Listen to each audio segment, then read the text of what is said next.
All right. Hopefully that's working. Hello! Welcome to the office hours, ladies and gentlemen. My name is Paul Bazooka01, Batman Shelley, your humble host and space bartender here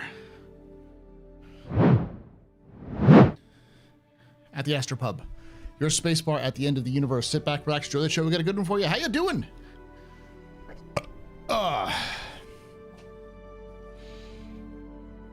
Ooh, lots of bourbon today.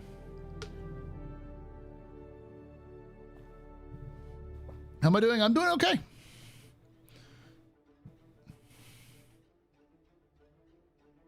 Before we start diving into stuff, I'll wait for a little bit longer. As I always say, I don't think this is going to be a long one, and then something it's going to end up being a long one if I say that. But I don't know. Like, generally speaking, I like there's not a lot of news going on, so there's not a ton to talk about. Star Citizen's kind of in an interesting spot.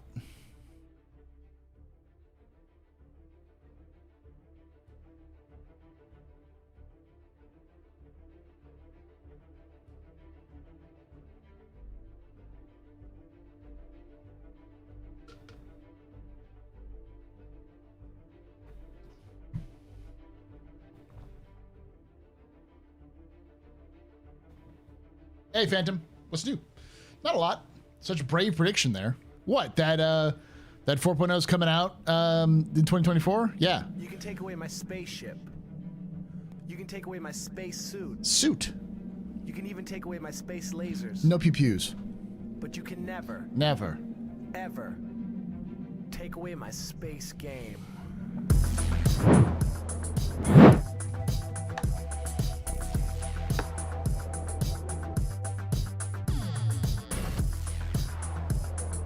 I don't know why it's brave.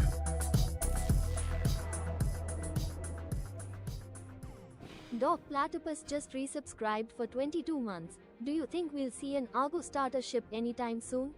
Possibly. I think they'll try to do an starter ship for absolutely every manufacturer.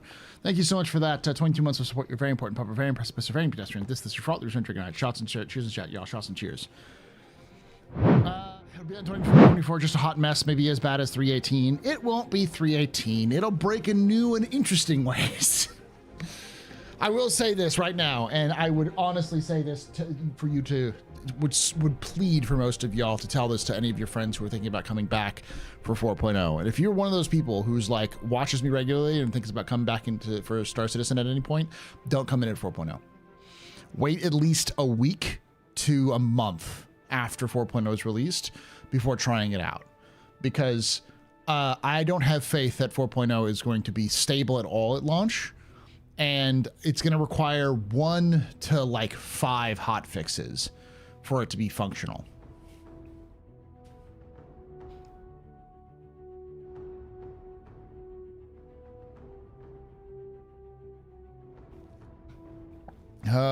Dell says, I mean, this new build is solid other than random CTDs and elevator issues.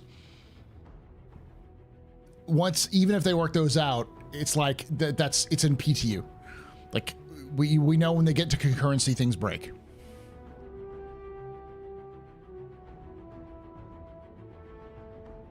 Next update, not hotfix. I think hotfixes will probably do okay. You have faith it'll be fine. Ackland, when you get into the game in 4.0 and immediately fall through the planet and it bricks your game so you can't play it until the next until 4.1, remind me you said this.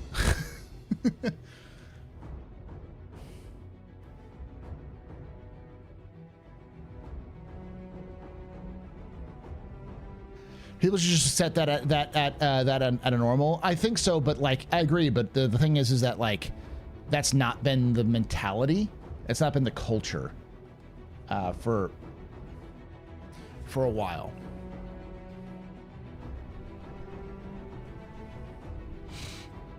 The latest 4.0 patch is super good. Like Dell said, it's I haven't played it. I played the one last night and it was pretty well. You're actually really good. But there's the thing is that it's good now, but it's not. It's not live. It's PTU.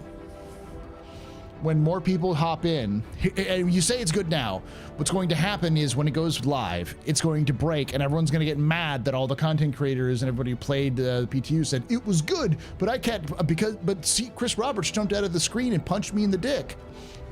And this is the worst patch in the universe. Like, it's always going to break at live. It will always break on live, especially a 0.0 patch. Well, I guess from now for going forward, it'll always be the 4.x patches.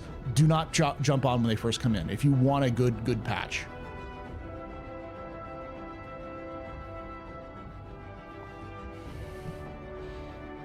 Things will break when it goes to the PU. Yes. Our Lord and Savior Waka says the biggest blocker right now is the elevator issue.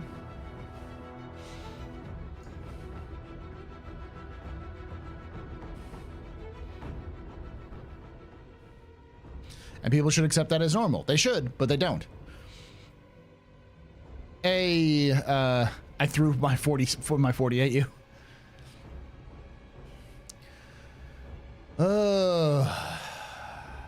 Question: how easy do you think it will to change the area in game for each server provides for within a shard? It's literally built to do that. Like, for those of y'all don't know, how the system works is the game can basically take any container and turn it into a server. And the game is built with nesting containers. So, for instance, your ship is a container. Inside your ship, every room inside your ship is a container. So if they wanted to, they could make the cargo hold of a freelancer its own server. That would be expensive as shit, but they could do it.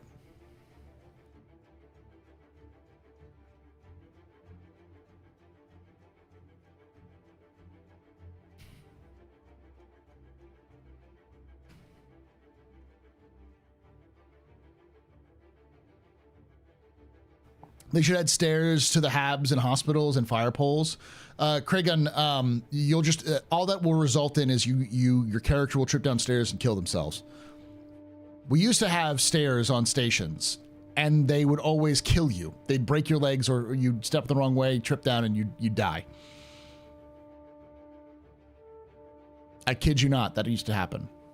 There is no way around it. The traveling in Star Citizen will always be cursed.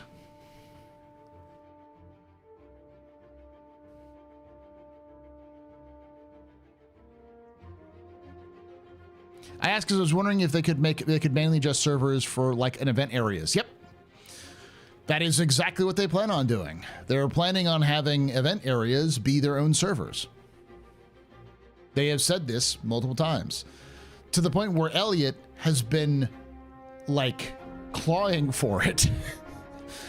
Because Elliot, who's the lead, I think he's the lead of the missions team, has talked about how he can't wait for server meshing to actually allow for them to do event servers. So like Siege of Orison is its own server rather than being part of the multiple ones. However, I think they're probably waiting for Dynamic 1 to do that so that they can actually dynamically scale it in and out rather than it being static. Stairs and ladders would cut your legs off. Oh, stairs and legs would cut off, yeah. Cloud servers now being used. I'm thinking cloud servers is what the Star Citizen is based on. I say this, but a lot of I think I've only mentioned like once or twice, but this is something that I always like to point out. Everything in Star Citizen has been built around server meshing. The game itself is built around server meshing. It has been since 2012.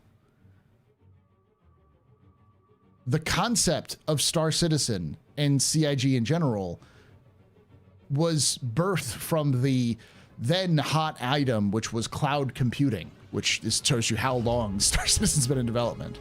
That's the reason why CIG is called Cloud Imperium Games.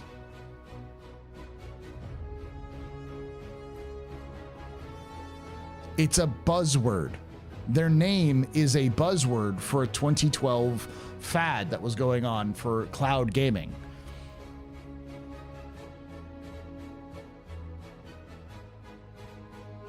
So like literally everything CIG has done in terms of technology has been built specifically for server meshing. There's a reason why I call it the last big technological hurdle. It's why so many people are talking about how the game will break after this, because it's literally the game.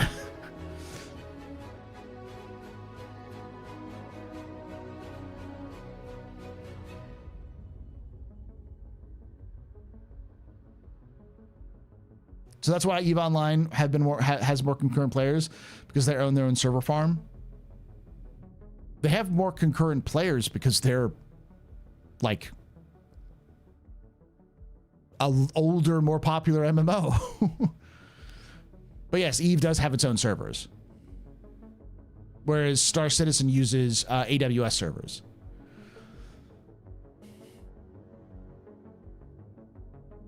Did the thing last week and joined the Cult of the Endeavor. Praise be to it.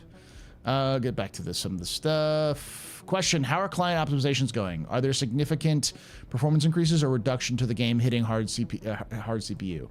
Last I heard, it was a much better case status right now.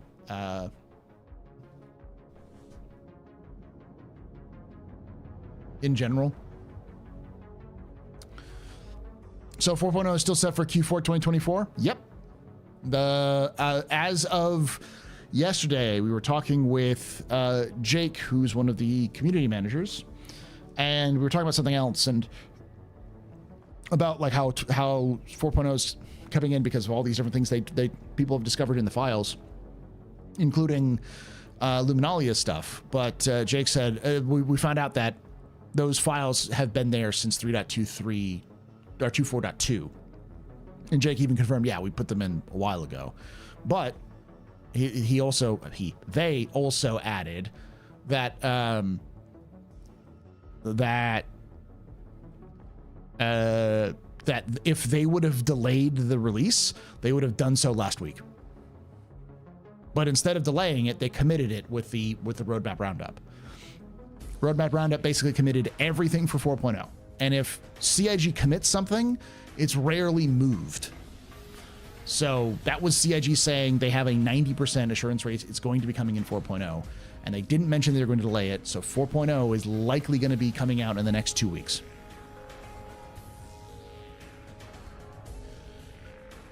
Question: I've been hearing some talk in the community about planet sizes being increased in size. Is this something realistic or more along the lines of increasing the height map of mountains, etc.? I don't think CIG is going to change their scaling, if that's the question.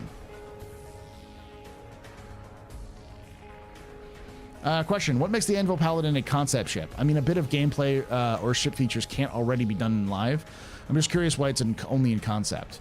Basically, they haven't built the model in game.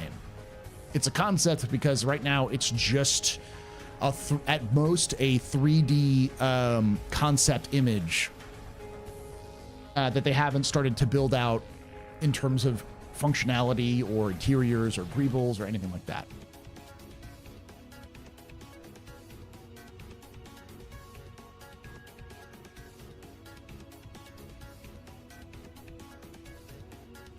It felt good on the servers, but let's wait overnight and see how bad it gets degraded.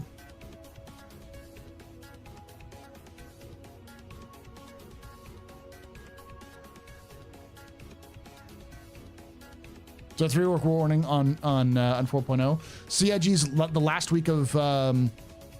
week of December is CIG's team is on holiday. Like they take 2 weeks off, the week of Christmas and the week after Christmas. The whole company does. So they'll publish before then.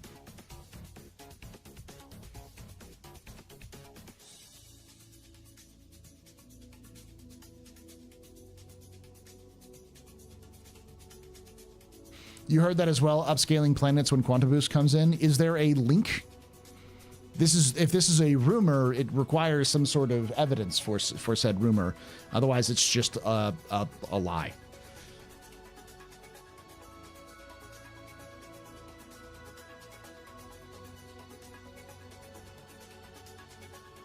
Is it time to remind everyone that nothing happens in January? Everyone gets holidays and then meetings.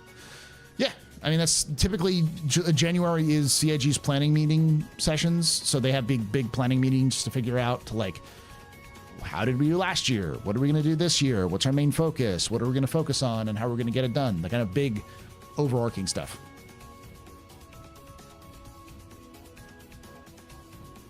I like the idea of keeping PTU and Christmas over Christmas and New Year. Let live be live, but we'll see. All right, so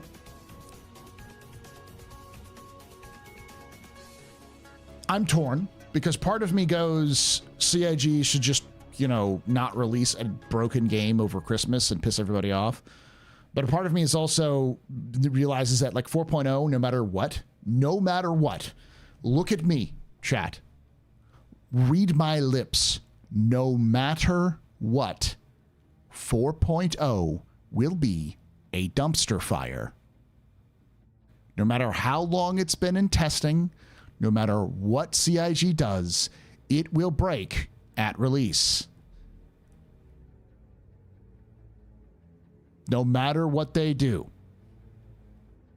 they cannot have the concurrency to test 4.0 because the community will refuse to test it at levels that they would make sense for testing all of the things they need to test. So instead, everyone is waiting for it to go live. So when it goes live, they all rush in and it breaks.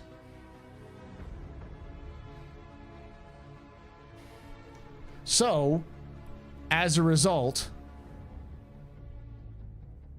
like, no matter when they release it, it will be broken.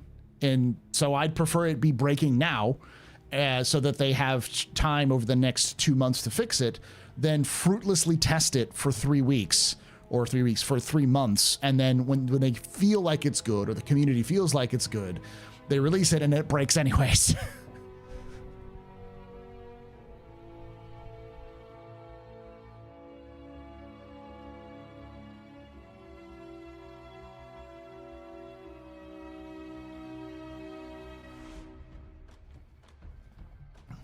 Yeah. Will it be 318? No, because 318 was a very specific breaking. 4.0 is going to break in its own unique and different way because it's too many technologies. So why not push all waves PTU and break it now? All waves PTU won't matter. All waves people won't, not enough people download it and test it. The reasons why they aren't doing it now is because they still have significant problems they're trying to trace down to fix. But to give you context, almost every patch this year has taken the same amount of time to release. And in 10 days, 4.0 will reach that point. So if CIG keeps on pace with what they've been doing, and they have been doing it pretty quick so far, I expect 4.0 to be releasing in between 10 and 15 days.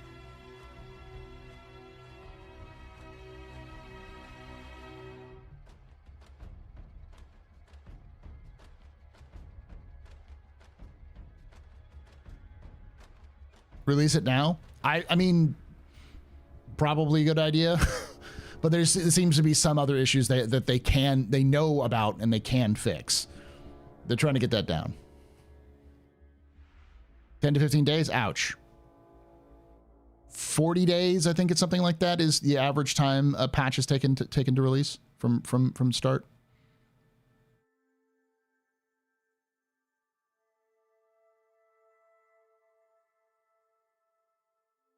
Yeah. Well, the other thing, so we're probably going to reach wave 2 either, if not by the end of this week, then early next week. And they'll probably only put in wave 2 for a couple of days, if not a couple of hours, just to check to make sure it doesn't explode when it goes to wave 2. And then they'll probably skip wave 3 and to go to wave all. And once they have, they'll put that in for a couple of days to let it get really pounded to see if everything works. And if they feel confident enough, they'll release it.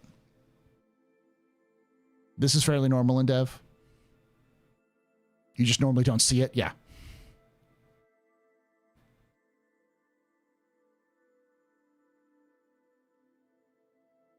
If they release it right now, that'll be rough, but at the same time, they'll get a lot of feedback. Yeah.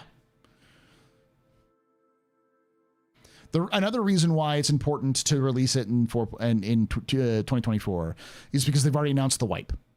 And we know what happened when 3.18 was announced to have a wipe right before it went live. Or before, like it was announced a wipe in December. And after it was announced in December,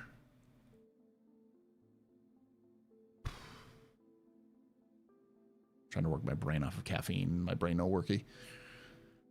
After it was announced a wipe in December, it took another 3 months for it to go live, which meant that the interest in the live servers basically died. Nobody wanted to play because there's no point in progression, so fuck it. And that meant that there was nobody interested in playing Star Citizen because no one was playing PTU because PTU was being tested. And it's like, well, there's no progression here, so why do I give a shit? The reality is that players will not test your game if there's no benefit other than new shiny. And once they get new shiny, they're done. The only people who are going to consistently test your game are people who are there to test your game, who want to find all the little pieces and help break it, or content creators who are doing it for content. There's very few people who are going to just download the game again, another like 100 gigs, just to play a build that's probably going to break. Yeah, we're going to watch IC together. It was actually really good. I liked the IC.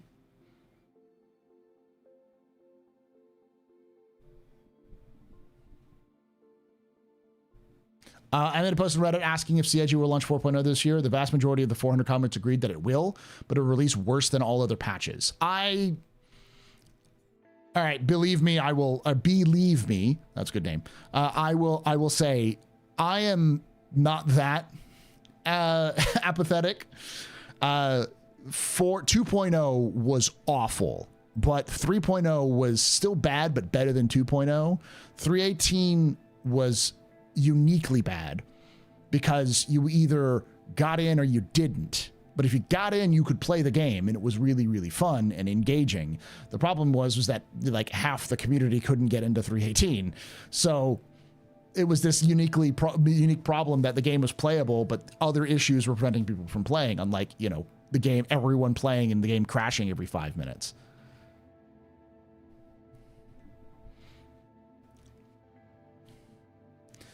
Darn, I was hoping to get some Star Citizen play over you.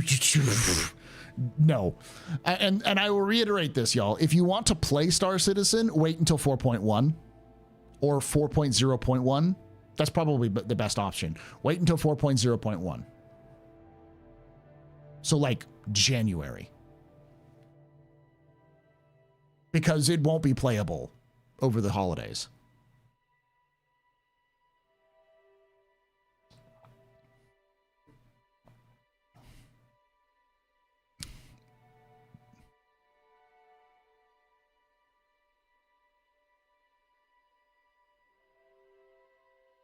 You're not going to play shit, Pesos. No one will be playing 4.0. You will be experiencing 4.0. And if you're lucky, you might get a few hours of gameplay between bugs and brokenness. And I'm being overly pessimistic with this because I really want to emphasize you are not playing 4.0. Because no one is there. There's not enough people now, nor will there ever be enough people playing PTU to test it at the concurrency levels that 4.0 is going to hit. So once it does, things get weird at high concurrencies. This isn't unique to Star Citizen. This is something that happens with every MMO that has ever existed. At high concurrency rates, shit goes fucking sideways in weird ways.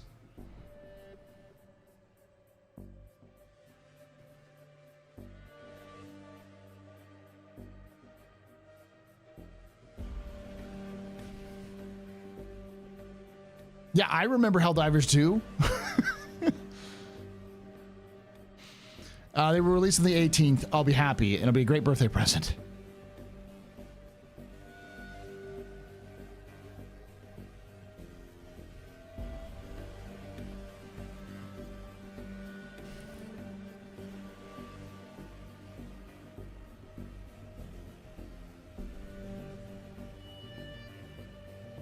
With Toddler, every minute of my free time is a gem beyond price. To me, it's just not worth spending to be pure tested.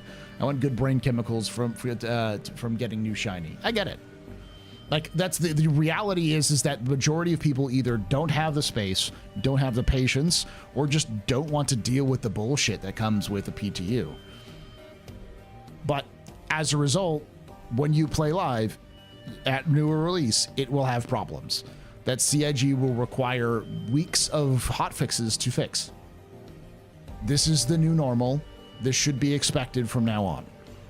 If you really want to enjoy a patch in a mostly stable state, never play on launch.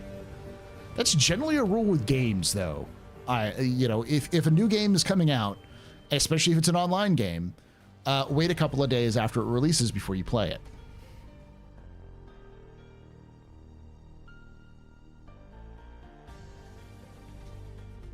It's not the new normal. It's, Jin, you know what I'm talking about. You are right. It has always been this way and will always be this way. But people's expectations have always been set far too high.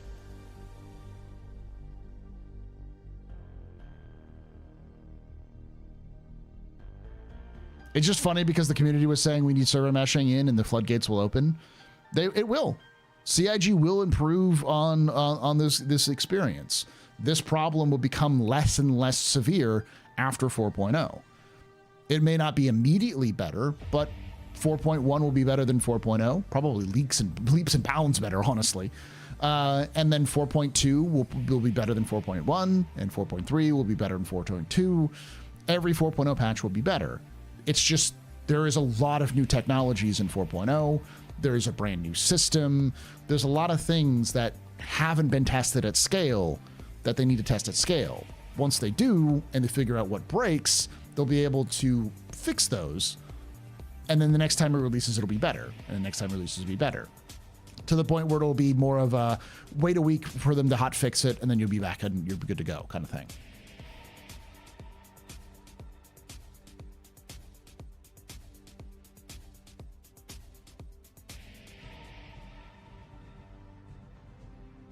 It's new technologies for Star Citizen. And to be fair, there aren't very many games that do seamless server meshing like Star Citizen's doing. I think Star Citizen still is the first? What was the other one? There's another one that's the fantasy MMO that's doing the same thing that people were comparing to Star Citizen. Not ESO. ESO does something similar, but it's not exactly like Star Citizen does. Ashes of Creation, yeah.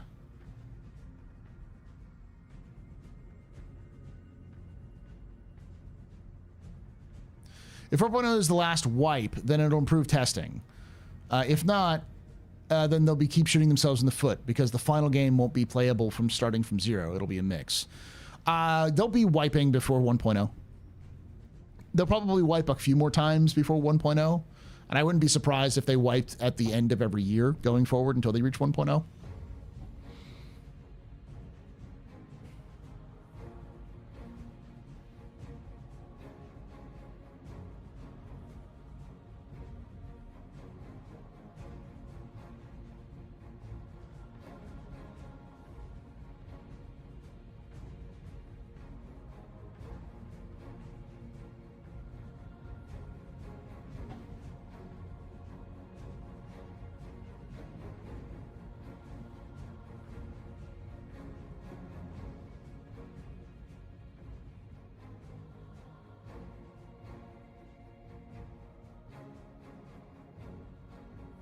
I'm surprised they said that dynamic meshing won't really have a big impact on the game. It won't.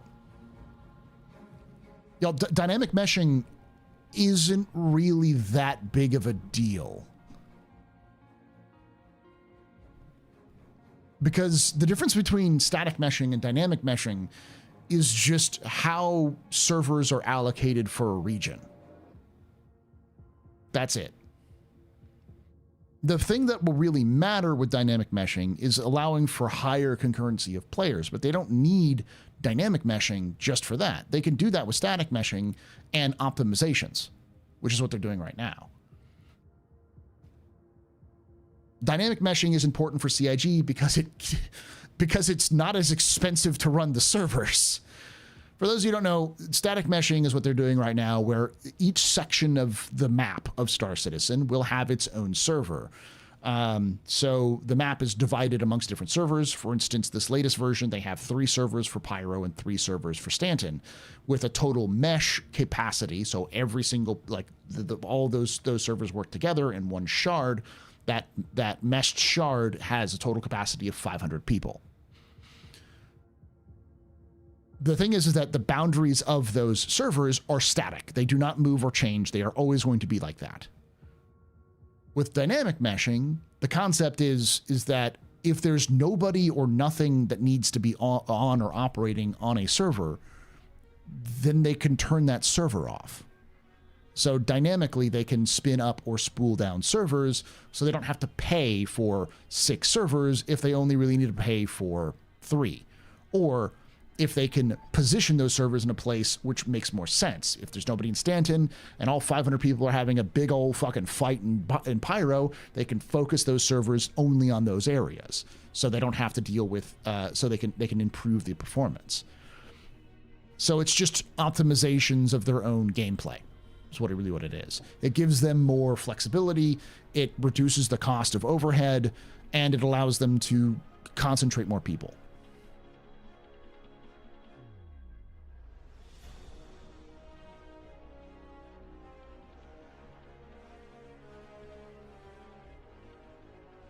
Dynamic scales on the population of the object containers. Yeah.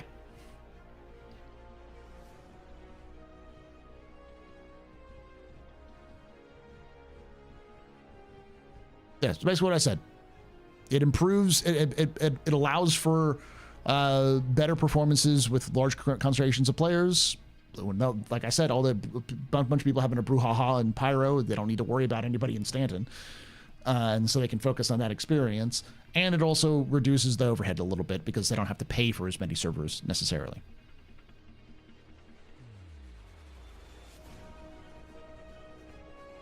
I think a lot of our issues just deal with optimization, just clunky programming, but also to clean up as you go. Having as many items laying around in track logs basically dirties up the servers. That's to a degree, yeah.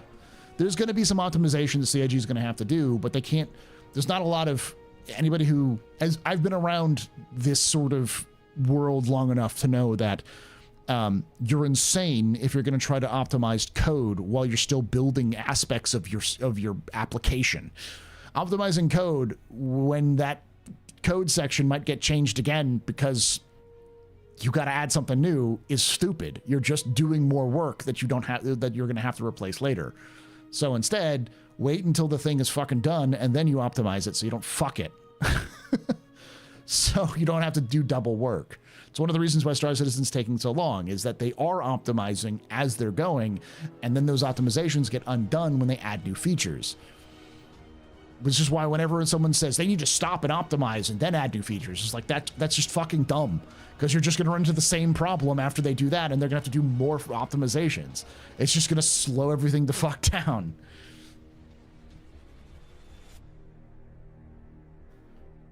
Yeah, optimizations are done during beta, but I think once CIG has server meshing in, there are some aspects that they can go through and start to optimize, because there's no real, especially with like server meshing and kind of stuff, there's no real difference between dynamic and static in terms of like how they function.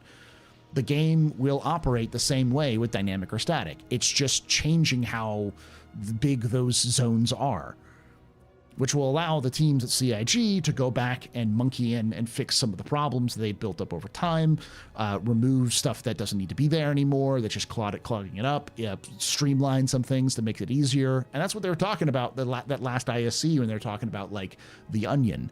That's kind of what they're talking about.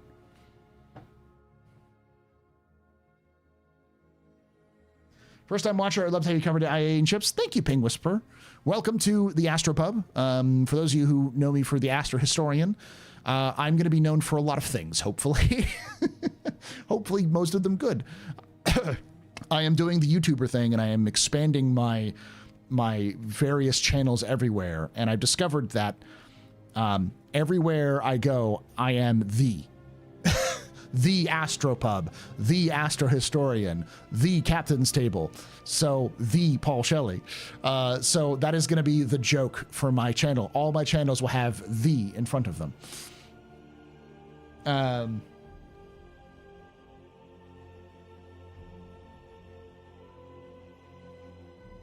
I get what you're saying, but there's some of that's done in newer assets, gold standard ships, standardizations, etc. Yeah, no, I know. And that's what I'm saying. It's like once 4.0 comes out, I think we'll start seeing a little bit of those optimizations come in, which will allow for that flood of new content to come in and for improved experiences. What I'm saying is I'm fairly confident that the end of 2025, you're going to be playing a much more stable, much more enjoyable game than at the beginning of it. Because CIG will have more time to fuck with what they already have, just to poke at places and see what happens, so that they'll understand their technology a little bit better. And by them, I mean the entire company, rather than just the people who are building it. The Paul, the IAE. Flood of 600i rework? Well, they didn't show off anything that looked like the 600i in the silhouettes, so I doubt it. You should be thy Astro Historian. All right, I'll be right back. Yeah, there's no more major pillars, and there are some things that need to be added, but a lot of that stuff is hybrid service stuff. So, like the dynamic economy, it's more gameplay oriented than tech.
You can take away my spaceship.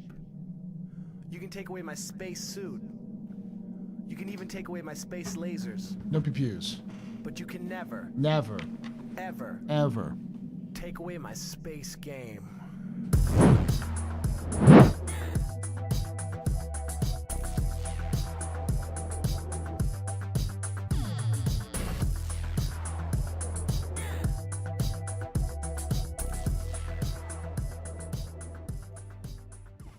Wahoo 127 just resubscribed for 39 months. Good evening to the Lord Daddy. Thank you so much, Wahoo, for that 39 months of support. You're very important, but we're very impressed by surveying pedestrian. This is your fault. The reason I'm drinking. I had shots and cheers and chat. Y'all shots and cheers. I love Starson, but I don't consider it a personally a major pillar personally. But yeah, probably the last big thing plus dynamic meshing. Yeah, but dynamic meshing, like, not only is it like, oh, dynamic meshing isn't really a thing, is an opinion of mine, but it's an opinion of Benoit. Like, the people behind server meshing have said they hate the fact that they have to go to static meshing. They wish they could have just jumped away from static meshing straight to dynamic. And they believe they can rapidly iterate and create dynamic very quickly because it's not that complicated for them. Dynamic 1, at least. We're talking about completely different dynamic 2 and so on and so forth. Later, believe me. How do you feel about AI not coming in 1.0? Every time I say stuff, people are going to get mad at me. Like, I've been saying that people should be wary of focusing on AI as a savior, as like a crutch, because it is a crutch, and it would never be as good as people hoped it would be, no matter what Chris Roberts has said. And when they said the AI crew wasn't coming in for 1.0, I was like, yeah, that's about right. That tracks.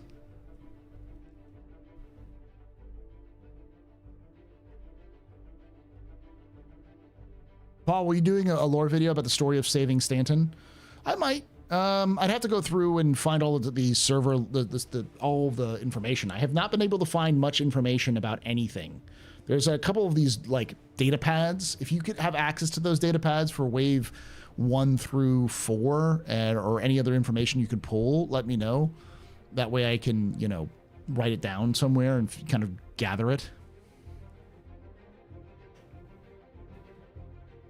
I mean, NPC crews make sense because CIG is going to have to make NPC crews function actually like NPC crews would in on NPC ships, like NPCs running around and repairing things and doing things that NPC crews should do. So if they're already going to do that for the gameplay purposes, because they need to, because players will be able to disable and then board NPC ships, and if they do, they don't want NPCs just standing there like virtually doing their job. They need to be able to be doing something. So that system needs to also be functioning for players.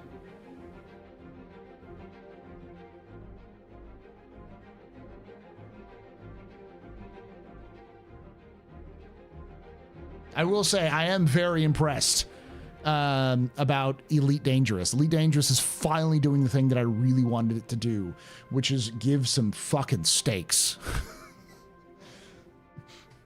For those of you who don't know, the Thargoids have invaded the Sol system.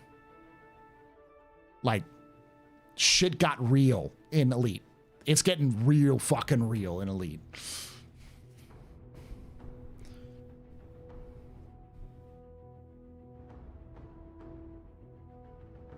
Yeah, if they're at Earth. The Thargoids are at Earth.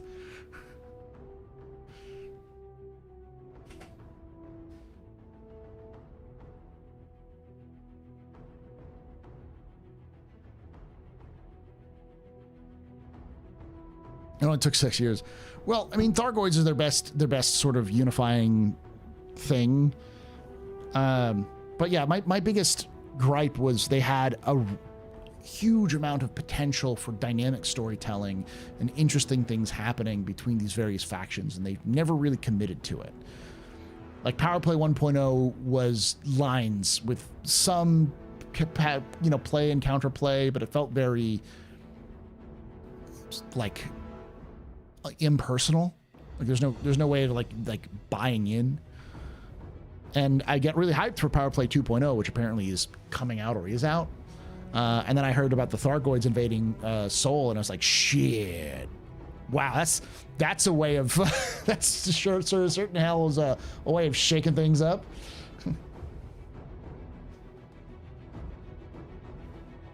I remember when they had the story about the Empire succession, but nothing really happened. Yeah, see, like that stuff is cool, but it only works when you have like the stakes around your changes.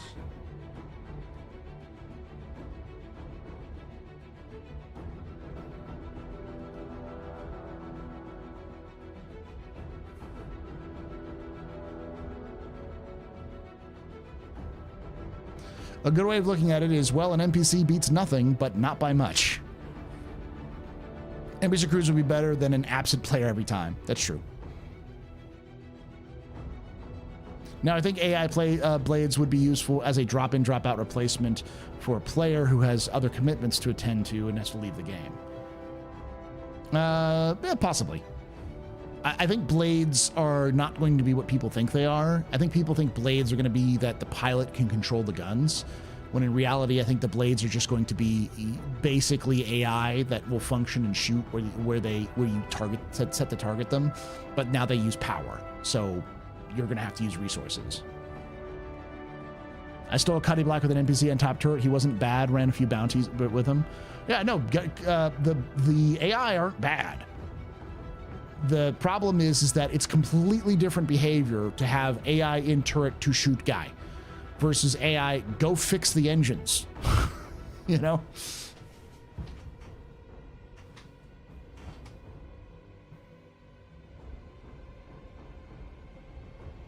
Also, the cost should eat into profit since you're hiring someone after all. Oh, Evan Paul, tell me what a good idea to go chug 2 coffees before going to bed. I don't believe so. That's probably not a good idea, no. Should I be playing as ED? Do you have a fully meta build, completely built with engineering and ready to go? Because I don't know if going as a new player to go fight the Thargoids is a good idea. The Thargoids are this very, very powerful alien race. The only alien race, as far as I understand, in the elite universe, that like are very dangerous to fight.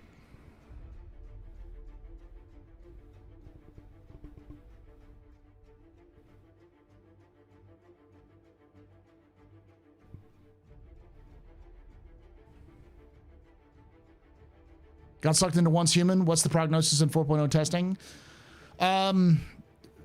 Based off of my experience last night and what people have experienced with the latest build, it's good. There are some crash to desktops that are still happening, and there's an elevator issue. The big thing is the elevators are really the biggest problem, where elevators aren't functioning properly. So they have to chase that down. But they are still on track for releasing for 4.0, at least according to them internally. So 4.0 will be this year. So gasp, elevator bugs. I'm shocked. Yeah. Once Human is surprisingly good for a free game. Didn't you play that, Farisol? I saw you. I remember rating you were playing that at one point. I've heard good things.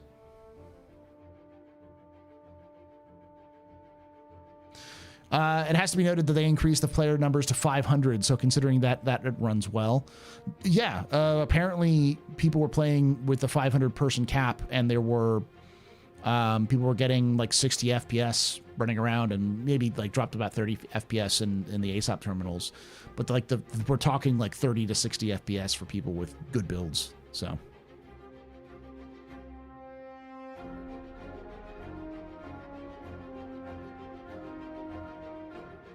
Yeah, I played it. It was fun, and the Season 2 stuff was meh. Didn't even bother the new season. But recommend for a $0 time sink. I'm starting to think elevators are the bane of game devs everywhere. That's the reason why they usually fake them.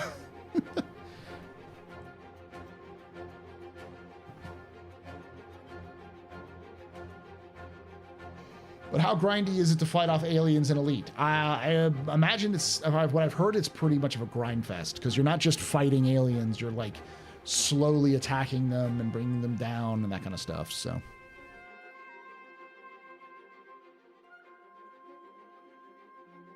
I was on 4.0 last night, and the biggest issue was the lighting bugs. Yeah, when I was on it last night, the server, the stations weren't refilling fuel, even though they took my money. That was my biggest gameplay problem. But beyond that, I went through the jump points fine, landed fine, purchases stuff fine, like purchase normal things fine. The only other issue was that it would get into a death loop cycle for about 3 or 4 server errors, and then it would stabilize after that.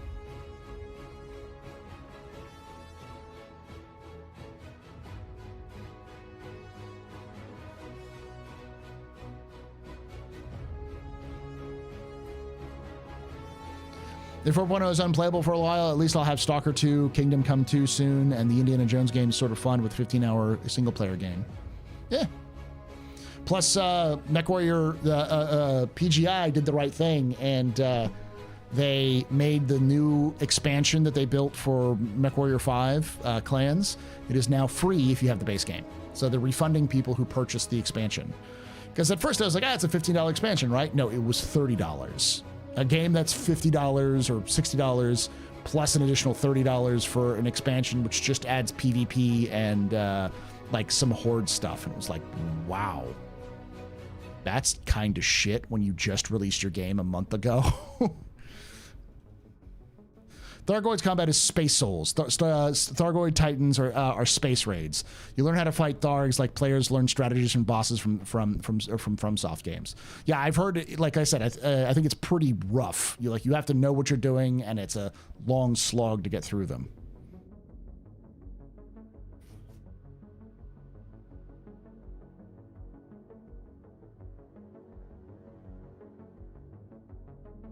Is the missions being moved into server injection just mission coming to this patch or 4.x patch?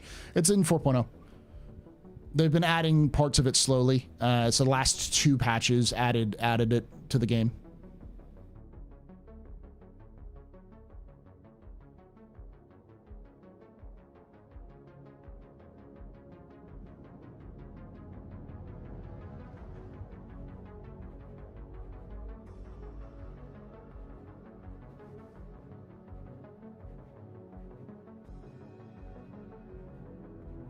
Any truth in the worm coming in 4.0? I haven't seen anything in the worm for 4.0, but I wouldn't be surprised if the worm comes in 4.1.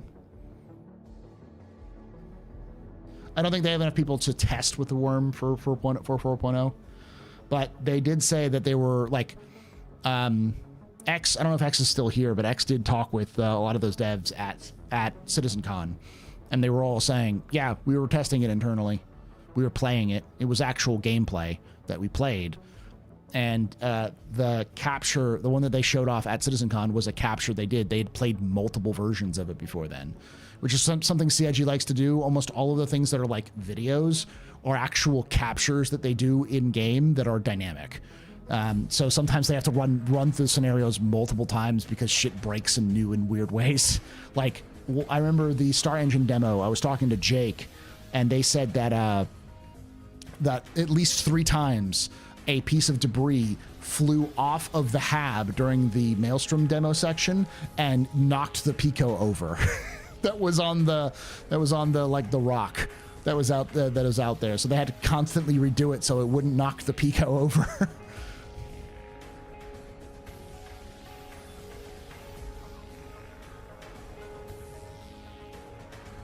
Zach said the worm would come sooner than most think. Yeah, well, it's because most people think it's coming in like a 4.7. It's going to come in like a 4.0.1 or 4.0.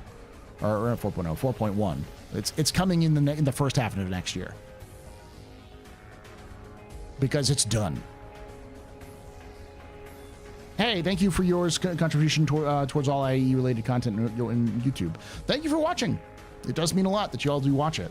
Because one of the issues, like, I'll give you some context here.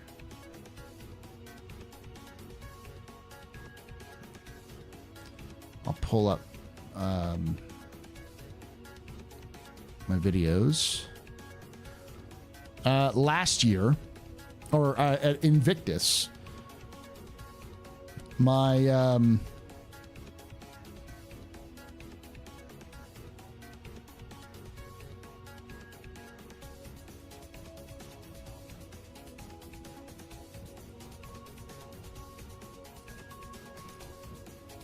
my videos in Invictus for like my RSI lore tour got 3,200 people. The Invictus tour for Crusader for Invictus was 1,600. Aegis was 2,900, and DefenseCon was 4,300. But the lore tour for Crusader for this year, for IAE, was 1,400. Not a single, there's only one lore tour which broke 2,000, and that was Anvil, which got just over 2,000. And RSI got close to 1,900. So, like, the number of people who watched the lore tours this year was much lower. Because, like, compare that to last year's IAE. Like, none of them were below 1,000. All of them were above 2,000. None of them were below 2,000. All of them were above 2,000, like, views. Which shows you the kind of engagement people were having with it.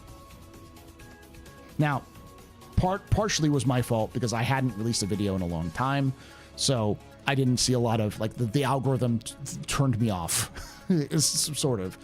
And when I did my video on the Squadron 42 prologue, it is currently sitting at 5,000 views. So I know part is that the reason. So if you all enjoy those videos, please do like comment on them, that kind of stuff, because I don't have a lot of comments on those either, because that tells YouTube to kind of engage with it a little bit more.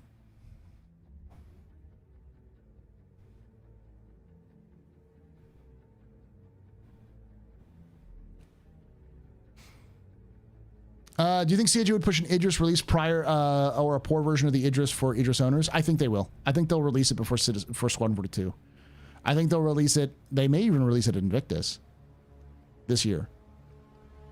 I'm sort of bummed that it's an event rather than some sort of random dynamic gameplay. Oh, the Sandworm? It is a random dynamic gameplay. Some Thargs are meant to be hard. It gives the complexity to combat so that many Starson backers complain about Starson combat lacks. No point in shoot you'd go until it goes boom. That's nice. Yeah, I've heard a lot of people really like the Thargoids, but I've also heard that they're tough and they're interesting. So.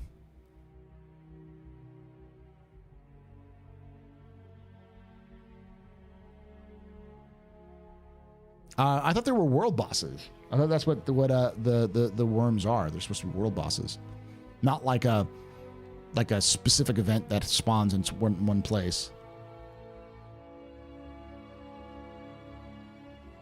Worms are an event that they turn off and on, because I remember them doing an interview about it and they said they're world bosses.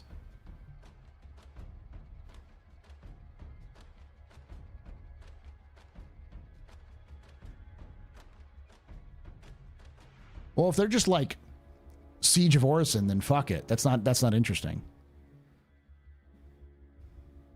But yeah, I definitely, if you had a source that says they're specifically events, please do share that.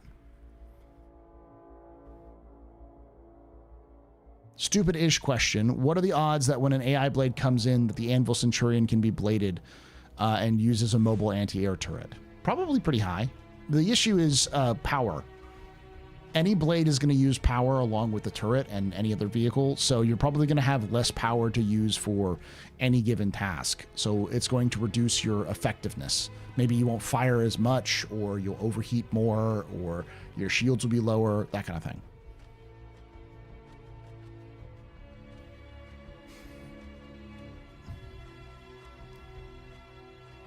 Tharbocom is not for everyone. I happen to love it. I mean, Celine is a friend of mine, and she talks about fighting Thargoids reverently. So I think I've watched the complete history of Drake 2 or 3 times now. It's excellent. So you've watched 3 hours of Drake. That's a time commitment. Then, to be fair, I've done the same thing with plenty of lore videos of other content creators. I just go back and watch all of them, especially the favorite ones. Could it be that folks watched the tours last year, did not watch this year, as lore has not really changed? Would be interesting, because that's not really what people sell me. People watch the thing no matter what. I think a lot of it has to do with my own algorithm issues, because I just didn't really algorithm. Someone else asked a question. Do you think CIG could push? Okay, that was the one. I don't know if I missed anybody. If elevators are constantly an issue, just have them teleport. That's what they used to do. All Star Citizen elevators used to teleport, except for the big ones, which broke all the time. But Chris Roberts said, no faking elevators.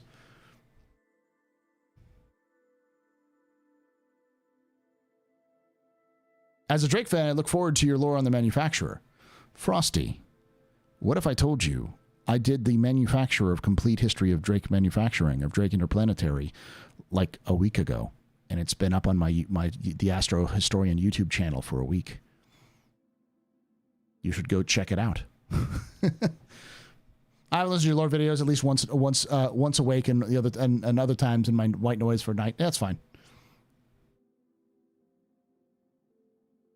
Wait, you have a YouTube channel? I do. YouTube.com/TheAstroPub Live, YouTube.com/TheAstroHistorian, YouTube.com/@TheCaptain's Table Podcast.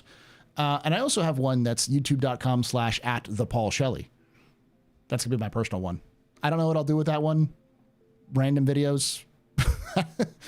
Probably have nothing to do with gaming or anything else like that. Any lore videos on Asperia? I did one on the Blade, which talks a little bit about Asperia. And I did one on the Talon, which talks a little bit about Asperia. But I haven't done an Asperia specific one yet, no. Oh, I also have The Spice Must Roll. See, the other the. Which is my tabletop channel, which I haven't uploaded because I haven't done tabletop stuff in forever. I just love Drake and Planetary. There we go.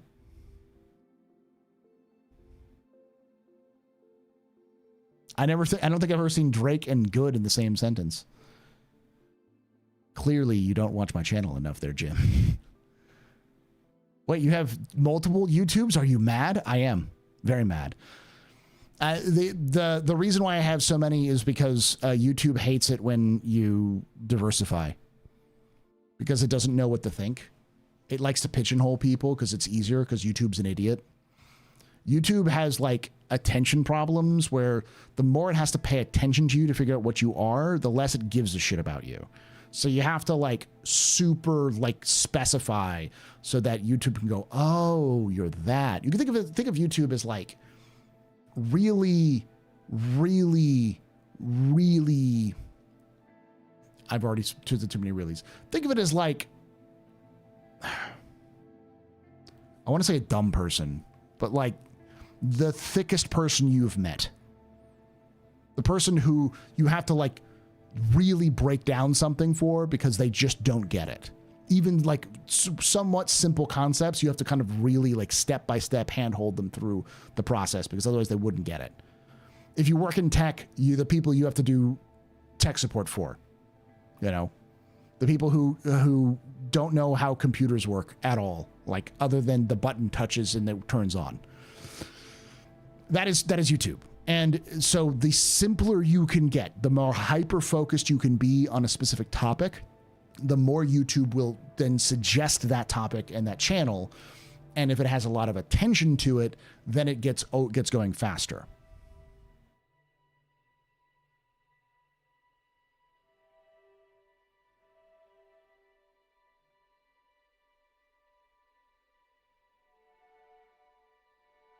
That would be you. Oh, thank you, Chris. You can walk me through it in a day then.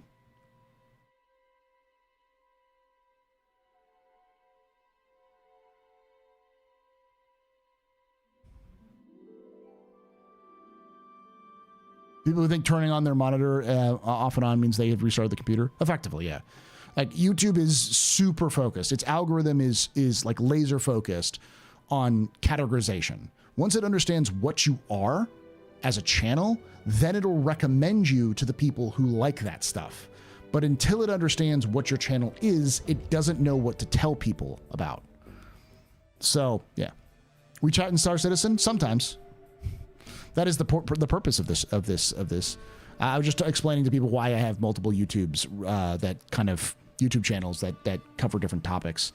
Because, like, TheAstroPub Live, I can go live and talk about different things and do gameplay. But if I tried to do 1 hour long lore videos, nobody would care. Because no one would know I do those because YouTube wouldn't suggest that to them.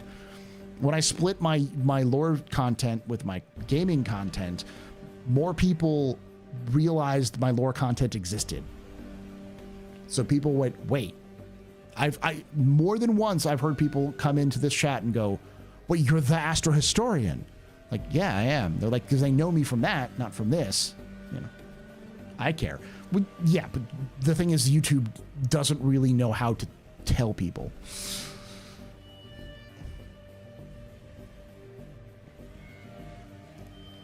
Question, will it be hard for CIG to make the mothership permitted maker for the owner? Uniel, mothership's permanent marker for the owner and also be called the call for landing? What do you mean?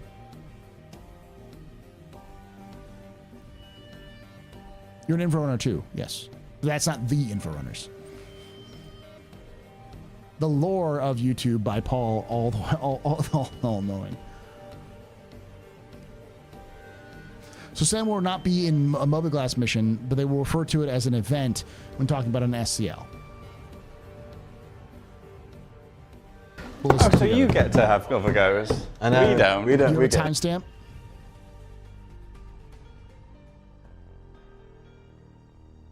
Here we go. Will the Valakar be a world boss type of encounter? Meaning it roams and you find and search for it, or will it be a mobiGlas mission? So, Rich is very keen on it not being a mobiGlas mission. He understands, you know, the almost pompousness that you need with something that is of this scale and this cool. And we do have a specific plan already. We know what we're going to do. It's nothing like we've seen in Star Citizen before, and it's very cool. And I've seen the brief, I know what it is, and it's incredibly cool. But no details because we want to make it an event. Okay, so the context is also, he said that it's not going to be like anything you've done before. It's a world boss. That's what it is. It's not, he's not saying an event as in like an event, because he literally just said it's like nothing we have seen in Star Citizen before. We've seen events in Star Citizen before. He's saying he wants to make it an event, meaning like a show, not event as in an event mission. We haven't done the USC out now. That's really good though.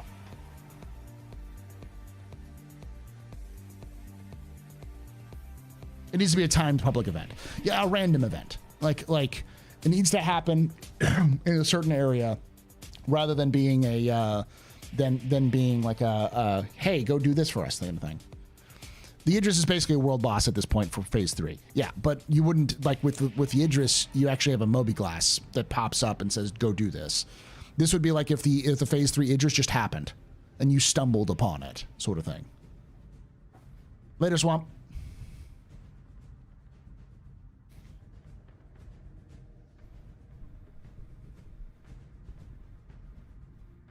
Prior to transmission, the CDF wants you to shoot at an acid-spitting Sarlacc. Crate Dragon.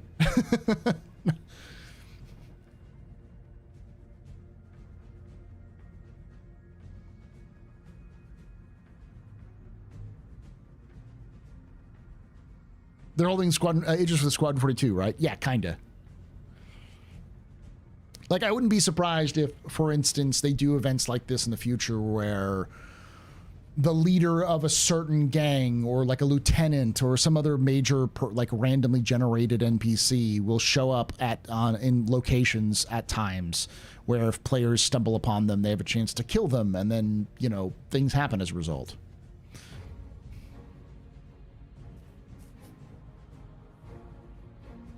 So it kind of confirms the worm will not be a 4.0, but a bit further down the road. Well, the thing is that Elliot also came on to testing chat and said it's sooner than people think. Meaning, like, next year. But not 4.0.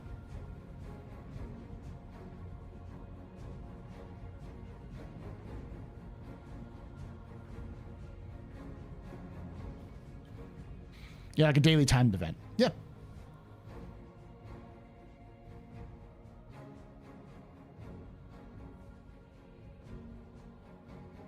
I hate how YouTube won't let me change my username at TheAstroPub. I have to have my Twitch ID and talking. I think it's stupid. I should have one less tab open.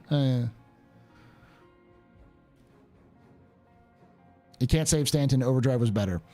Overdrive was better. I think Save Stanton was fine. The issue is that of when it was done. Like, it was because it was done at a certain time, because it was done during the Invictus during IAE, you know. It might be cool if you have an Idris in game that there's an NPC commanded, but you can serve on and practice some credits to like a reservist or a gunner. I've always thought that down the line CAG should have an option for players to serve on a multi-crew ship that's run by NPCs as a way for players to earn money and also learn how to do a multi-crew event. Like as sort of like an introduction mission where like there's parts of the game where you just do not control where you go.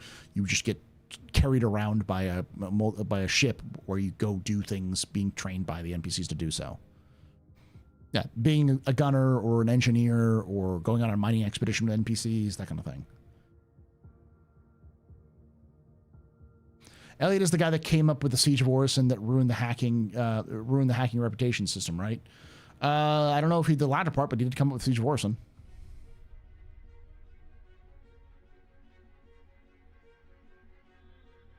Phase was great. First time since the first I felt like a big fleet fight. Oh, phase 3, you mean? Yeah.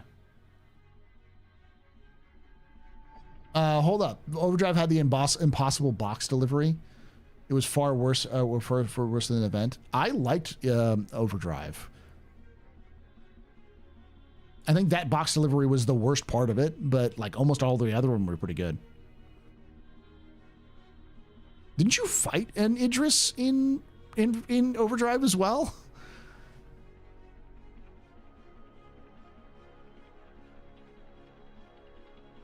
Yeah.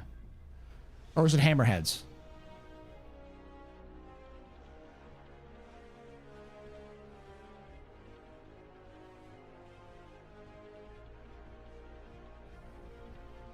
It was Hammerheads, right? Okay.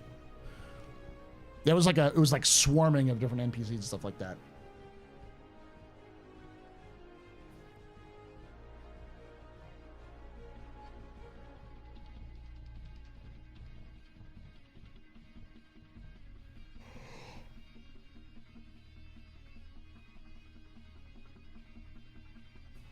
Phase 1 was frustrating because there was parts of it didn't work.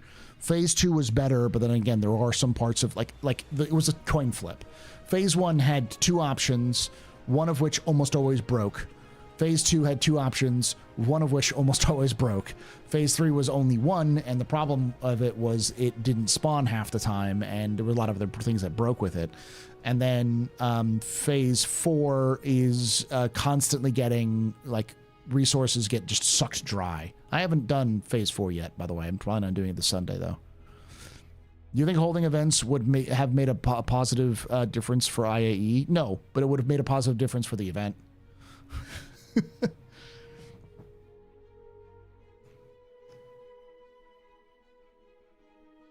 I'm still of the opinion that you can't kill the Idris if the Polaris didn't release. No, you could kill the Idris. You just have to board it.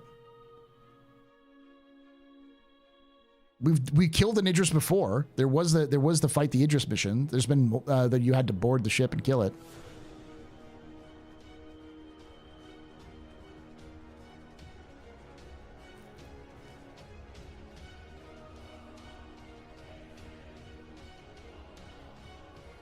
I mean, having a transmission voice actor like in Siege of Orison makes the missions feel like they have weight to them. Preaching to the fucking choir. Like, the biggest raw problem that CIG has when it comes to buy-in for the universe and even teaching players what the universe is in terms of just mechanically is that everything is done through text. And yes, I know many of you, because I know my metrics, there's plenty of you who will say, back in my day, all we had was text. None of this fancy smashy talky thing going on in video games. But the reality is that gamers don't read. And nobody wants to read your fucking blurbs. You know, I do, but you need to make the main interaction with the NPCs be voice. Like, they need to talk at you, if not talk to you.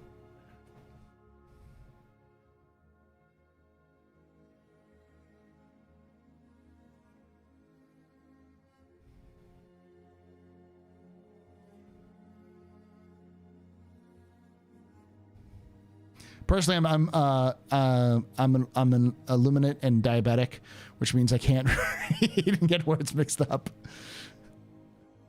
I get it. I get the joke.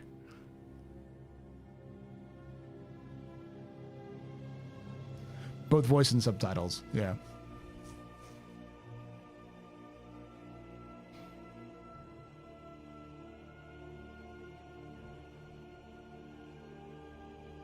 The only one I had issue was Boxelite. It was Bexelite, and yes, the planet side elevators.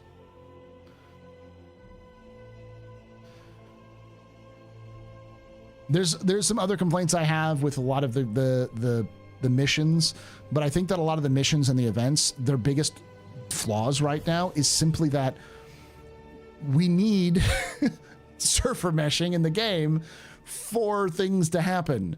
And now that server meshing is coming in 4.0, it's like, okay, well, I think the events are going to get better. I mean, I'm looking forward to March, because if 4.0 comes out at the end of this year, which is still looking like it's doing, then March, we're going back for Siege.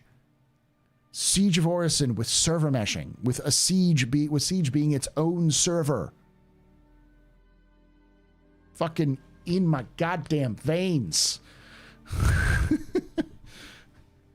I'm looking for the return of Senator Armen Strong and his fist fighting his way through Siege of Orison and dying a bunch.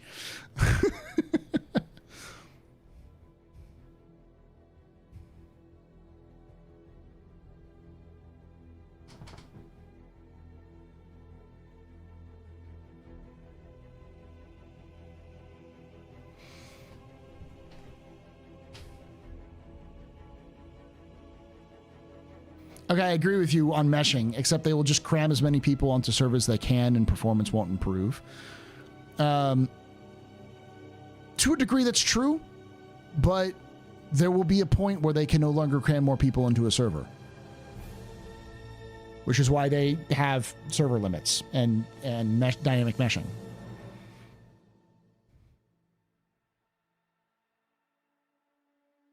I guess I'll be there with a medic gun at his back and res his ass then. Yeah, you're going to have to do that because Senator Armen Strong is going to lead the way. The last time we had Siege of Orison, if the mission bugged out, which was problematic, but the AI was a lot more responsive. And I remember actually like sneaking up, like just sprinting towards them and like getting like, they were on a ledge here and they're shooting down at us. We were kind of on a walkway. I sprinted across a green, hit the wall that was right underneath them, snuck around to behind them and just started snapping their necks to try to get them off of y'all when they were shooting. So they were paying attention to you, shooting at you, and I was just going around picking them off one at a time. And it was like, God damn, this is the game I wanted to play. This is Senator Armen Strong at his finest.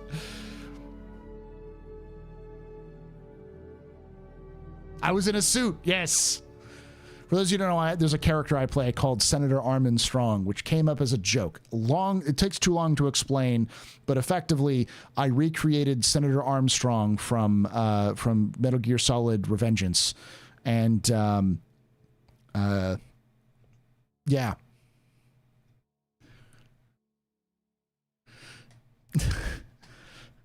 But now he's Senator Armen Strong. He's the once and future senator from Stanton. Yeah, MN. MN Strong for maximum nudity. Yeah. Or was Maximus nudity? Something like that?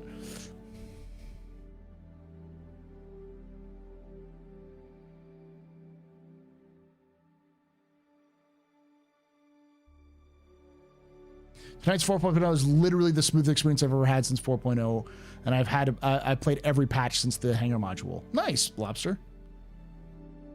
And it's 500 people, which is not bad. Phase 4 has a feature that might need to do 9 missions or more until the mission gets done. If Phase 4 missions are available to you, you need to just do extra missions, so when you buy boxes for the mission, get extra ones. Got it. Well, no, it's MN, so it's got to be something like that. Maximus Naked makes sense, or Maximum Naked, because that's very Kojima. What's up, Paul? Hopes everyone's doing well. So I will also lay out the lore for Senator Armen Strong. So Stanton does not have a senator. There is no senator for any of the systems in Stanton, but Senator Armen Strong is the son of Stanton. He was born to workers who worked in Hurston. Eventually went off to the military, where he at the Battle of Vega he personally fist fought a Vandal, killed a Vandal with his bare hands, and to save his crew. Then came back to Stanton afterwards to go to school in Microtech. Opened his first business in Area 18. I forgot what the name of that business is. I have to look at my notes. There's a full notes I've got on him. He opened his own private business, became a major success. before he opened his private business, he went to school in microtech and eventually he was public relations for Crusader. He worked in public relations for Crusader, and then formed his own business out of Area 18. And since then, he's been lobbying for Stanton to get Senate representation, and so he's calling himself Senator Armen Strong, kind of like, you know, the Colonel from Colonel Sanders, as a way of like, you know, hyping people up, because he wants Stanton to have representation because they're the good, hardworking people of Stanton. Yeah, you did, Mason. He boxes Yetis. Yes, that's how he in college he ended up training by fighting boreal stalkers. When he encounters an elevator, the elevator works.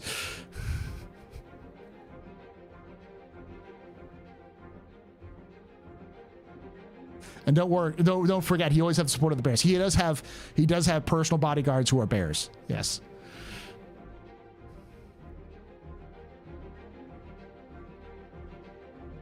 I am going to run this joke into the ground, and if I can manage to do it, I'm going to get an in-game petition going for Stanton to get representation, enough so that maybe the lore team will recognize Senator Armen Strong's work. So Teddy Roosevelt, but in space. Teddy Roosevelt, if he was also an awful person. Because, like, the joke is that he is a warmonger. He is violent. He wants violence to happen. Like, his company makes, like, the stuffing for teddy bears and also parts for antimatter bombs. Like, he got to school because the Hurstons paid for him to go to school in microtech. Like, he's that kind of guy. Oh, still just Teddy Roosevelt in space. I guess kind of, yeah, because Teddy Roosevelt was kind of an imperialist douchebag.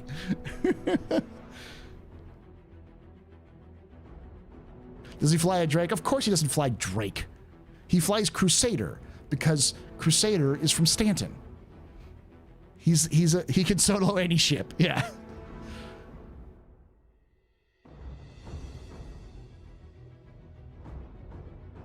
All right, so let's get into watching the ISC because I've been streaming for too long. Yes, those exactly.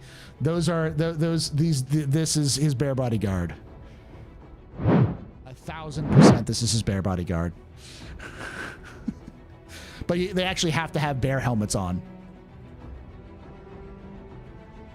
Let's see.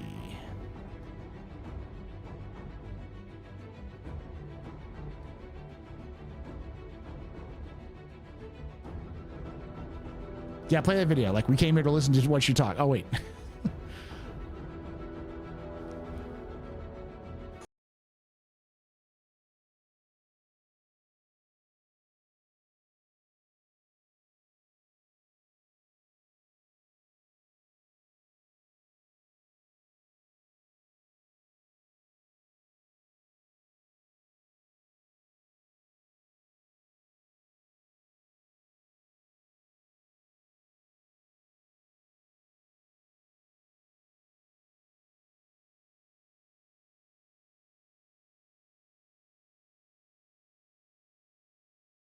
Stream. My name is Paul Berserker1 Batman Shelley, your humble host and space bartender here at the AstroPub, your space bar at the end of the universe. Sit back, relax, enjoy the show. We got a good one for you. How you doing, buddy? I forgot to ask because I know you're still doing stuff. Do you need another week off from Pub and Plays so that you can study? Or would you like to do some Star Citizen or whatever? For those who don't know, me and Logan do Fridays we do co-op games or, you know, multiplayer games together, what we call Pub and Plays. We do Star Citizen, but we also have done Mech Warrior, Helldivers, Space Marine, Dark Tide, Mech Warrior 5, Mercenaries, and Clans. So yeah. Next week is good. We can do Dark Tide next week because they got a new release out there for Dark Tide. It would be nice to do. Brand new cool shit. We'll get back to Mech Warrior 5 clans at some point.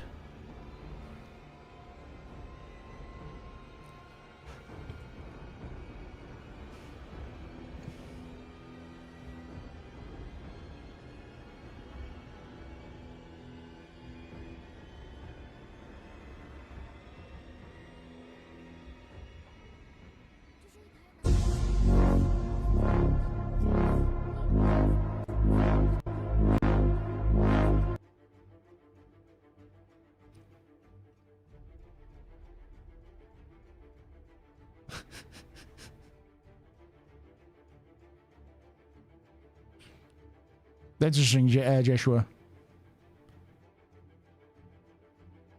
He might be a Raptor variant, picking people up. Also, everyone gets a bolt pistol now. Nice. I've seen that they had some sort of image of what looked like a commissar outfit. Are commissars now a thing, a class in Darktide? You'll get back to it just like Rogue Trader. Rogue Trader is a little different. Rogue Trader is so fucking long. There was no way we're going to be able to finish all of Rogue Trader. We'll get back to Mech Warrior 5 clans probably in the new year. Because like Darktide, you know, there's not like much you can... There's more stuff to do, but Darktide's a drop-in, drop-out game. There's not really a story. Mech Warrior 5, Mech Warrior 5 Mercenaries the same. It's not really a story. We can kind of play it in and out. But clans, we do want to get back to and actually do that story.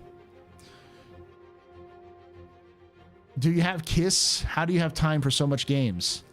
Do I have kids, you mean? No, I don't. How do you have time for so much games?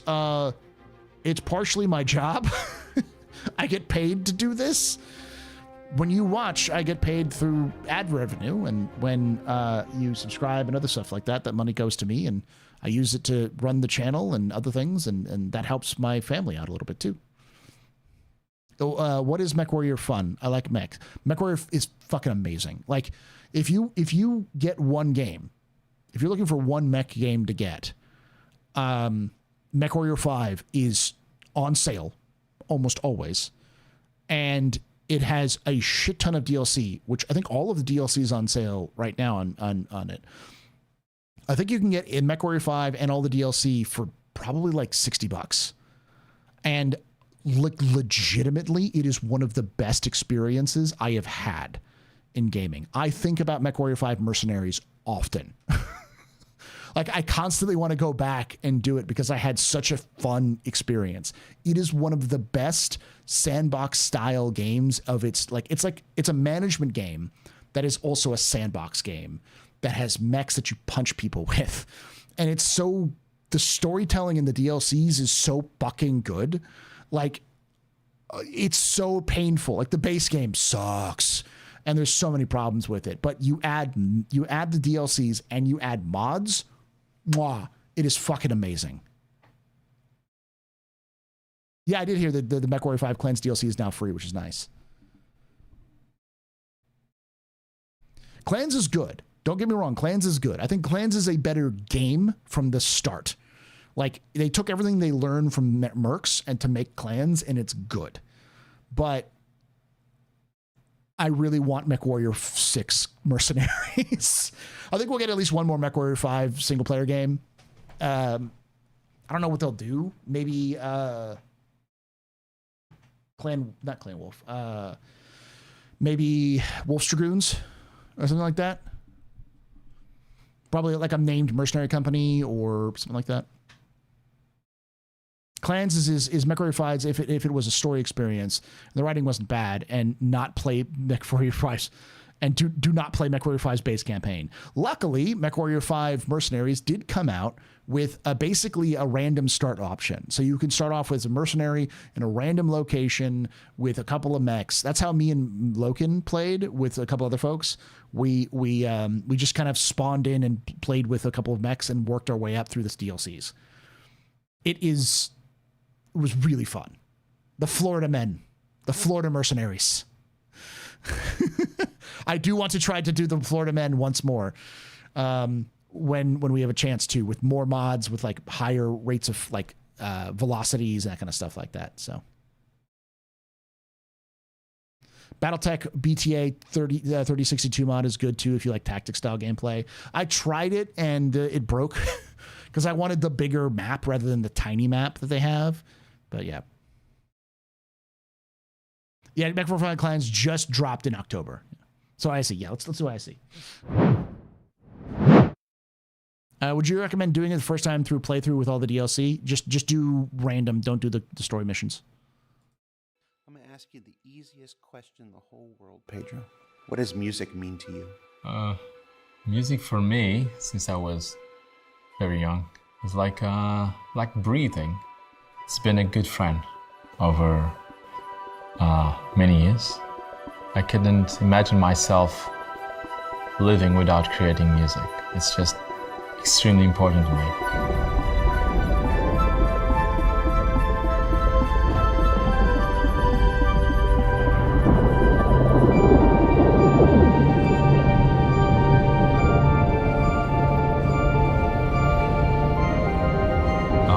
Jump points. Majestic, dreamy, and adventurous.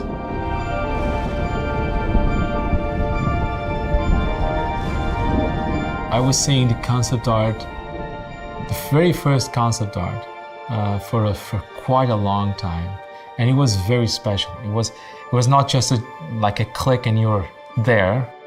It was like an event by itself, and I think Sarsen does it in a very beautiful way. And I want the music to feel exactly the excitement that I feel when I look at it for the first time. I try to portray the music as if you were going to a different state of matter.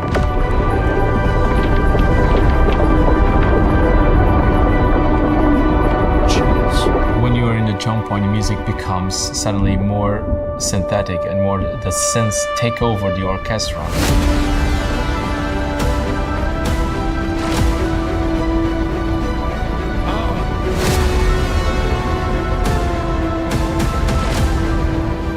I wanted people to feel you're somewhere else, that where laws of physics don't really apply.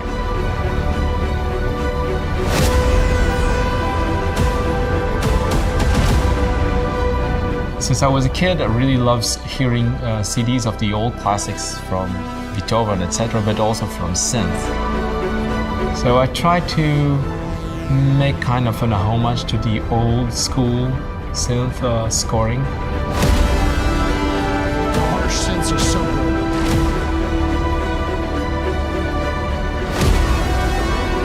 good. It just made sense to use that on the jump point, make it very epic. Trying to condense my whole life experience into one place.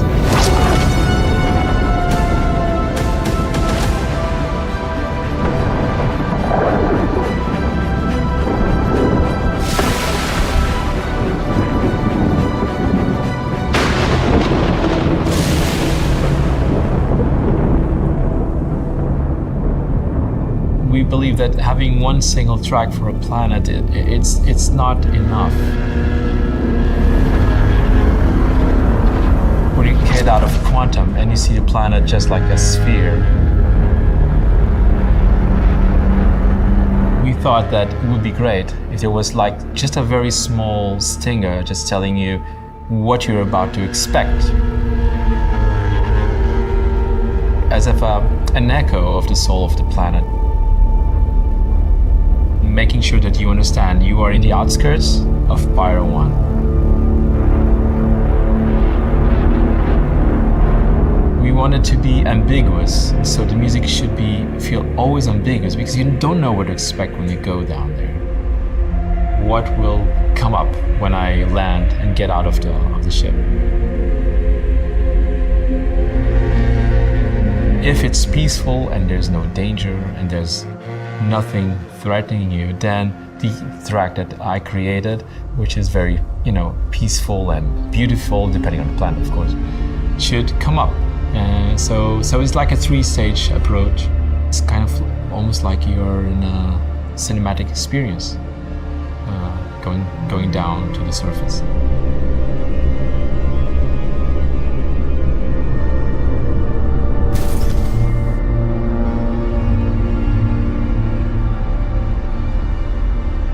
when I saw Pyro 3 for the first time, I thought it was absolutely beautiful planet. I really loved it.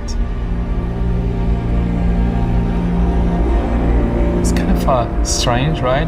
That you are in a supposedly dangerous system with such beautiful planets.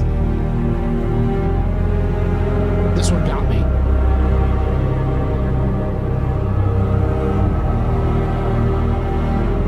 This is the planet where I believe we should merge orchestra with synths and vocals and just create a classy but modern experience.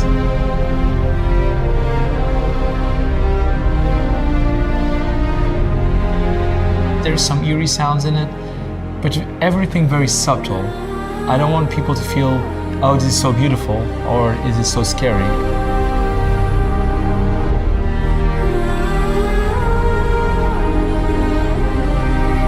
And then eventually the music may come into them. Jesus Christ, Pedro. What the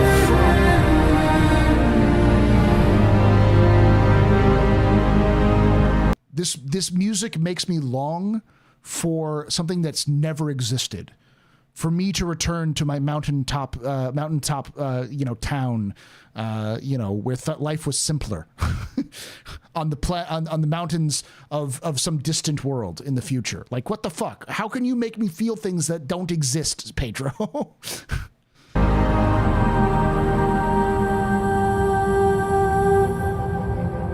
Pyro 4. Pyro 4 is a bit more alien. Beautiful.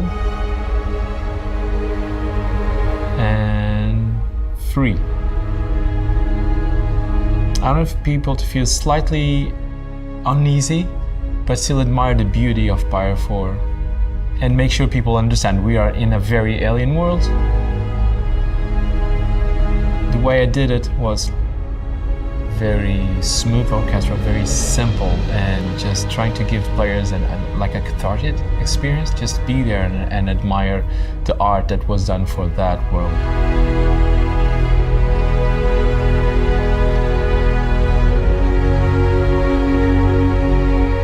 And then in the second part of the track, I'm a pianist, so I tried to use the synths, but in a pianist way, which is not so often used, because many times when you hear synth, either they are doing very long lines, like the old classics, or ARPs, which are automated arpeggios.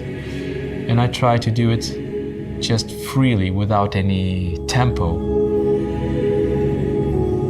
Just me playing the synth. I love the results. I want people, when they go to Pyro for the This is what came to mind when this was.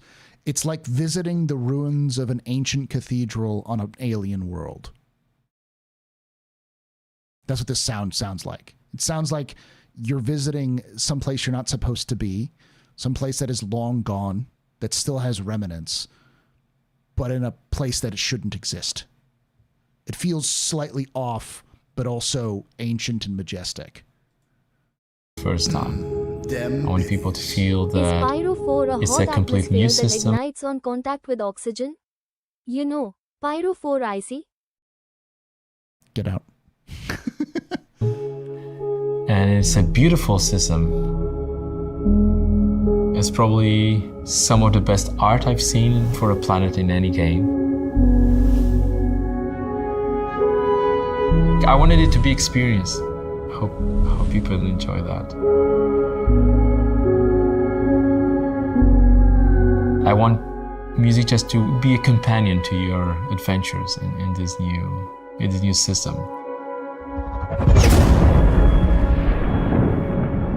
So what we learned this week? Well, that depends. If you've never played Star Citizen before, you've learned that Pedro is our amazing composer for the persistent universe. Those are that his work contrasts, yes. brings depth and emotion and the very essence of life itself to every adventure you undertake, and that his work gets more dynamic and ambitious every year. If you have played Star Citizen before, well, you've known all this after playing for the first 5 minutes, and we're just here to show some appreciation to the maestro.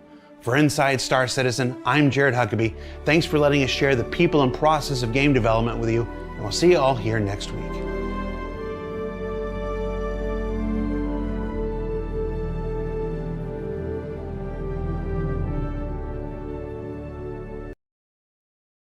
God damn.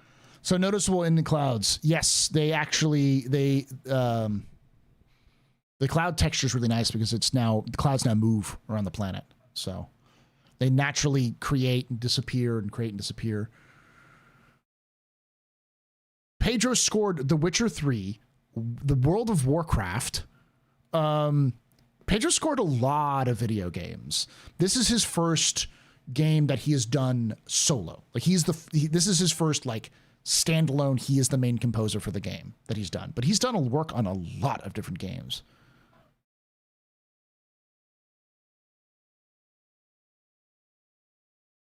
I feel like what Pedro has done is with Pyro is he found Star Citizen's sound. Like Pyro, the Pyro soundtrack feels like Star Citizen. Jump Point, the Jump Point track is just, it is Star Citizen. You can take away my spaceship. Spaceship. You can take away my space suit. Suit. You can even take away my space lasers. Chief Monkey probably has them. Never, ever take away my space game.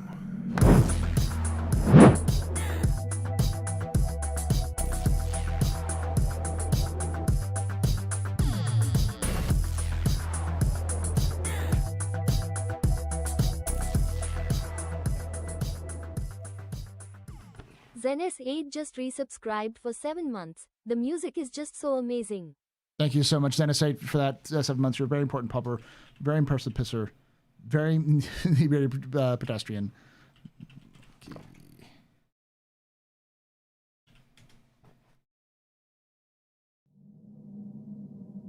You can take away my spaceship. Spaceship.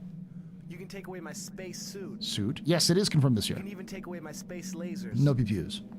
But you can never, never, ever take away my space game.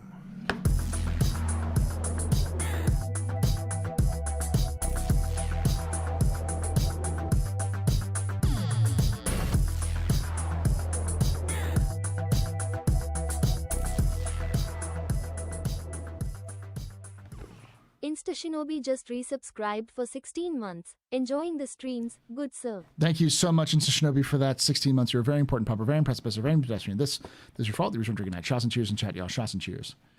Let me see if I can find...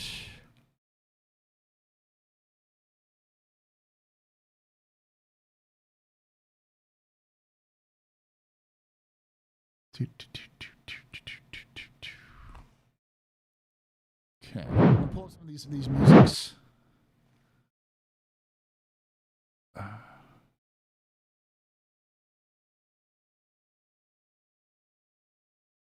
Here we go. I'll pull up some of the songs so you can hear them.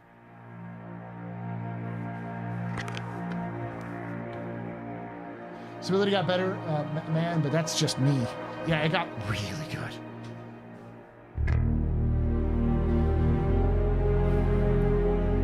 Considering it's 500. I was considering a filament printer from Bamboo, not for terrain. Not sure if it would go for the resin printer. Get it. 100% Iris. Bamboo is, the Bamboo is amazing.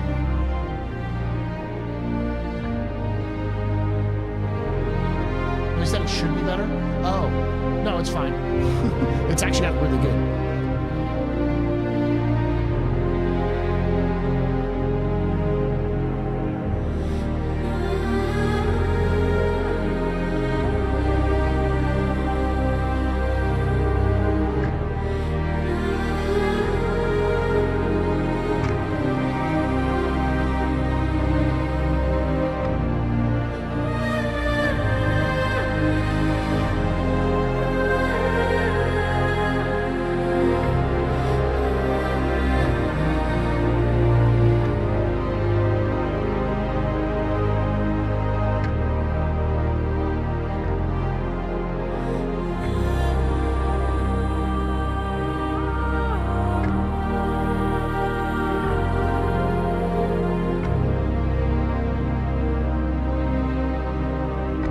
game has a theme. I will play you the theme before we get to this, because if you haven't heard the theme, this is the theme.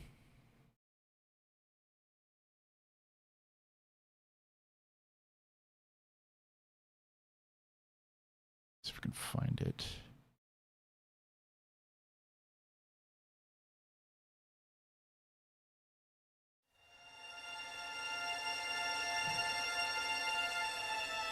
Not bagpipes.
Yeah, this is all done orchestral. Like they did it, they recorded this live.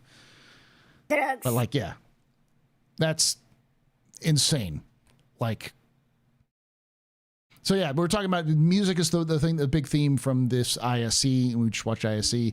And so I wanted to pull up some of the actual tracks to hear them kind of uninterrupted from Pyro. I also did find the track for the jump point. Are y'all ready?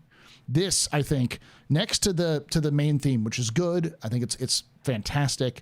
I think this really encapsulates the feeling of Star Citizen, though.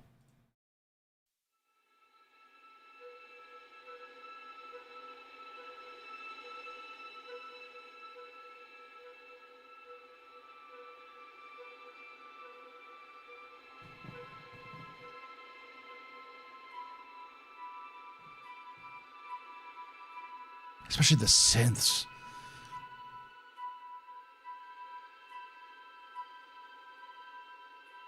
It's not just Interstellar. It feels like Interstellar if it was done in 1985.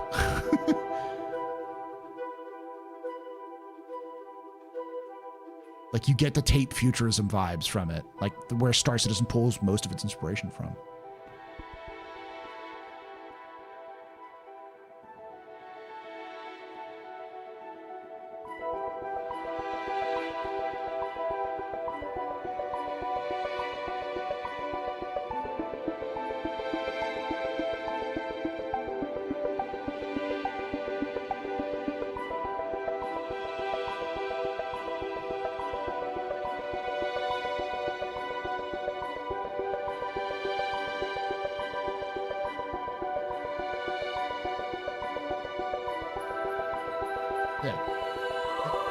There's definitely some Interstellar in there.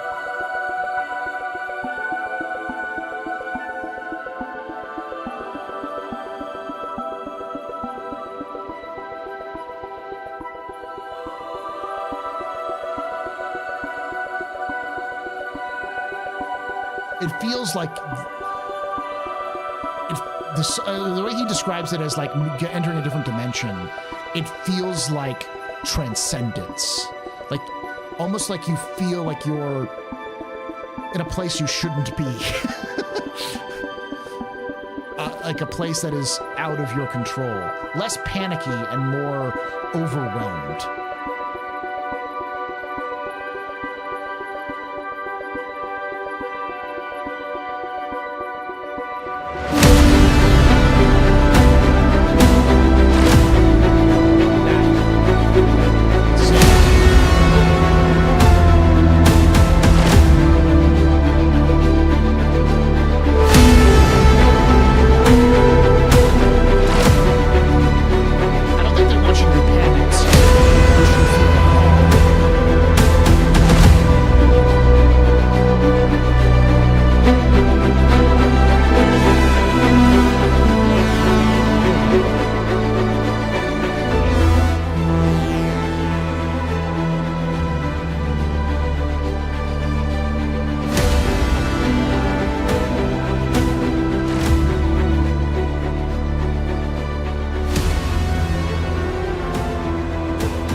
different ways. Like, this feels like you're trespassing. That's what I mean. Like, this feels like you shouldn't be there because no one should be there. Does that make sense? The other track was more of a, I shouldn't feel nostalgic for something I've never experienced before. And I think there's definitely some of that heavy with the Pyro 4 theme. It's the same feel of like trespassing, but it's like trespassing on a holy place.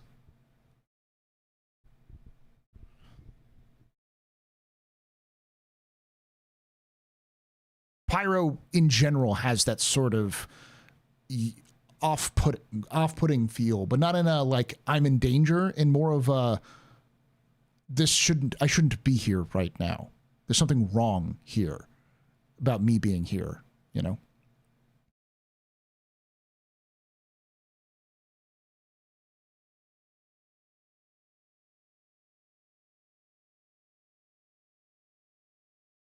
It feels like I'm discovering something new. This feels like it's something new. Yeah. It feels very exploratory, like revelatory, but also sort of like trespassing.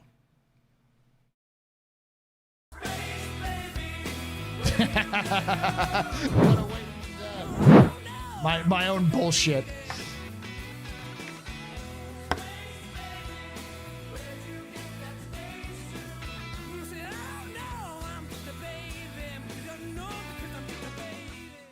Rostason just had a space baby.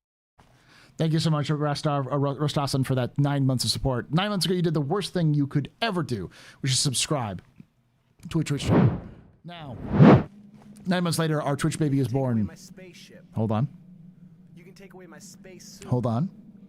You can even take away my space laser. Yes. But you can never, ever. Good timing. My space game.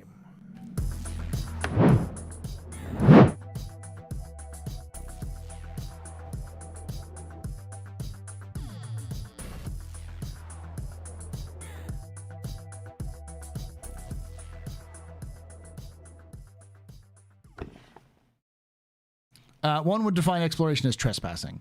Yeah, but I mean, there's different types of it. Thank you so much there, Hitten Mitsuguri, for that YouTube membership. You're a very important pub, a very impressive pisser for any pedestrian. This your father who's not drinking that. Shuss and cheers and chat. Y'all, shuss and cheers. Like, there's exploration which feels like you're braving new frontiers and that kind of thing. And this doesn't feel like braving new frontiers. This is like awe-inspiring. And things that can cause awe generally aren't things that are really explainable or like, this is going to sound weird, but the jump point theme feels like what Cosmos feels like. The show made me feel like. With it has synth, I guess, if I remember correctly, some very similar sort of music styles, but that sort of, you're here to learn about science shit from a good talking guy. A 12-year search. Yeah. So that's jump point. I'm not going to play the Castro theme yet. But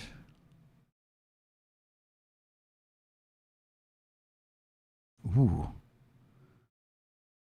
this is a good one. This is the Star Citizen soundtrack called Hunted.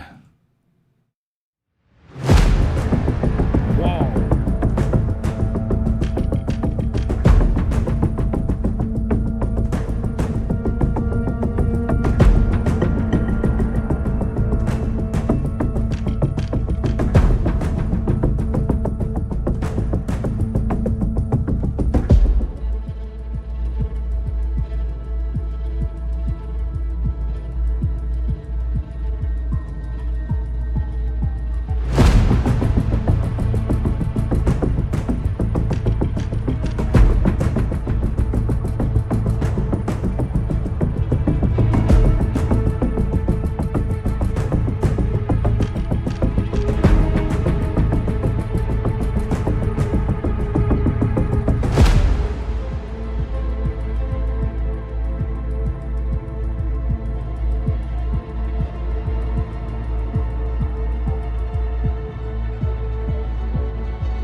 hunted. This is the distribution center combat music. Is that what that is? Let's pull up. Ha. So this is called The Wrath of Zeus.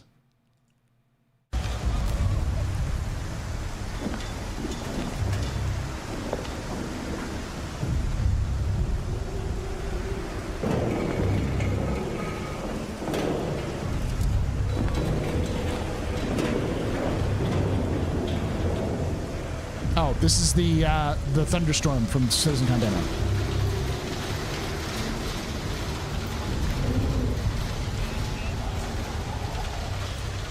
Oh, I agree. Gangs of Pyro should be a combat music from in Star Citizen. I would love to hear Pedro take Gangs of Pyro and kind of use it, like kind of remix it in his own self. 100%. Do we have a way to get these song tracks? Yes.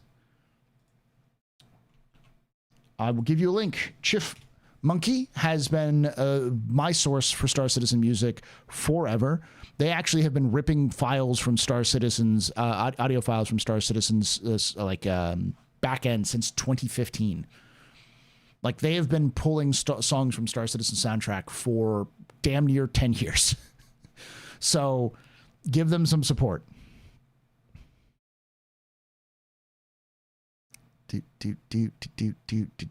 All right. Let's pull up Pyro. Hey, a tip. Escap, super chatted $4.99. I pray Senor Camacho gives us music with Gregorian chanting with the same impact as Halos. This way, my children mighty sing it in a school restroom. I don't think we need Gregorian chant, but I do think we could go with Mongolian throat singing or something similar. This is the Contested Zone track.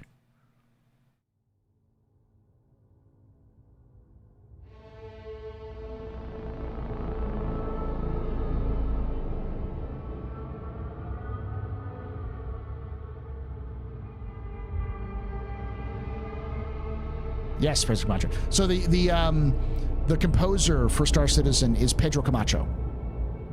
Pedro Macedo Camacho. Though he is Portuguese, I believe so.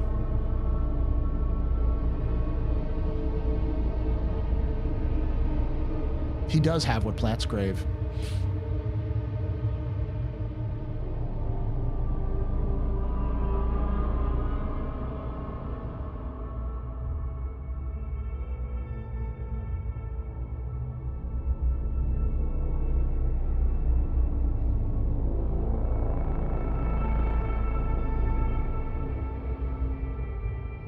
All I'm saying is some what's the name of the like they mentioned Jeff Sinelli mentioned that he's using them in his it's a type of Japanese drum. It's pretty famous, like these giant drums that they play. They're used a lot in like very aggressive soundtracks. Taiko drugs, yeah. The I could see Taiko and either Mongolian throat singing or some sort of like very bassy reverb, and even bagpipes in like combat music for Castra. I'd love to see Camacho. I'd love to see Pedro take a bits of Squadron 42 to add to Star Citizen, that sort of like, because this Castra's like a Navy base, that sort of thing.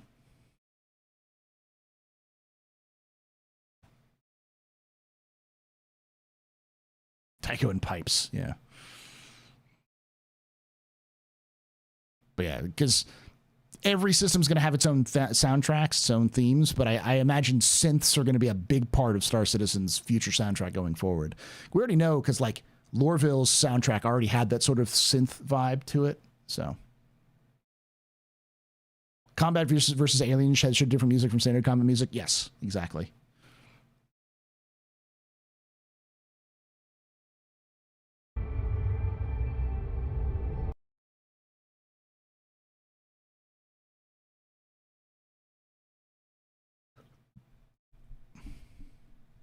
I just want the UEE anthem songs from the playthrough at CitizenCon. Yes, I agree. All right. This is Pyro 4. This is the one that I thought it felt like I was trespassing on a holy site.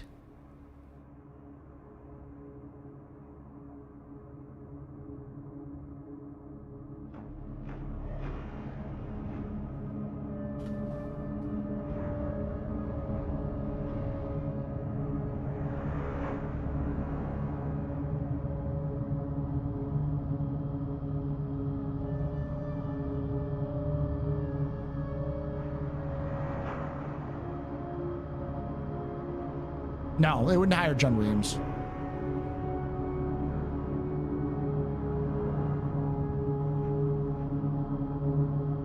They have Jeff Sinelli, who is the guy behind most of the Pirates music from Pirates of the Caribbean. The iconic soundtrack of Pirates of the Caribbean, that's all Jeff Sinelli. It was Hans Zimmer, but he was one of the understudies for Zimmer, I believe. And Sinelli's done a bunch of other work as well. Pirates with the Sound of Music, exactly.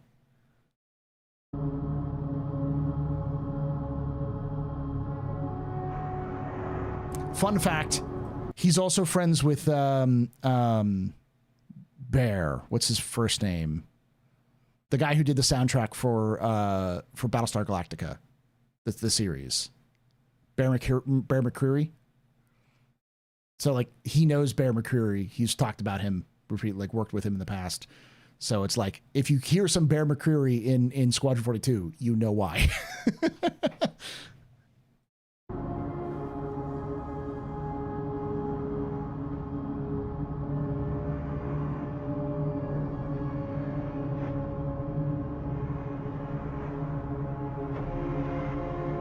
God, this is unsettling.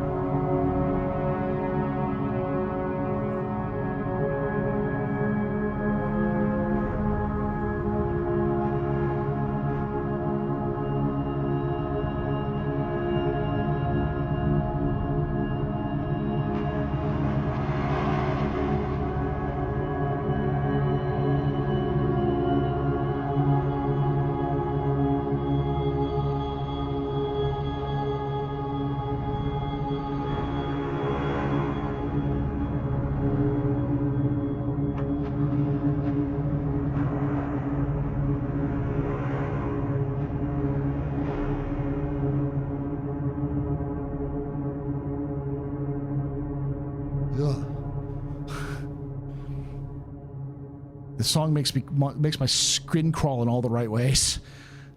Oh, I can imagine Adeptus Sororitas and army incoming. Yeah, this. Oh. And then there's the Terminus soundtrack.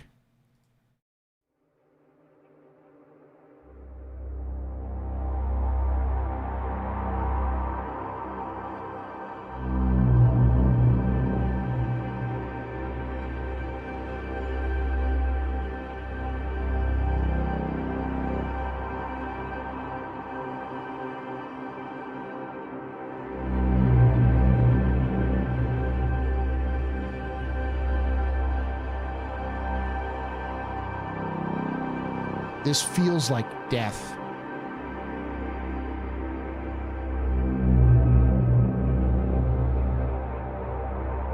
Like a dead world.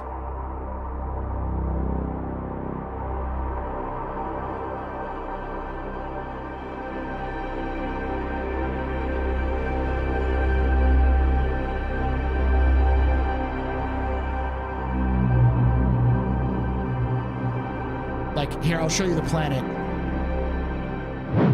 This is the planet that it's talking about.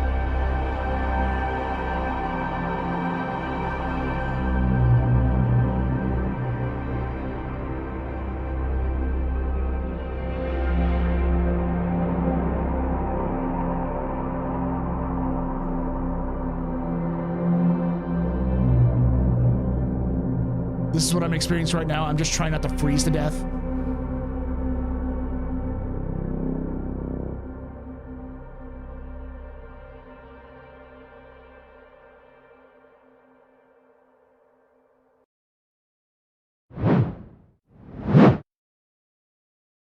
That's Terminus.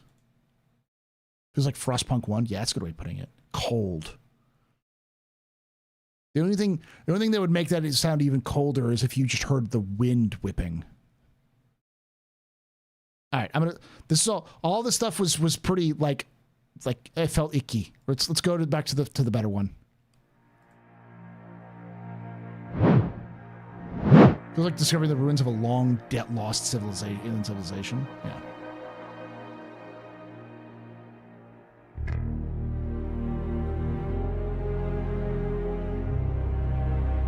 This sounds like hope. The lightness. Like I said, this makes me feel like I'm longing for a place I've never been.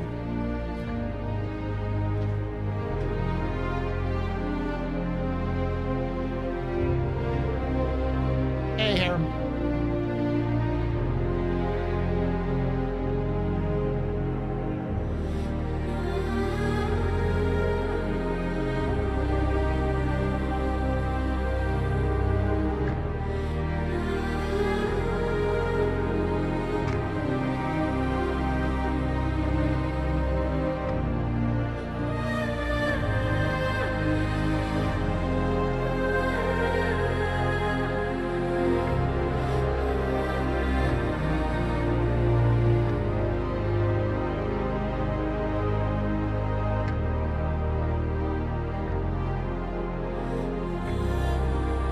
Children's frolicking in fields of wheat. Yeah, it's got that feel.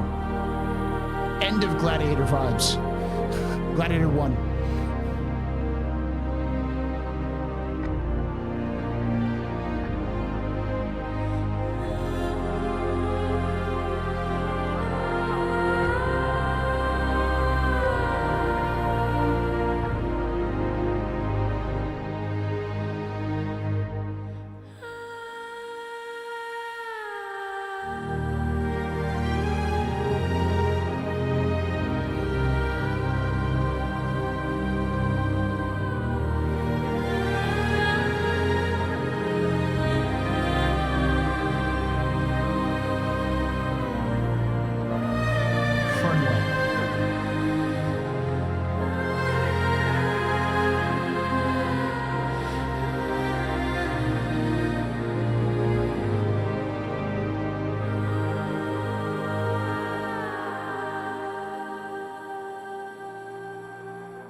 God damn.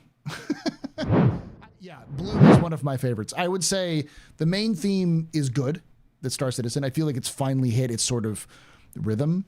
And then the jump point theme, I think that's going to be the jump point theme for all the jump points, which is nice. I think it really hits that exploration vibe. You know, Star Wars, the undiscovered country vibe, you know? Protag gets home after Battle of Vega, a hero. Yeah, that kind of thing. And Bloom feels like you're going home, which makes sense. Bloom is sort of like the actual habitable planet in the Pyro system. So, by the way, none of the systems are actually planets are actually habitable. They have atmospheres which will kill you, just slowly rather than quickly. Are those planets using Genesis tech? Genesis?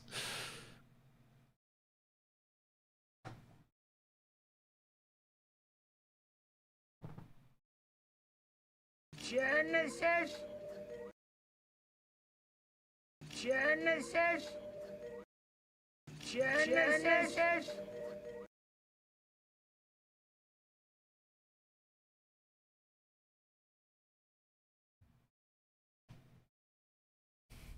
Planet Forbidden, yeah.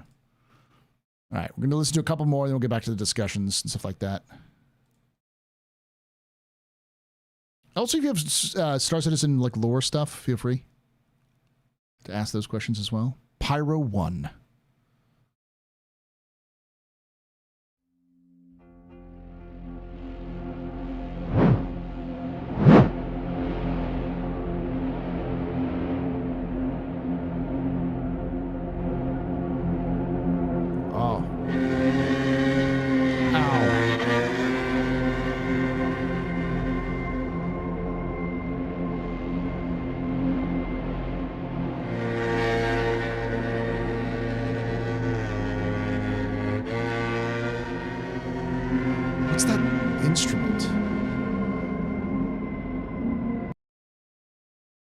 What is that instrument?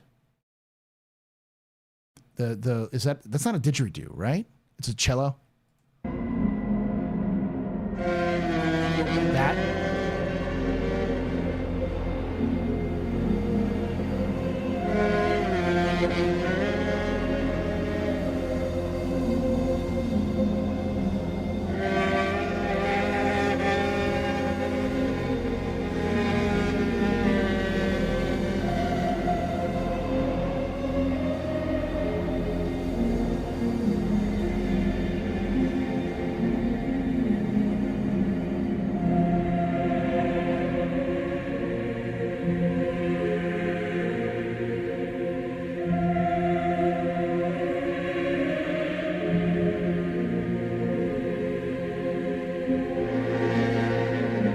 Listening to the soundtrack to a villain monologue?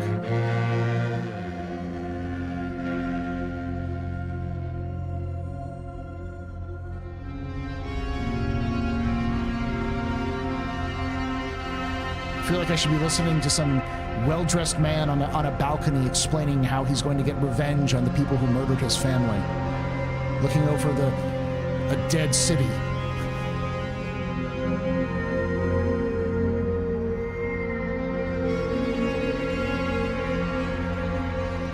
Speaks depression and sadness. Yeah.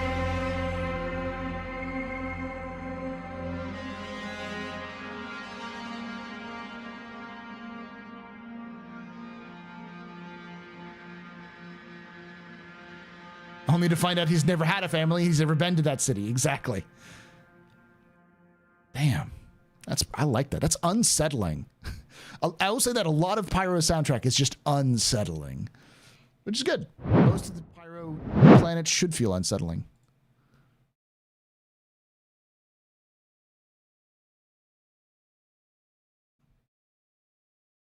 And then this is Monarchs.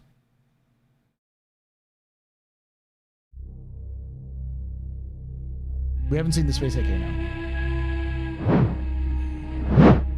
Talking about, like, Middle Eastern reference.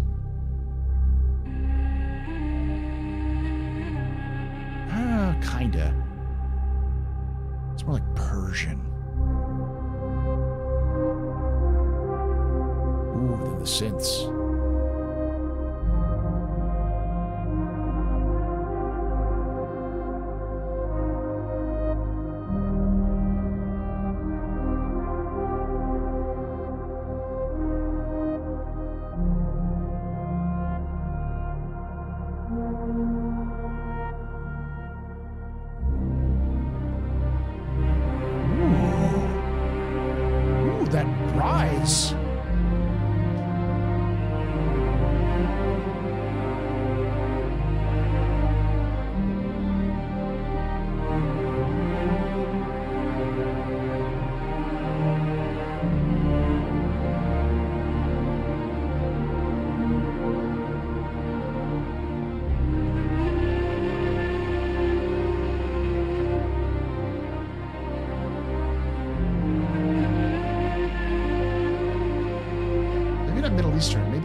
South American.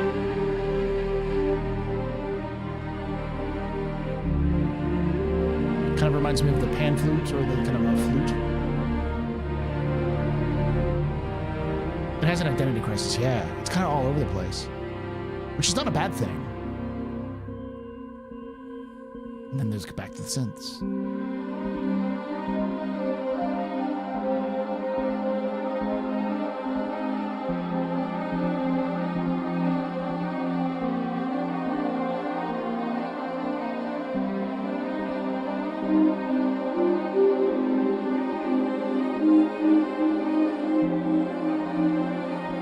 Changing, yeah.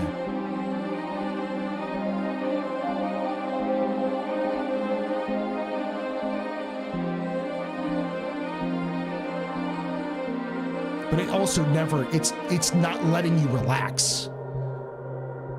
The song's never letting you relax. Something is always going on. Sometimes it's not always sinister, but something is happening.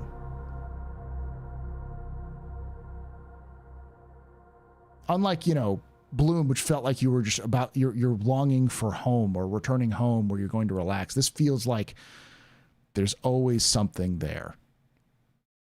Yeah, it's changing. It's intentional. I don't think Pedro is fucking it up at all. I think the fact that he's constantly changing it back and forth between synths and the flute and then the strings, and then they're constantly running into each other and kind of cascading over each other is like, oh, well, damn. Okay. This is not a planet that is stable. It is constantly changing. And funny enough, in lore, this planet is where the prophet of Pyro lives. The mines of monarchs are where the prophet resides, where people go to listen for voices in the mines that tell the future.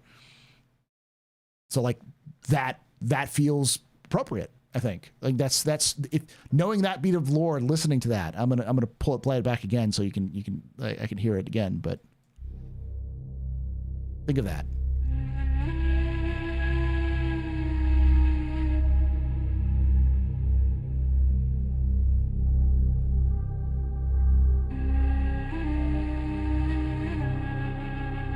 Yeah, it's like India. It's got some sort of like reed or flute into it.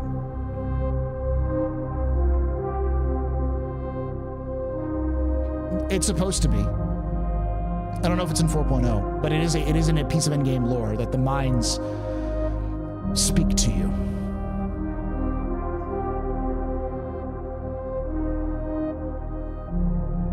The Fire Rats, which is a gang which isn't in the game yet, worship the star, and they believe that the star, that the prophet of Pyro is a entity that exists inside the mines that's ethereal, that's the prophet of the star.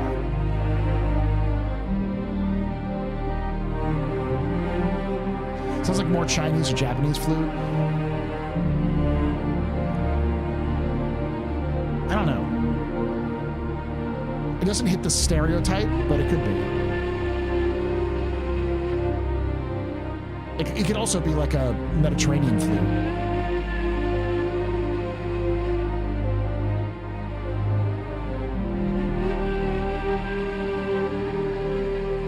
I haven't done a Pyro system survey. I was waiting for Pyro to come out. I'm writing one.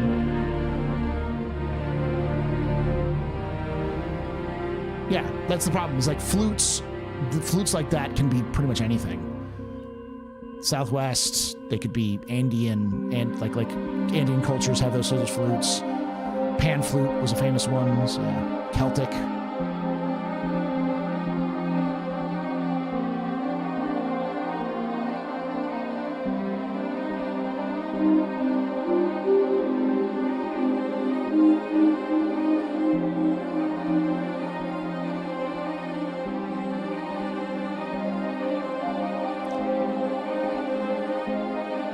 That little it's constantly rising, or constantly, I don't know I don't know music. I just know what I feel. I know that it's a constant build, it feels like.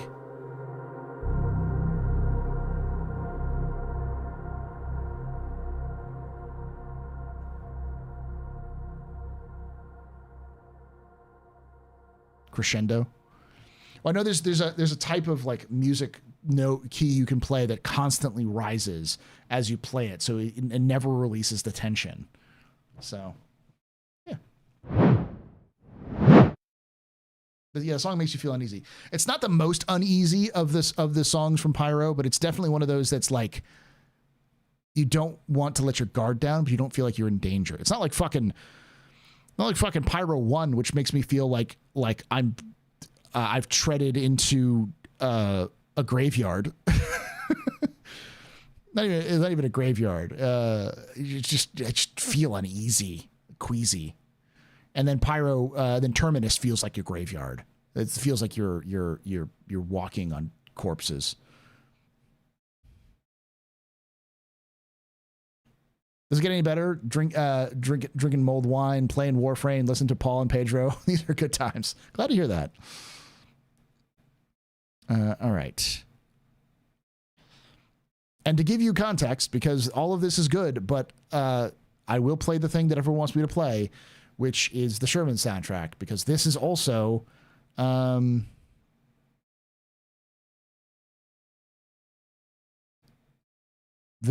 main, another kind of example of like where they're going with it.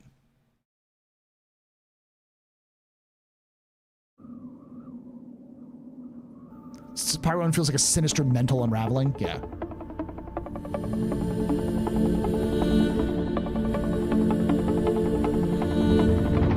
Bolero, the piece of drummers hate the most.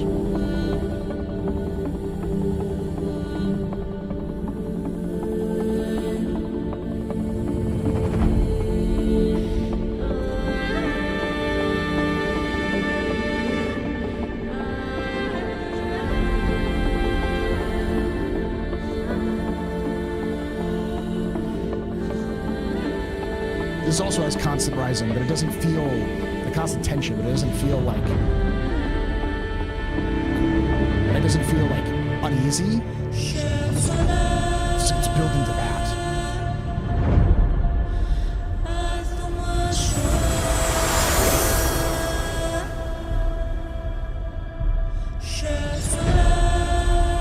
Yeah, Nordic is a good way of putting it.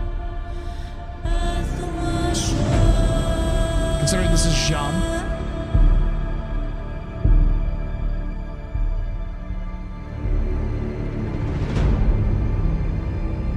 There's definitely a little bit of uneasiness because it's just kind of the...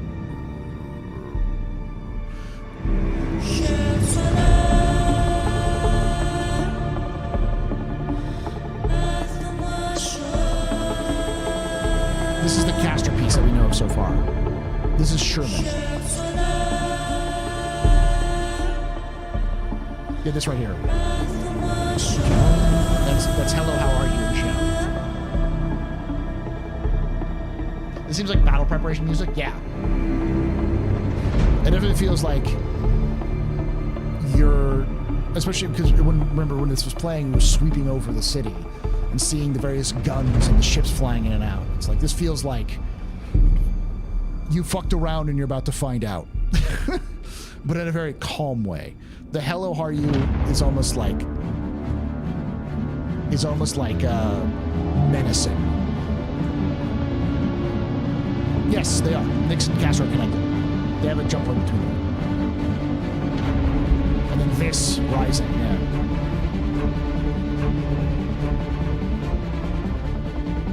Which makes sense. This was a fort. Sherman was a fort.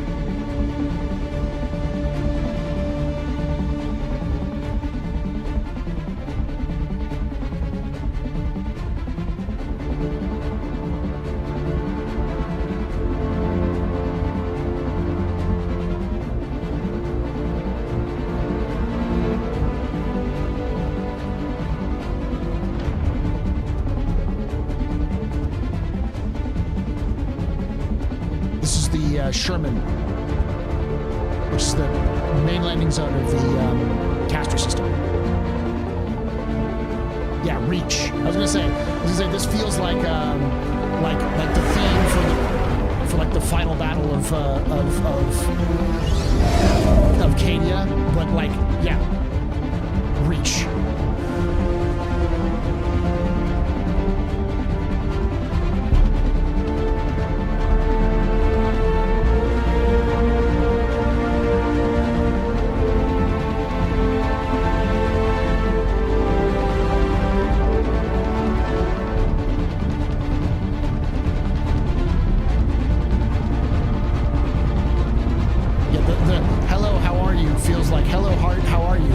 Spoken by the guns.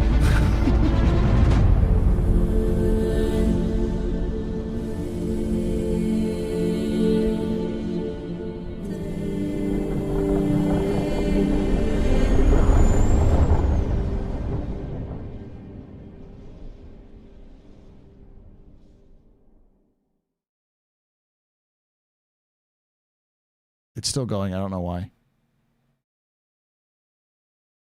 Oh, he just didn't cut it off.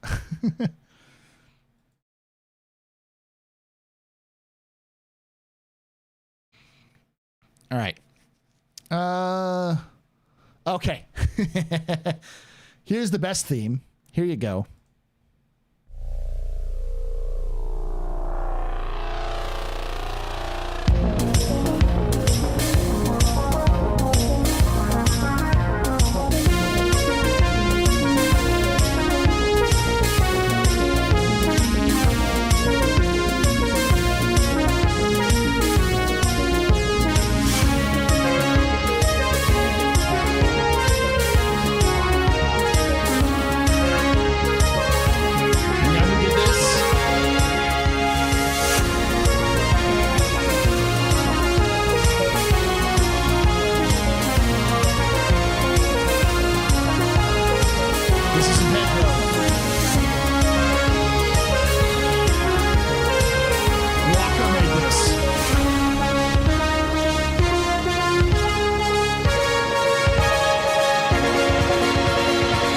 Like the Guardian, yeah.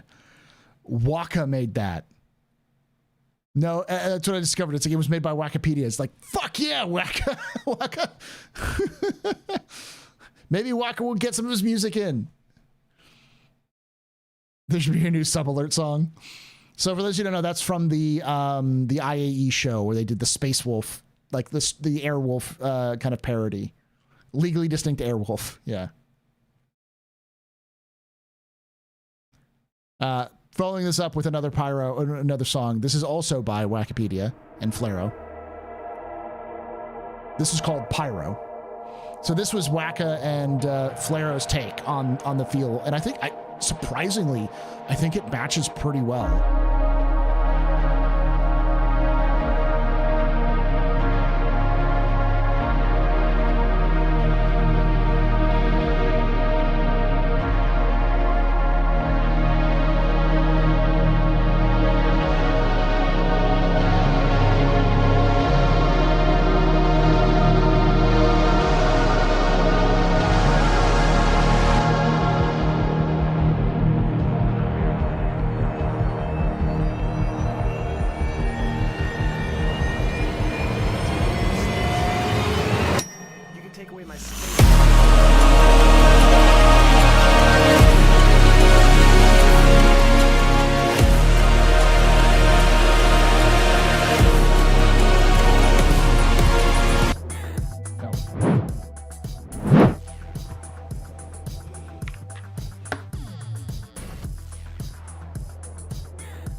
Gonzo 209X just resubscribed for 78 months. Gotta love that Pedro Camacho though.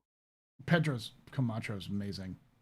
Thank you so much for that, Gonzo, for that 7 to 8 months. You're very important, Papa. Very impressive, sir.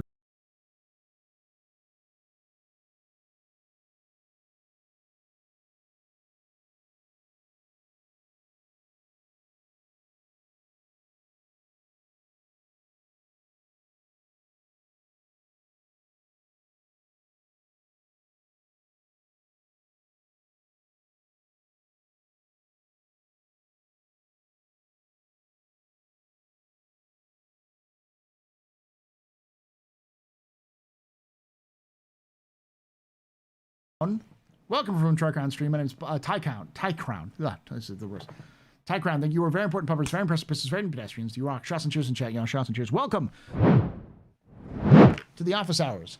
My name is Paul, Berserker01, Batman Shelley, your humble host and space bartender here at the AstroPub, your space bar at the end of the universe. Sit back, relax, enjoy the show. We got a good one for you. We're just listening to some music, some Star Citizen music, because the theme to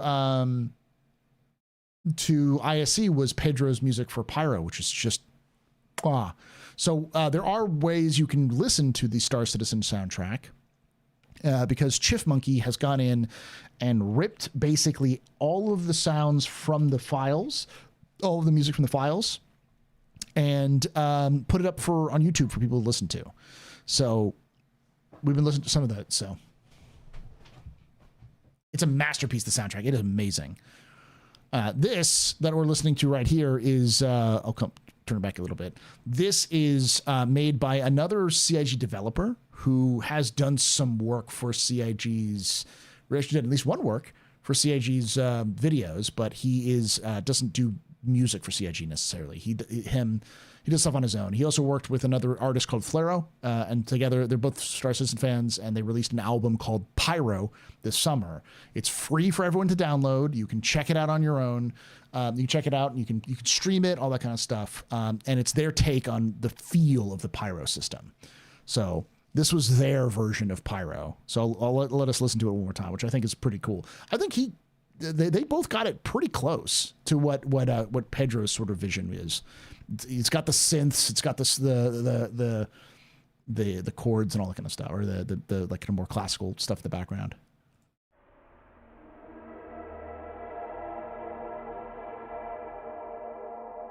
Like, you can't call it a masterpiece until it taps into emotions during gameplay.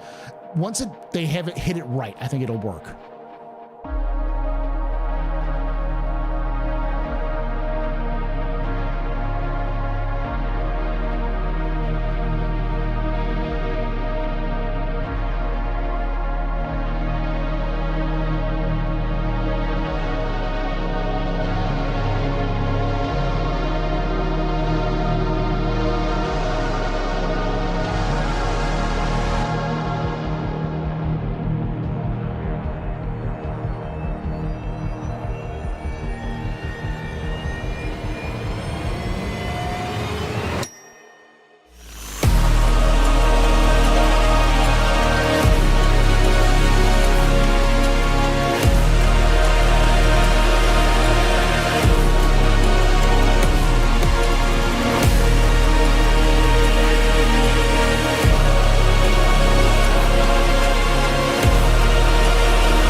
for a fan work done by fan artists, I like it.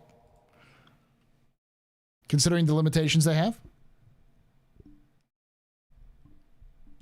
This is definitely too synthetic with I mean, that is sort of Flaro. That is definitely Flaro's style, because I think Flaro was the one who's mostly behind that one. But yeah, got a link to that song? Yeah. In fact, I will pull this up.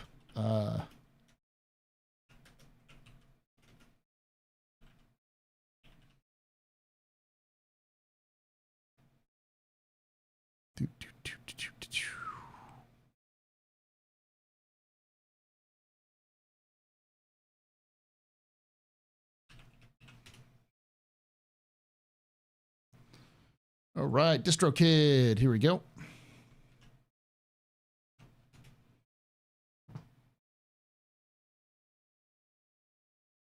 That's not the only song. There's also other ones like...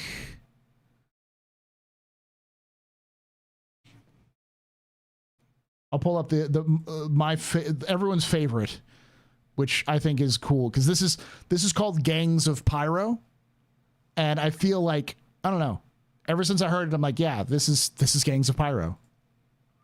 This is the Gangs of Pyro sound for me.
Some of Wacka's editions too. Like, this is one of my favorite is this one.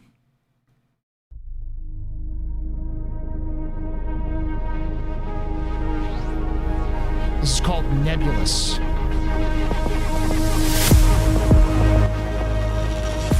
Nebulous.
played in like the background of a marketplace in Pyro, you know?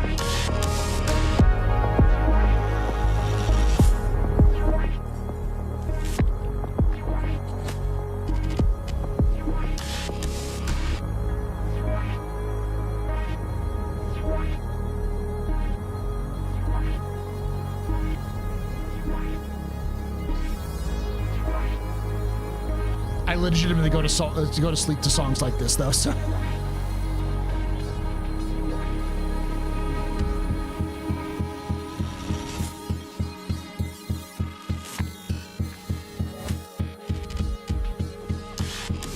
Not market music. This is mission music. I can see this as market music. Maybe like a stealth mission or something like that.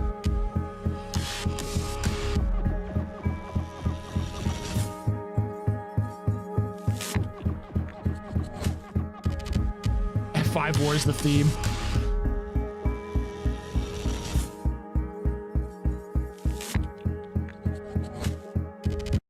So, all right, let's go. I'll be right back, and then we'll listen to a little bit more than just gonna hang out and talk.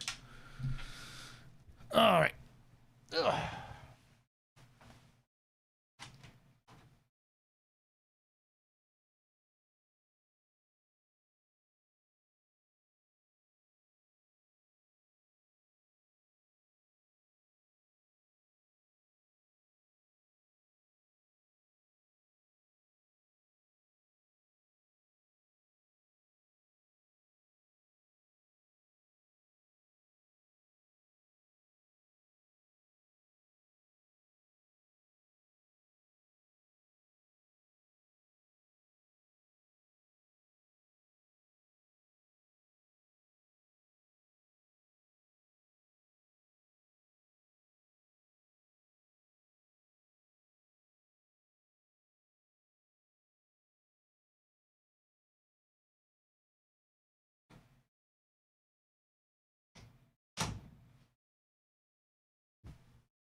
That sounds chill. Yeah, no, the Bloom's theme is great. What do you think Nyx will subsequently Astro release? All right, so I'm going to tell you something which is going to make you all think I'm dying of hopium or I'm coping super hard. I think Nyx is releasing next year. I think CIG planned on Nyx releasing right before Invictus next year. And likely I don't think it's going to, but probably CitizenCon next year. Because I think they were hoping to do Nyx and Castra this year, or this coming year. So Nyx by like June, and then Castra by like the end of the year. So, but I think it's going to get shifted because things happen, things change. It'll probably move to like fall of next year, and then Castra probably spring of 2026. Yeah, it looked really polished for white box. It's clear that they had a lot of direction they're going with Nyx. And there's a lot of stuff that's kind of done. Because it's important to remember, y'all, that the reason why it took them so long to do a system wasn't because it takes them a long time to do a system, but because they were waiting for server meshing. So once server meshing is out and is stabilized, the only thing that's stopping them from doing a system is normal gameplay stuff, building the planets, populating them, giving them mission givers and missions and reputations and like that sort of thing.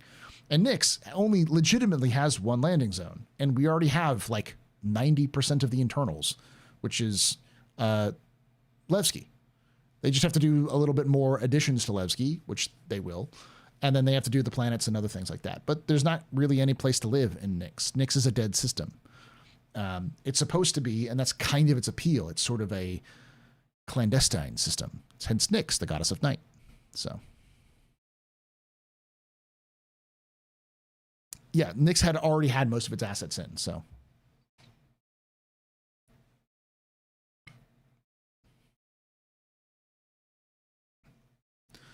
Do I think the Paladin's years away? No, but I don't know if it's going to be next year. I think the Paladin's years away. No, but I don't know if it's going to be next year. Vandal raids, though, yeah, that's going to be where Vandal raids will happen, but I don't think it's going to happen to 1.0.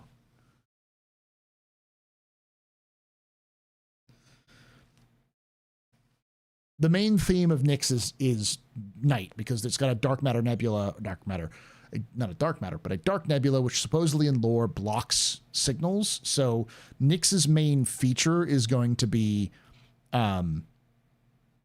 scanning. So the new scanning system will be out when Nyx is out. And because Pyro's main feature was supposed to be engineering, but it's not because engineering got delayed because they needed to test 4.0, I assume that we'll see either engineering added in a 4.0.1 or 0.2 patch or 4.1 patch in March of next year, which means that that team that's working on that stuff will take some time. It'll still be a while before they can move on to Nyx's scanning stuff, though they have been working on scanning for a bit in the patch notes, in the monthly reports they've been talking about it. So it's definitely something they've been working on. But they still have to test it and integrate it, so we'll see. But yeah, when Nyx comes out is when we're going to see Nyx and scanning will be out at the same time. How do you think jump point charting will work with only 5 systems? You won't be charting jump points. The most you're going to do is you're going to be charting transient jump points. So temporary jump points, which may or may not exist for very long. Hacking with Castra? I could say hacking with Castra. Maybe that and bounty hunting.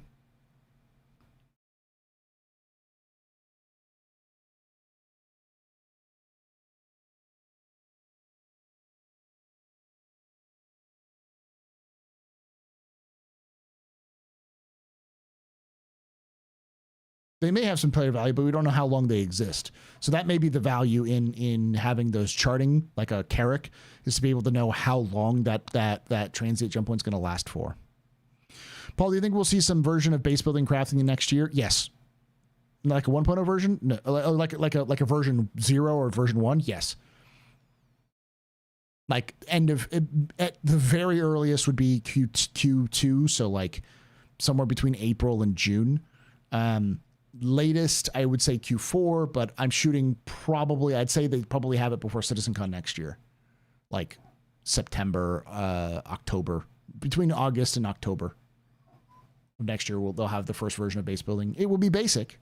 It will be, small hab here and mining thing here and that sort of thing. It's not going to be anything crazy or like complete, but you'll have some of the basic stuff down. When do you think we'll get data transfer and data smuggling? Probably 1.0 at the earliest. We really need BHV, Bounty Hunting version 2. Yeah, I don't know when that's going to come out, though.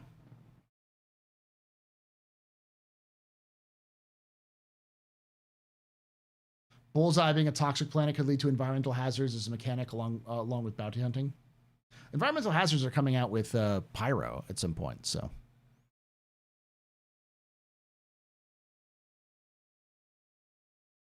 Timeline for what, Scape? Bounty Hunting version 2? Just because it ends in January doesn't mean they don't continue to work on it. That's just where they have it planned up to. They'll know more in February. I see no point in transit jump points. Maybe I'm missing something. So jump points have static entrances and exits. Generally speaking, they're always going to be, you're going to enter the same place as you exit. So it's going to be easy to camp. Super easy to camp a jump point. But transient jump points don't always enter or leave at the same point. So a transient jump point you can think of it as kind of like a river, whereas the jump point is the main branch, the main body of a river. And then there's these little tributaries which will branch off every so often and go in different locations. These transients are tributaries. And in theory, you might be able to take these transients all the way out. Away, like find an entrance away from the jump point so you can sneak past anybody who's at the entrance to the jump point and exit way away from the jump point so you can exit somewhere far away from the jump point.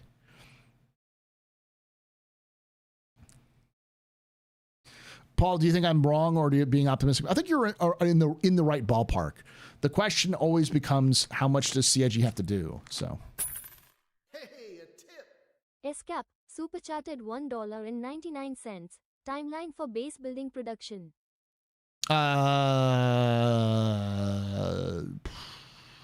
Earliest would be Q2, so June. Latest would be Q4, so December. And then it'll probably take them a year or so after they get the first version in to get it fully up and running with everything like space stations and stuff like that. Yeah, they said you can't jump through major jump points if you have a high crime stat. Now, they also said you had to contact ATC, and you don't. Now, I did have a dev at one point reach out to me because I was complaining about it, and they said, just curious, why don't you like the ATCs? And I sat down and I said, I hate that it takes away choice from the player. I hate that it restricts it. It feels like you're forcing us to do something rather than giving us a mechanic to do it with. I think, as I've always said, it's much better if the jump point, because it's just a naturally forming phenomena, opens and closes when you have the right tuning frequency. The thing that should be dangerous is if a player tries to do it and they're wanted, they're going to get jumped by the local cops because it's a major thoroughfare. This would be like, hey, I'm going to be taking lots of drugs through this airport that I by the way, I am also wanted by the FBI. Let me just strut through this airport to get on my plane. Like, bro, what? You're going to get caught. But maybe you're super fucking lucky and they don't catch you in time and you're able to get onto your plane and arrive at the location. You know, it's that sort of thing. So I'd rather it be a choice to be stupid and like the game to basically tell you no, but through game mechanics rather than saying no arbitrarily. Like, not game mechanics, but like supporting mechanics, like patrolling ships or other things like that. I said that and they said, oh, thanks. And I think they took that back to CIG. So maybe they decided not to do that because I didn't like that idea because I feel like if whatever they do with transients, they should do with regular jump points. It's just the thing that stops you from going through a regular jump point is if you're wanted or have drugs is you're going to get fucking scanned. They're going to be fucking cops there and you're going to get fucked. Like, that's just what should happen. Sorry if I'm swearing too much. People don't like it when I swear sometimes. And just duh.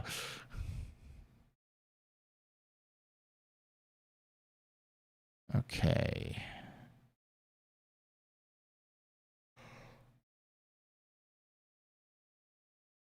Ooh.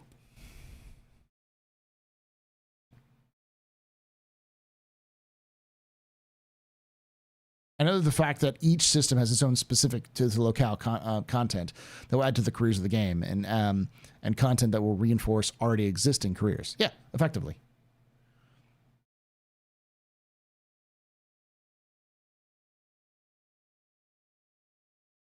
Customs don't like smugglers and criminals, yeah. At one point, someone kept saying, like, you're not being edgy when you swear. I'm like, I'm swearing because I can't swear in my daily life because I'm a teacher. So I get it out when I'm streaming. All right. Let's listen to two more, and then we'll just kind of hang out and talk. This is called Property of Pyro.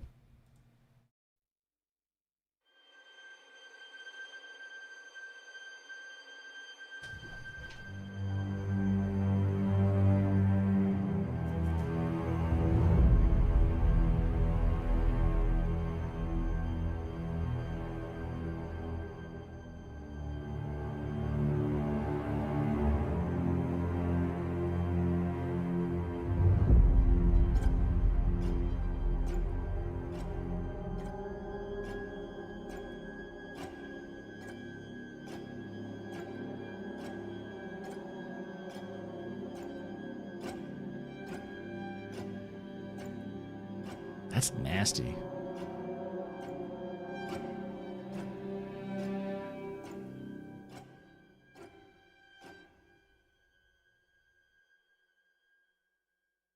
Yeah. What about the Endeavor giant satellite? What purpose will it serve? Probably scanning.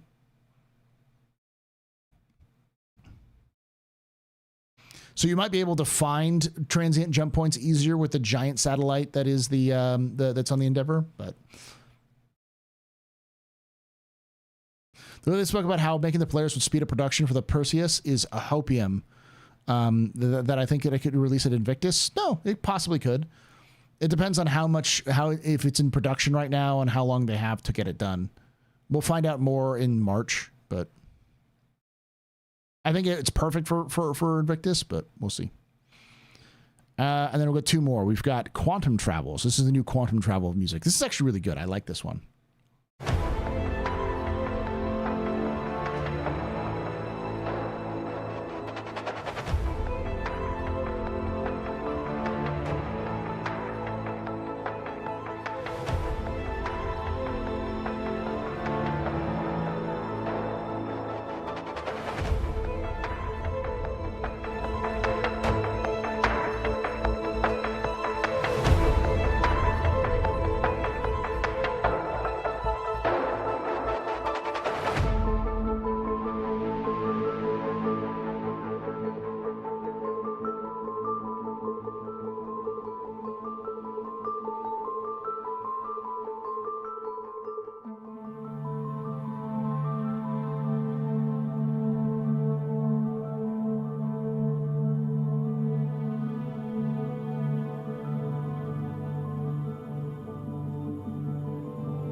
By the way, this works with the Quantum Travel in 4.0. When you start up Quantum Travel, this music plays, and it's almost perfectly timed. Every time. It's just, mwah.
Again, it feels like Star Citizen has found its sound.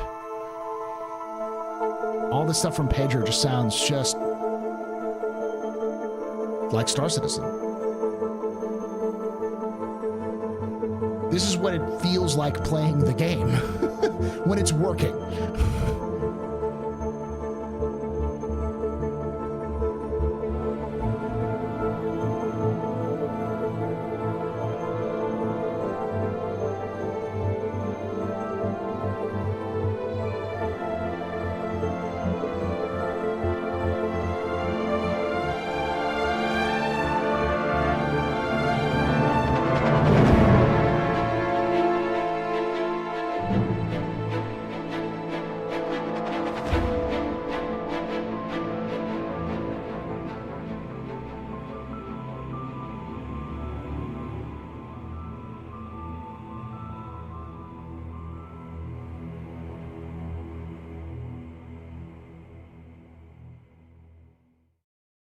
So good.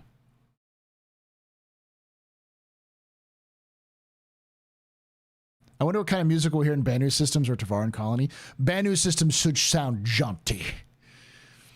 I expect harpsichord or accordion. It's gonna, the Banu just, their lore is just bouncy.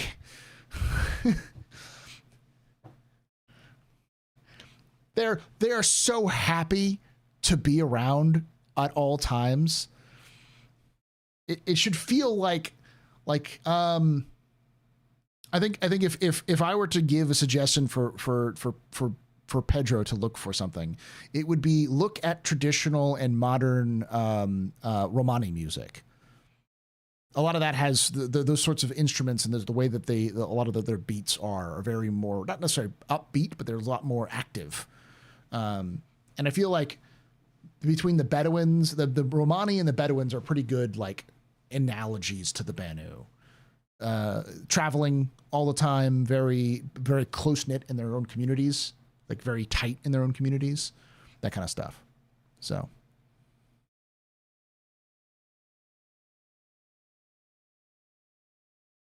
The hits on the upbeat, not the downbeat. Yeah. Like New Orleans Festival. Yeah, kind of like that. Or like an Irish jig, you know?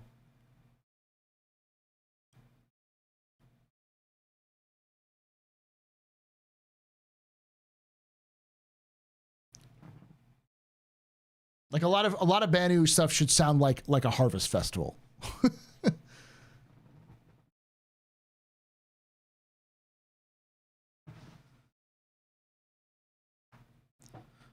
I think CIG would be very reluctant to add alien systems because lore-wise, if players keep killing aliens, it would probably mean war fast. I mean, no, it'd probably mean you get your shit kicked in because, like, the Xi'an will beat the shit out of you. The glass harmonica. Oh, yeah, that would make sense. Yeah. All right, so this is the last song we'll do, and then we'll kind of hang out and talk. This is called Rock Dwellers.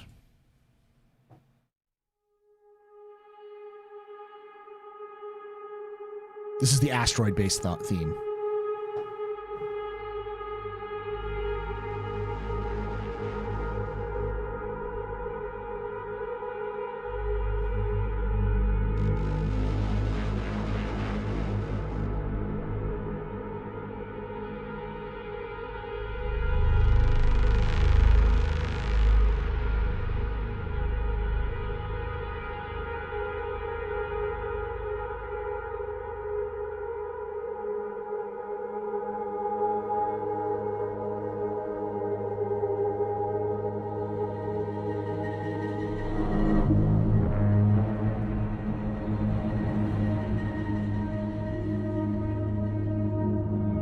No, but you can listen to it.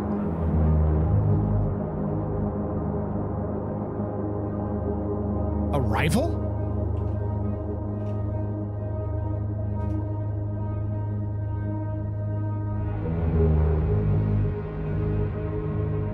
This gives me a rival and what was the other one that was similar?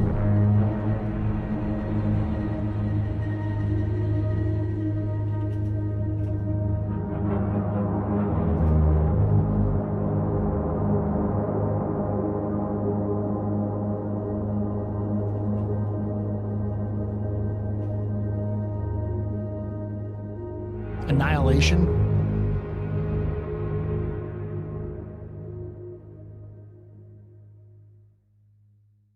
It's very Annihilation feeling. That yeah. Fear and respect, yeah.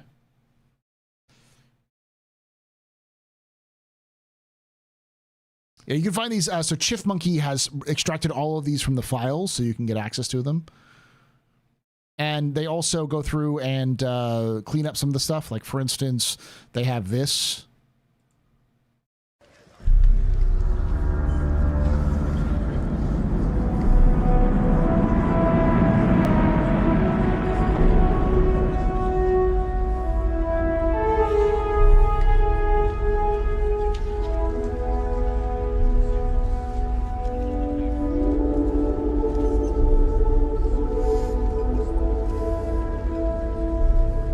This is the theme though they introduced Nyx again.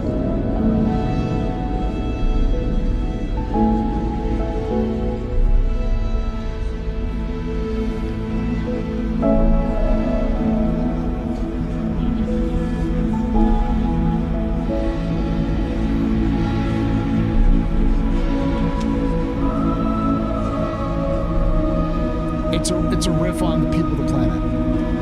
Is what it is.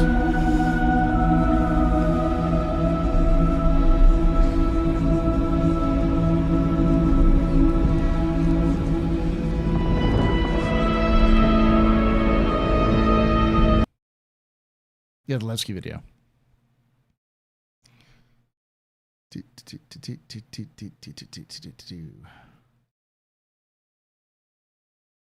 I think it's about it. Ooh, ooh, ooh. Yes, yes. This is my favorite combat music from Pedro. I'm going to make sure this is turned down so it doesn't absolutely ruin y'all's thing. Listen to this.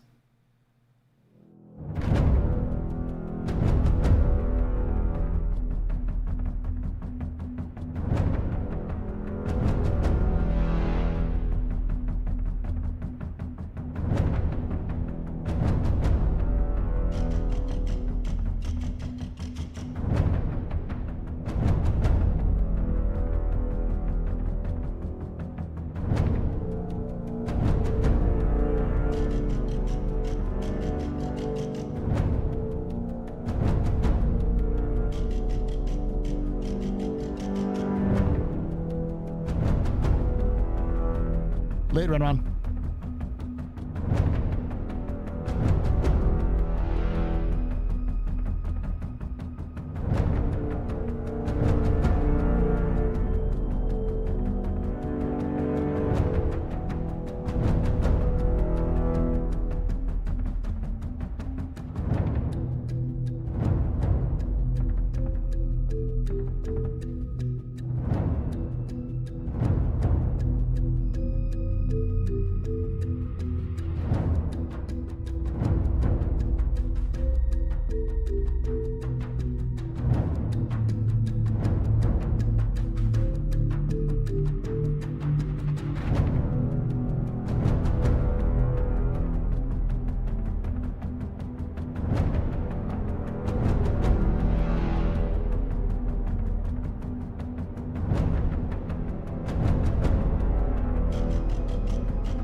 Hey, Shizuku.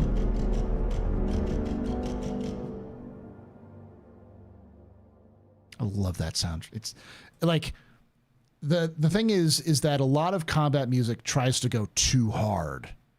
You know, like heavy on the guitars, something like that. And it can work for like the right moments, but if it's not timed right, it can kind of feel like a lot of action.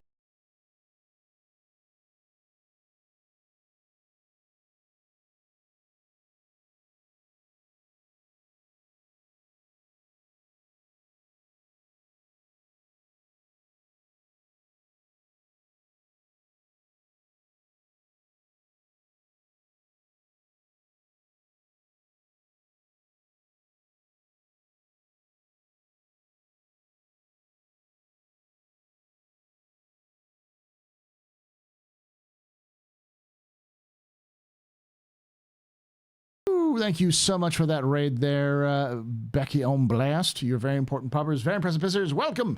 My name is Paul Berserker01 Batman Shelley, your humble host and space bartender here at the AstroPub, your space bar at the end of the universe. Sit back, relax, enjoy the show. We got a good one for you. How you doing?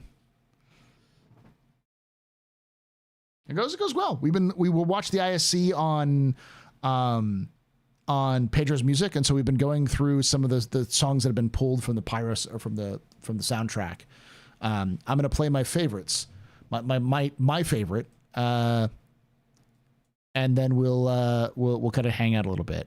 This is the theme song for Bloom, and I think I've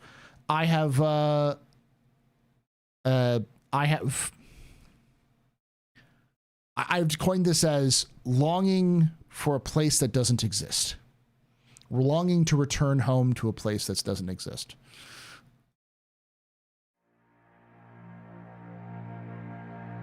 This is the Bloom soundtrack.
Fuck you, Pedro. Why do you make me feel feelings like this?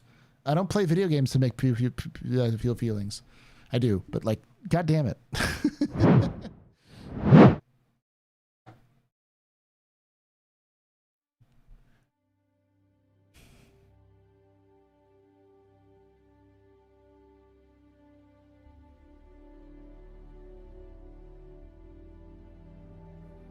Pub is the feels. This music makes the bugs tolerable. Yeah. It was working so beautifully last night. The dynamic soundtrack was so good. It was the first time I played Star Citizen where I wanted to keep the sound on, the music on, because it wasn't just broken.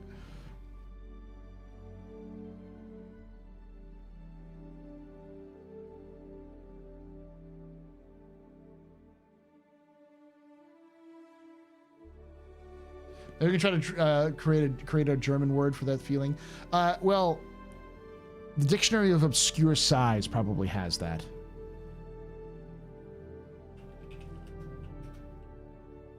Obscure Sorrows, maybe?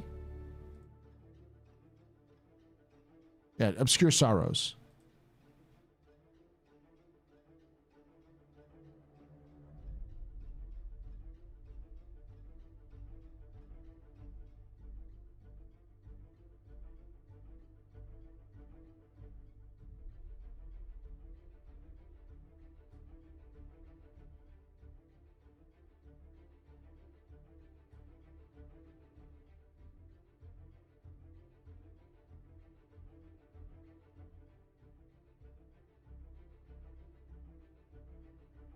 Though you don't know about the Dictionary of Obscure Sorrows, the Dictionary of Obscure Sorrows creates words to describe feelings and emotions that are unique to our current time that have no meaning or words, especially in English. One of my favorites is Sonder. Sonder is the realization that each random passerby is living a life as vivid and complex as your own, populated with their own ambitions, friends, routines, worries, and inherited craziness. An epic story that continues invisibly around you like an anthill sprawling deep underground with elaborate passageways of thousands of other lives you'll never know existed, in which you might appear only once as an extra sipping coffee in the background, or as a blur of traffic passing in the highway, or as a lighted window at dusk.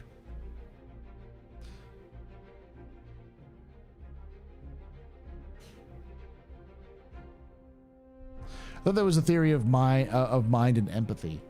Well, the idea that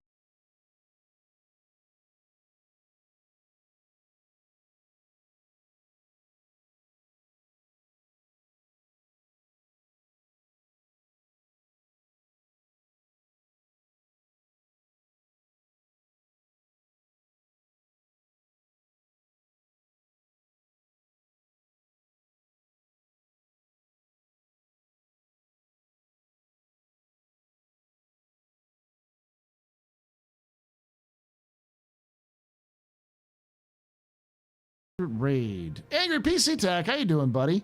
Welcome everyone from Angry PC Tech Stream. My name is Paul Berserker1, Batman Shelley, your humble host and space bartender at the AstroPub, your space bar at the end of the universe. Sit back, relax, enjoy the show. We got a good one for you. How y'all doing?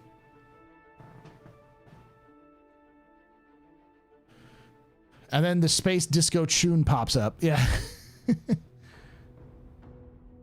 Theory of mind to realize that everyone around you is a human being with thoughts, feelings, history, family, etc. Empathy to give a shit about that. This is less of a empathy sort of feeling and more of a realization that everyone around you has a life that you will never understand, nor ever encounter, and that you are only a blip in that person's existence. Everyone has a vast, complex life that we don't know, but we're around them all the time, but we never will find out. And we were only ships passing in the night. That's what Sonder is supposed to mean. Less of a like empathetic for other people's also having lives, and more realization that everyone has it, and you're never going to interact with every person. You're never going to know every story that is ever told. That kind of thing. Worked on Evocati hats and hoodies. Did I played a little EPTU? I'm glad it hurt. Did it work?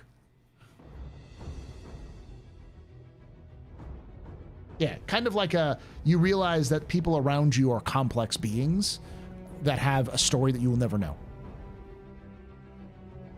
You know, if you're in a crowd of 7,000 people, all of those people has a story you will never know. Yeah, smooth bugs, fairly smooth until it crashed the desktop. There's been a lot of crash desktops in this patch.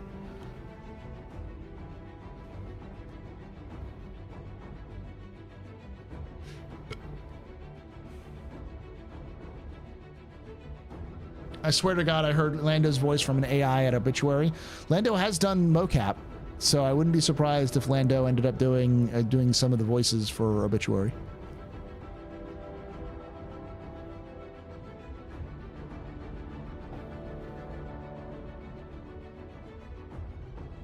The Dictionary of Obscure Sorrows is pretty cool.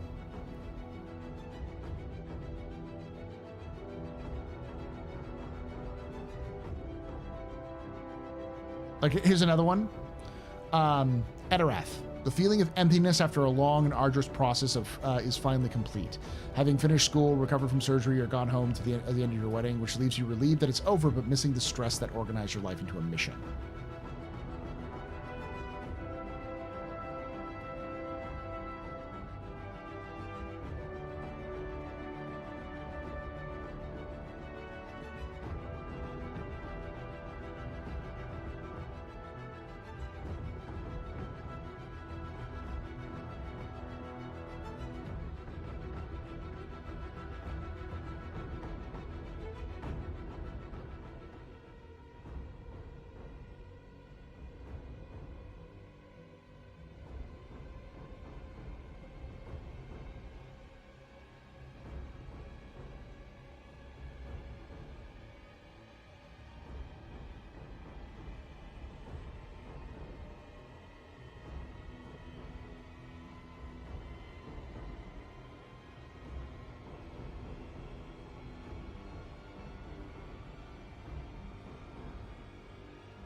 So I'm looking through some of the Dictionary of Obscure Sorrows. How is the 4.0? Better than it has been. I played it yesterday with some weird looping crashes, like death spirals, where it would crash, it would recover, and then server would error again, and then recover, and then server error again, and recover. But usually after 2 or 3, it'd be fixed. And then this patch is incredibly smooth for what it was, with 500 people in it, which is insane. And but there's a crash to desktop issue. There's a lot of crashes to desktop for 4.0. And what the point in asking 7,000 stories, each unique person themselves, yet each have their own commodities, experiences, and that's what Sonder is. That's what Sonder feels like. It's like you'll never know, and there's no point. And it's that realization that's kind of like, fuck. How complicated is the world when every single person, all of the 8 billion people on the planet are living in a complex life that no one will ever know?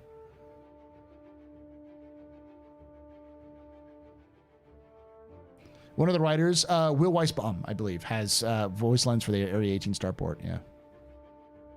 GTDs, especially around the JP and Pyro at the moment.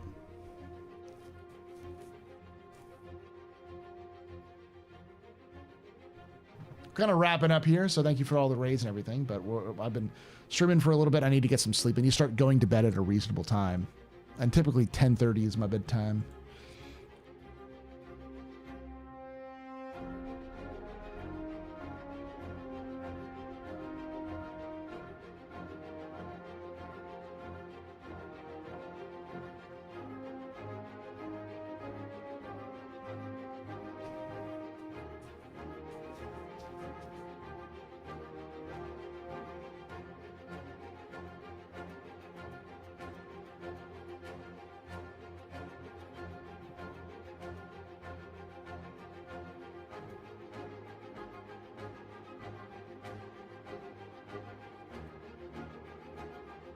We're all but an insignificant speck upon the vastness that is the universe. Yep. I'm a historian, trained historian and a history teacher. one of the things you come to grips with as a historian pretty early on is that the vast majority of human experiences will never be known, ever. And that I will be forgotten. You will be forgotten. Most people on the planet will be forgotten. Only a couple of million people will ever be remembered, and even then, eventually they'll be forgotten.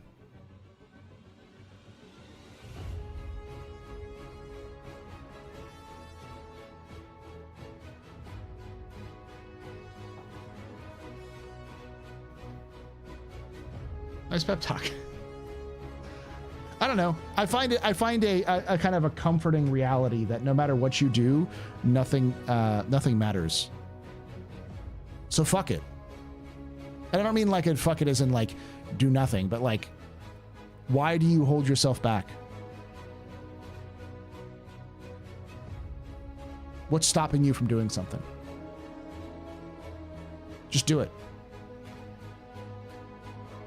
Don't be worried about if someone's going to tell you that you're going to be judged for something. If you want to do something and if you're passionate about doing it, do it. Fuck it. So nihilisticity. I like to call it, my wife likes to call it at least, a pleasant type of nihilism.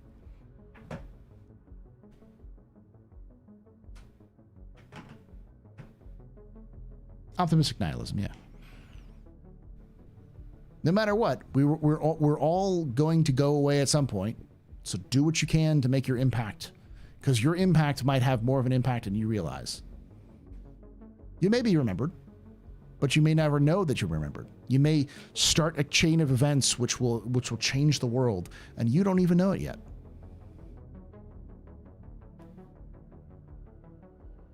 The law.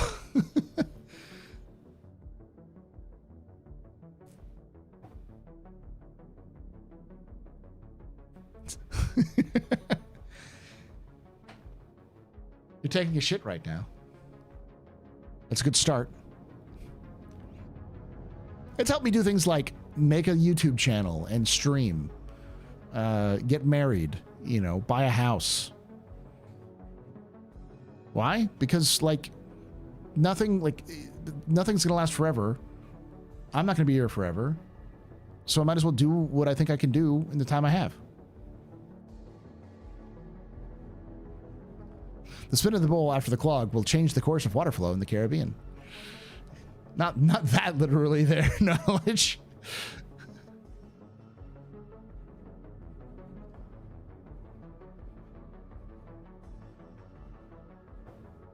Also, we all live all these lives, so maybe try to make everyone's life around you a little bit better. Yeah, why not?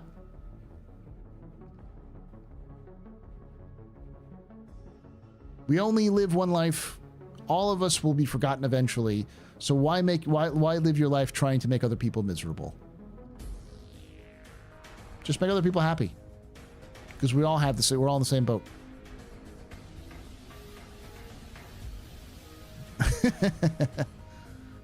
I don't know. Getting philosophical with all this music. Nihilism isn't necessarily negative. Thank you. Yeah, that's my point.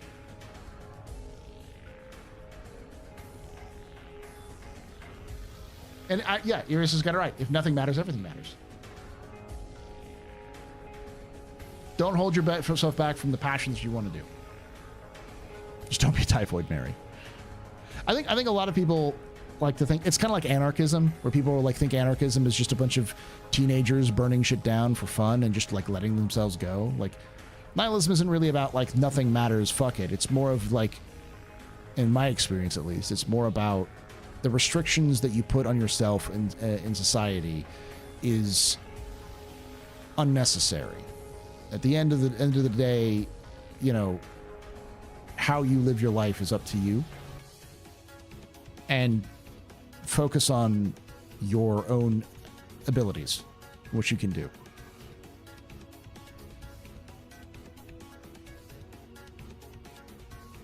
This is the type of violence that happens when people in power force you to conform to others, otherwise restrict your actions for your own good, and that unfortunately can prevent you from pursuing your desires to do the desire to survive, being the violence held over you. Yeah, that kind of stuff. Be the change in the, you want to see in the world and all that, yeah. I will happily be forgotten as long as the jackals around me will be forgotten too. Everyone will be forgotten. No one is special.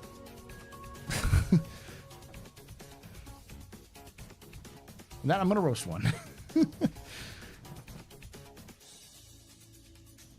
Which can be scary, but it's also, like I said, like I'm writing books again because I want to. Am I going to be some famous author? Probably not. Doesn't matter. I want to get my ideas out. Be grateful for the time you have. For in the past, if you would have been a colonizer, a slave owner, or exploiter. As for the future, will be another than a survivor, traveler, by necessity.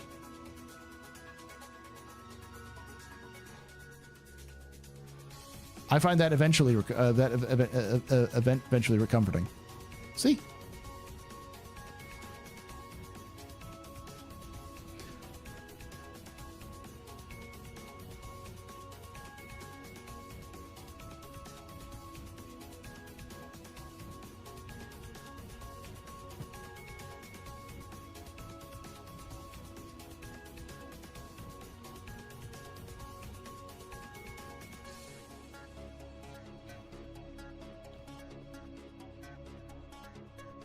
It's one of the reasons why I think life is too short to be angry about a video game. If you're upset about Star Citizen or any other game, the best thing to do is just play something else. And, why spend life being mad? It's an easy emotion to trigger and it's easy to soak into it. And I fall into that thing as well. It's very addicting sometimes to be mad, but I don't know. Sometimes it's just exhausting.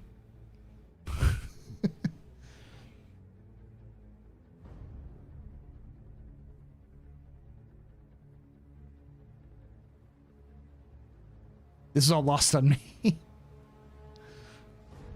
Yeah, it's hard to explain, Luna. I'm not the best explainer of emotions and these kind of ideas. But to give you an example, one of the things, I'll use an example for you, Luna. You said you wanted to be a writer, right? What's stopping you from writing? What's stopping you from publishing, from getting your work out there? Why not? Just go for it. No one is going to publish your work but you.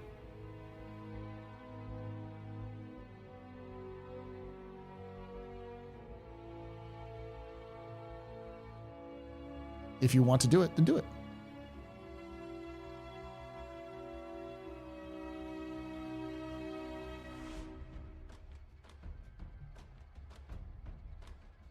People get angry when things happen that they care about. People care about things they spend money on. I understand that. But there's a difference between being upset at something because it isn't living up to your expectations and getting mad at it.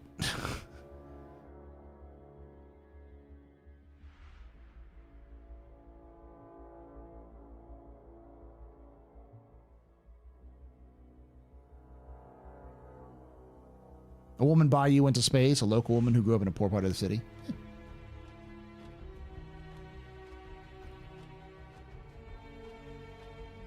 Neat.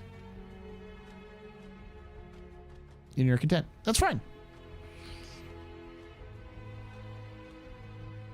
That's kind of the point then. Just write. Continue to write. Do what you want to do.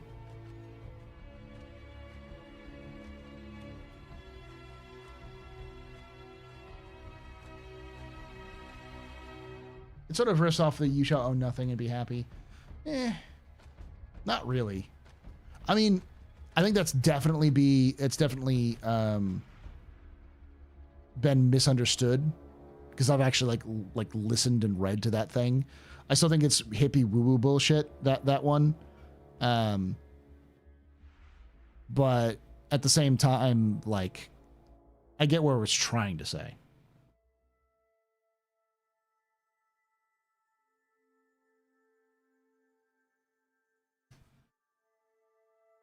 Nice. Risky. It's nice to hear.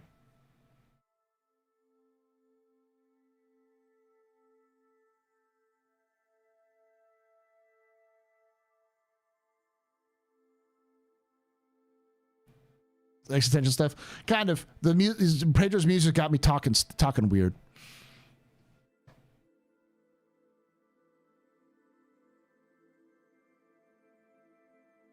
Jeanette Epps. I've heard that name, yeah. The closest thing that I can think of for a longing for a place thing that does not exist is Phantom Shenshut. Phantom longing encapsulates the idea of longing for something intangible, elusive, or unreal. German, man. Always got the words. After a year. Wow. Mech Warrior's good sometimes. Yeah.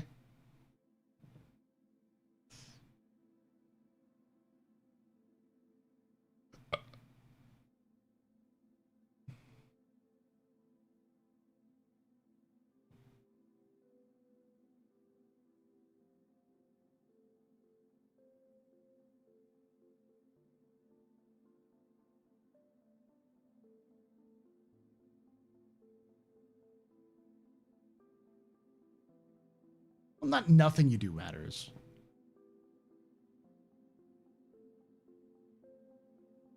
Things you do can matter.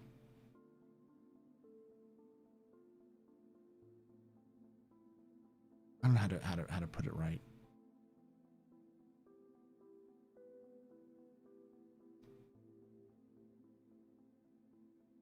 People often overemphasize their own importance.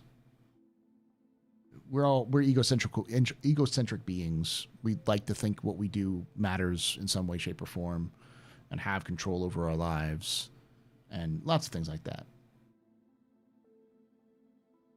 You have impact on people all the time, but people often restrict themselves based off of the idea that, like, the world around them, like, oh, what would somebody think if I did this? You know, like, oh, become a writer, or try to make a video game, or, you know, oh, that's just silly things. I'm going to do something else. Or, you know, I got to be efficient all the time. I can't take any breaks, because if I take breaks, then I won't be able to just, but it's like we wrap ourselves up into these sorts of things when it's just like, why?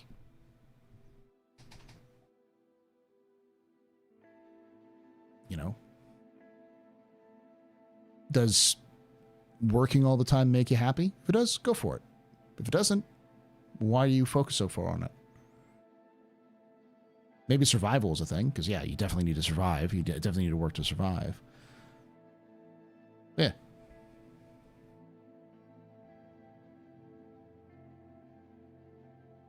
Okay, there will be an AstroPub game. Big home with a big, huge library containing a story from galaxies unknown to man.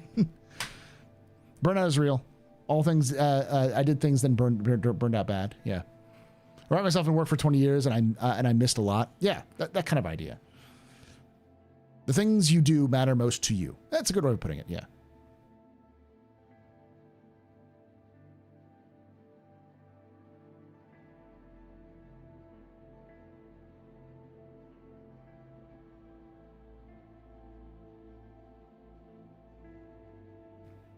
That's a good way of putting it too, yeah.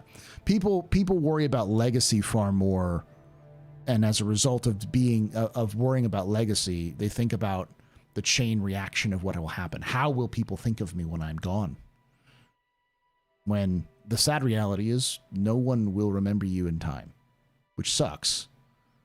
But at the same time, it's a little liberating, because it means that what you do in the long span of things doesn't matter as much.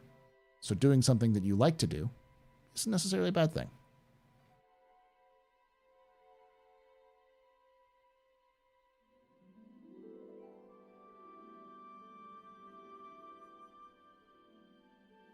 Things that no one will remember in eventually. Time spent with spouses, your children, your family members, your friends. Those little moments. Those are important. Because they make you happy.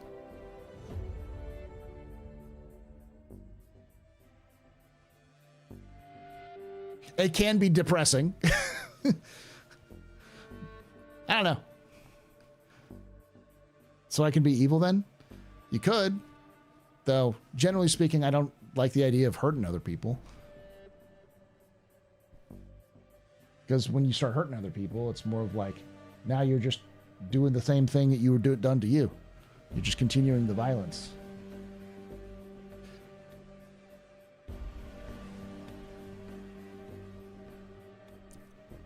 Life is about responsibility, not just doing what makes you happy. Legacy takes care of the next generation. It can, but it doesn't have to.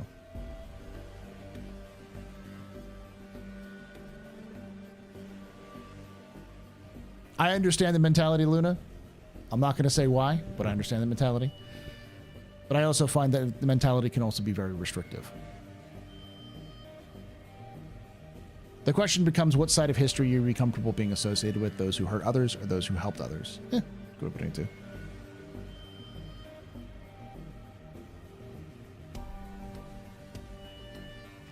All right, enough philosophical bullshit. Let's get back to talking Star Citizen before I have to go to bed, because I'm getting eepy.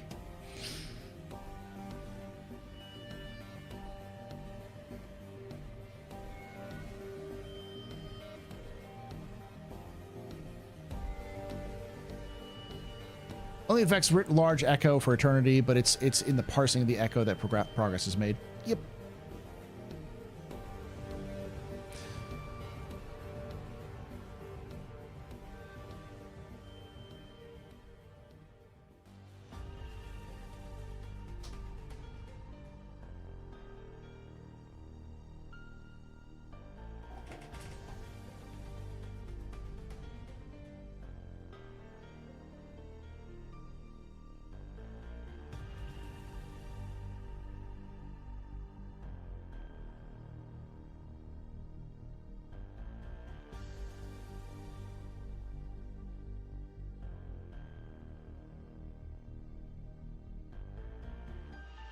I have no idea what to talk about right now. Pedro's music is very good. Let's just say that. We can talk a little bit about what's coming up for the Astro Historian. When do you think CIG will start updating ships to have other systems? What kind of systems, Promise? Hope 4.0 comes out soon. But that is the title of the stream. 4.0 is coming out this year. My guess would be in 10 days. So it's the 5th. So I would say the earliest we would see it is maybe the 17th. 17th or 18th. Who's the composer for Squadron 42? Jeff Zanelli. Like the Intrepid now has posters, and inside they said they'd be adding up to other people. Oh, I think that's going to be done in piecemeal, where you can put like the little posters inside. There was at one point the Habs actually had them as well. So yeah, like at one point you could actually, in one of the PTs, you could actually hang stuff on the walls. So.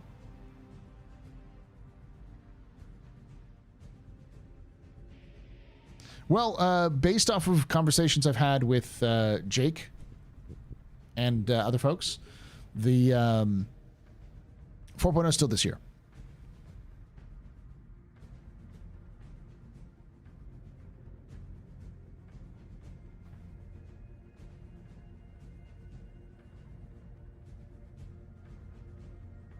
Starting to get bored in the verse, excited for a reset. Yeah, it's gonna be nice.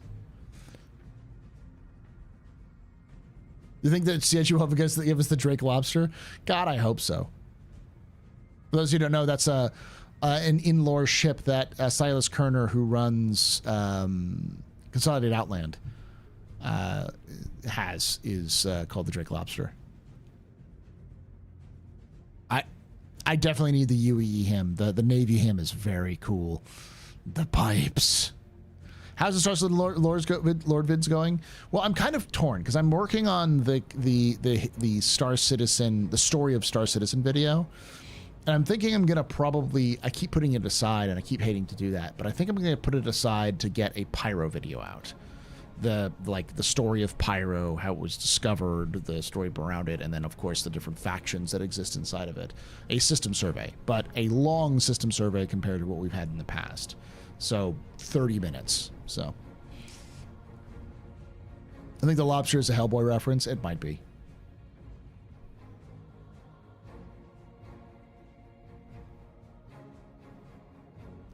Won't all ships need gold passes to have full engineering, so many ships need reworks? Oh. According to CIG, no. It's a shift in focus short term. I always wanted to do a system survey. I've been waiting to do a Pyro video when I can actually get Pyro footage. Like, so, I might, especially if 4.0 is still coming out this year, I might sit down and try to get that done a little bit more, because I actually have stories like the Prophet of Pyro, Pyrotechnic Amalgamated, the company, and the system, and things like the company that built the experimental shield array, the headhunters, the Xeno threat, the Citizens for Pyro, the Rough and Ready. All of them have stories, in-depth stories of where they came from, what the planets are like, you know, all this sort of thing. So I want to do all of that in one big video so people have an idea of what's going on.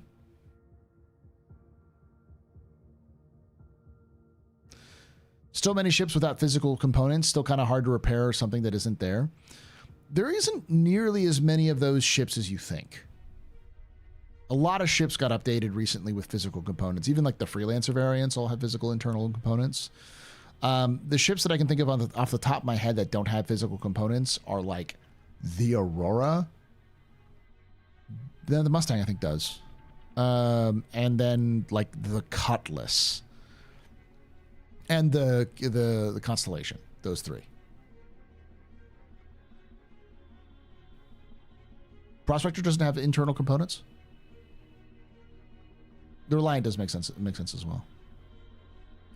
Though the Reliant isn't really a engineering ship. It's going to be more of a repair stuff on the fly.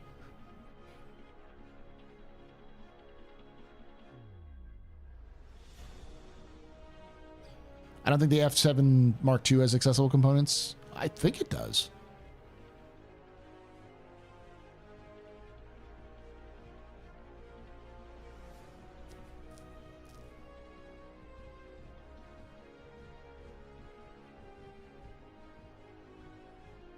If it doesn't have an interior, it won't need a pass. A lot of the ones with limited interiors won't need it either. Yeah, basically, because a lot of that stuff you're not going to repair unless you take it in for repairs.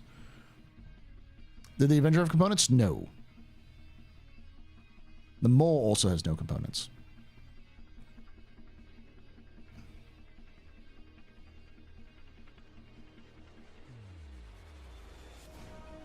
The Cutlass has no room for components due to how skinny the walls are. Going to need a ton of work. No, they're just going to take that back wall area that's between the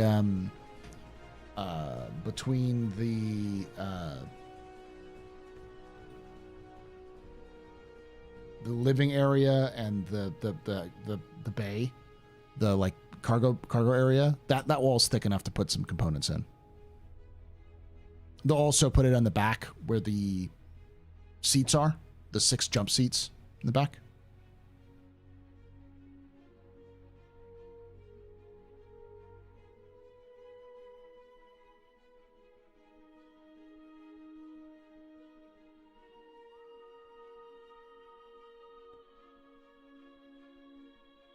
The Starfighter is another big one. The Starfighter needs an entire internal rework.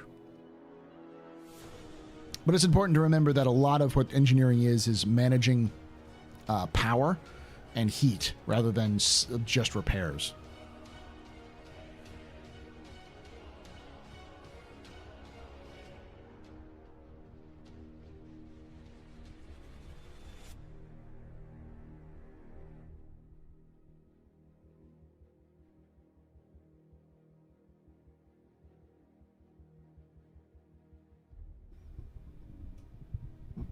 Hey, I'm happy. I've had bed logged so many times in the zoo successfully I lost count. Nice.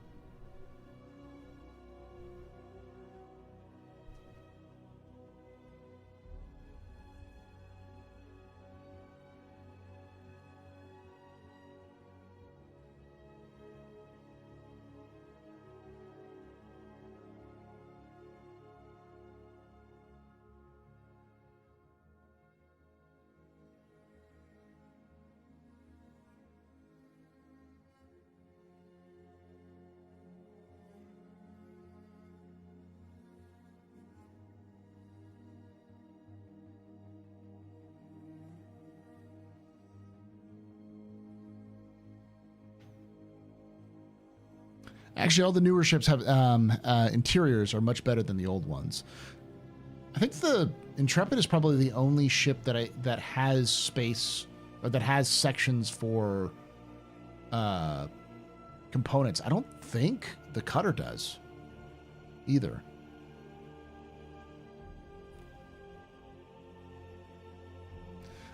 Question: do citizens and civilians have any rivalry, any class rivalry in lore?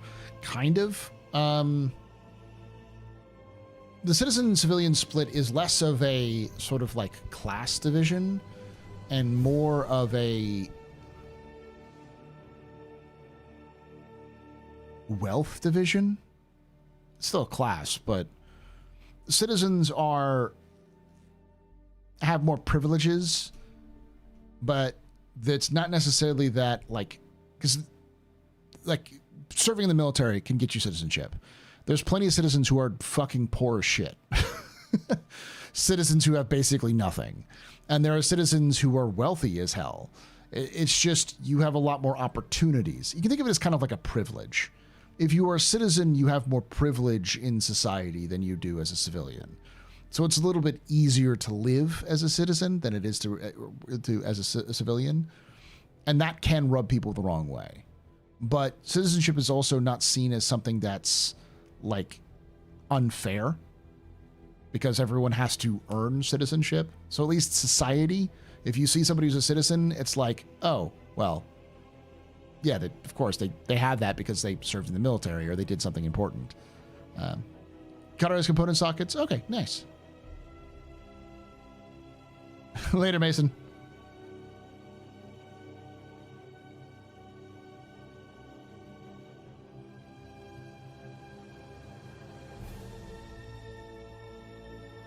Kind of new to the game. I own a Zeus ES and bought a CCUs to Zeus MR during IAE. Should I sit on the CCUs or upgrade the ship now? I would sit on it just because we don't know how the MR is going to function in game yet, and there's no point in CCUing until you 100% know that.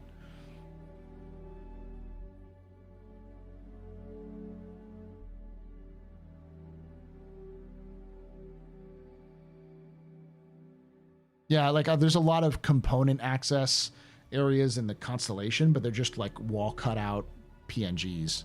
So, as base building gets closer, do you think CIG will sell land claims again? No, I think they've stopped selling land claims because they don't want to have to honor land claims, because land claims have become a citizenship perk.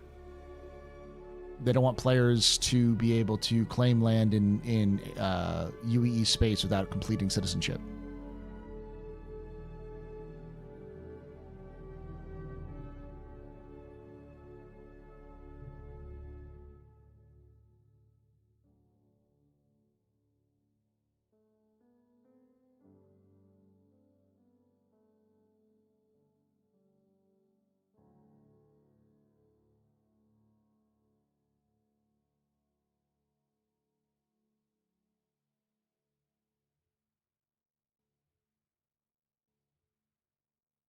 For MRCCU, do you want an ES loaner for the ship for the CCU from? What are you talking about? Oh, the Marquis. I don't know.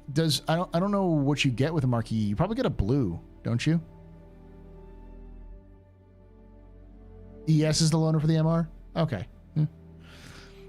Are those land claims still going to be honored? I mean, they're like $50 to $100, so I assume so. You could purchase them in standalone. They stopped selling them after a while, but yeah. I have at least one in my buyback. I bought them as giveaways because they're cool little giveaway items.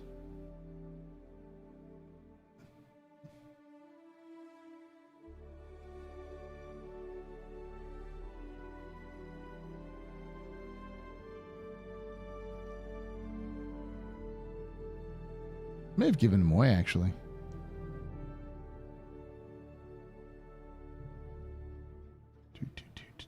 Nope, I still have one. UEE land claim parcel. $50.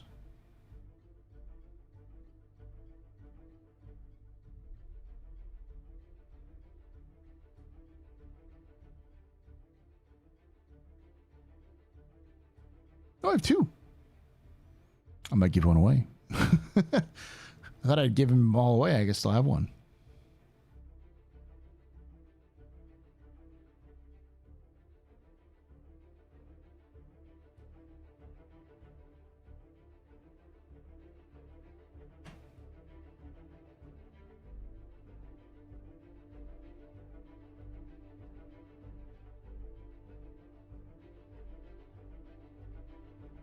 There's a lot of land to be had, yeah. But CIG wants players, they wanted that to be an incentive, so they'll never sell them again. But they'll definitely honor them.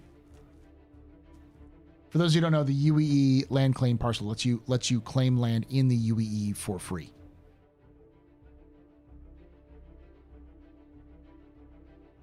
I think it's like 5 by 5 kilometers and then 10 by 10 kilometers. Or is it like 3 by 3 and 5 by 5? I couldn't remember.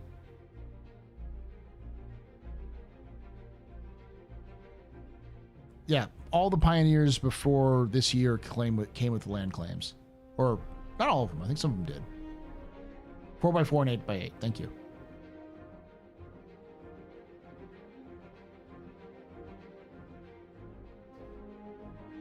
Yeah, to finish the question about the civilians versus citizen things, it's less of a divide and more of a privilege, but the privilege that people generally see as earned. And it's also, it's kind of like, you know, if somebody was like rich, born into like a wealthy family, and they're a dick, you probably have a lower opinion of them if you have to hang around them than somebody who is from the same positions but has more empathy or more, you know, like they're just not an asshole. It's kind of like that, you know, only, yeah, because if like if a citizen's being a dick to a civilian, they're just a dick. It's not like all civilians will think like all citizens are like that, but yeah.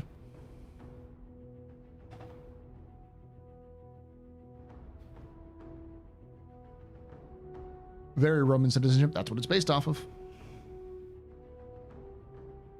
Fell in love with your content. Can't wait for more vids. Thank you for watching.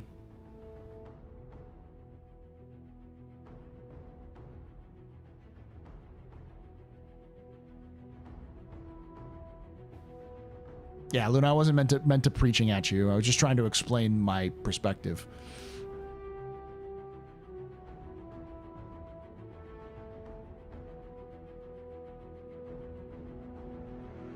Is there going to be an actual roadmap published before they go on holiday? Maybe, maybe not. That would be next week. Or you mean like an actual roadmap, like exactly what's coming out with 1.0? Is that what you're asking? No. They already did that. It's already in the release view.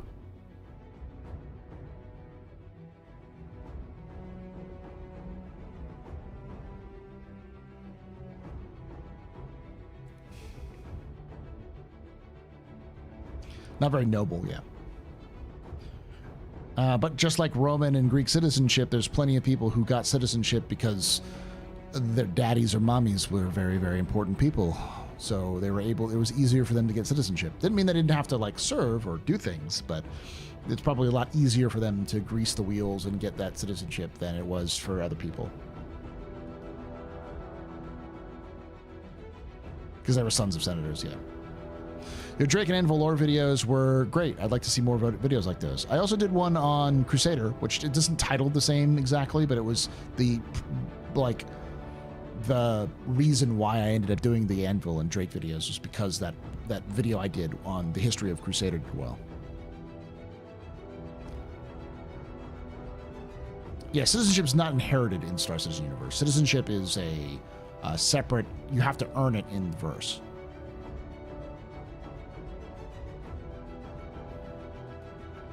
Do you think they'll ever release documents laying out how certain things, especially ships, should be in relation to one another?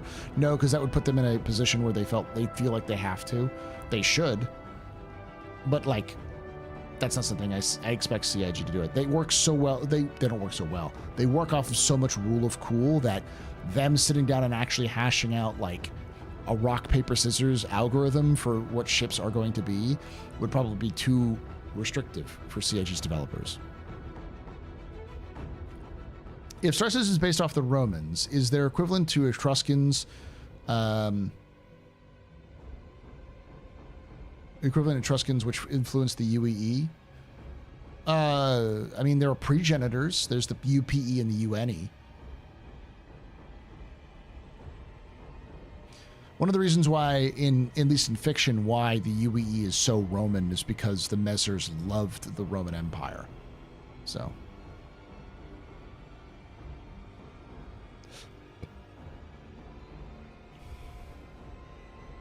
The History of Crusader was big, part of my player choice. Oh, because of Kaplan? Your character is a relative of Kelly Kaplan's? That makes sense. Restrictive or professional? I mean, yes. But I think CIG would see it as restrictive because they wouldn't be able to explore. What does Jared say all the time? We're not afraid to change our minds, or whatever the hell he says. Which often comes across as me as we have no fucking idea what we're doing. We're working off the seat of our pants and we're going to change things randomly because we think it's better. Oh, we're never going to be afraid of something that's better. And it's like, yeah, but games have rules, Jared. Eventually you have to create something and it has to stick and people are paying for something. You can't sell someone a banana and then suddenly give them ice cream. People get mad at that. That's why people get mad when you sell people bananas and give them ice cream, or sell them a banana and give them a peanut. They might get a little pissed.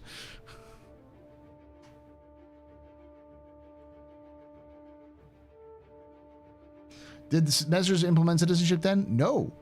Citizenship is very old. It goes back to the UNE. The first unified human empire, human government.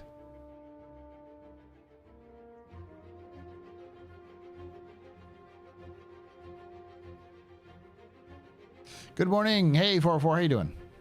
I hope it's decent. I'm patient. It just sucks we can't play. Yeah, I get that.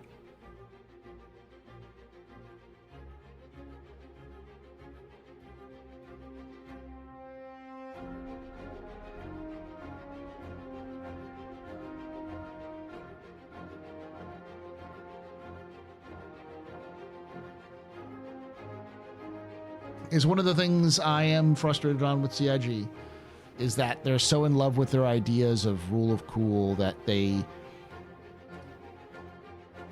I'm not a firm believer in the idea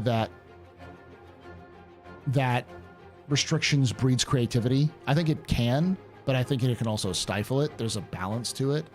But I think CIG took a look at that and was like, no restrictions. Like went way over that line where they're just like, we're going to do what we think is cool.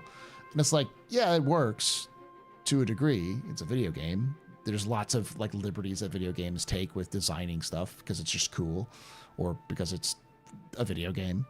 But at the end of the day, a game that is fun requires rules that exist, because those rules allow for people to play within those rules evenly or equally so that everyone can enjoy themselves.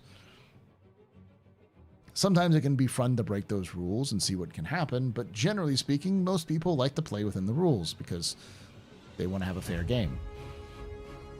If you don't have those rules in place, people become mad when you just change those rules after they think they already have it.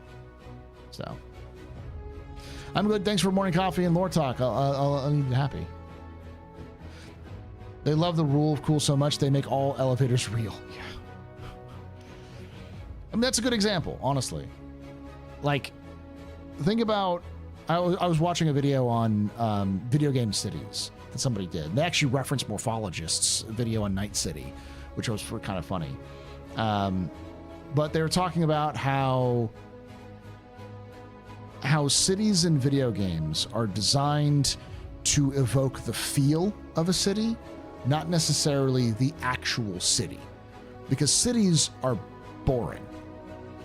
Like, you don't play a game to see people live their lives and progress slowly, unless you're playing a game that is literally about that, like a city builder or something like that.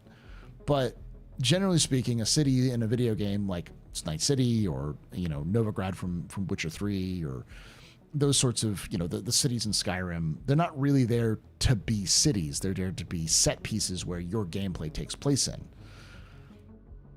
So, like, they don't have to be real, but they have to serve a purpose. They still have to do something in game.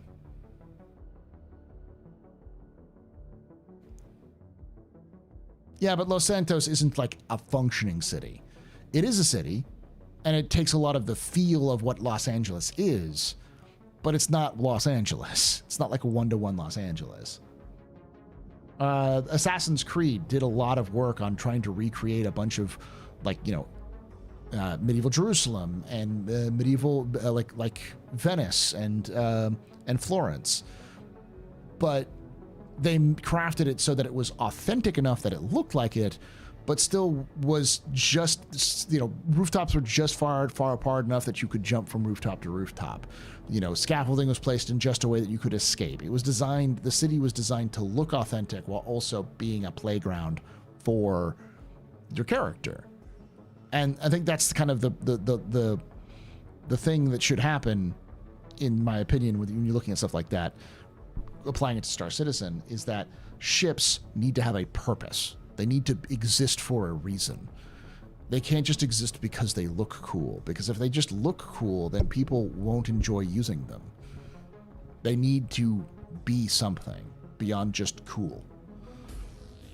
And you need to have that sort of rule set, which isn't realistic in real life. There are plenty of things that are made just because they're artistic, or they have a very niche function, or they have a function that existed at one point but don't anymore.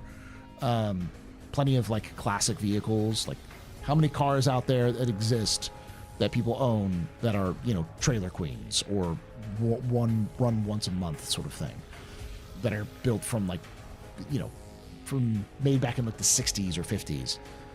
They're not actually efficient cars. They don't work for a very purpose. They have a kind of a very niche purpose. But at the same time, Star Citizen's a video game.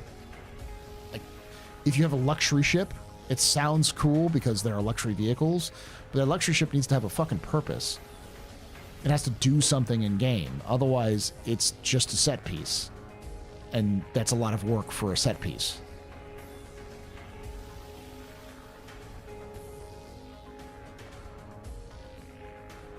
They do have it, Risky. 4.0 has that NPC banter. It's all over the place in 4.0. God, it's everywhere.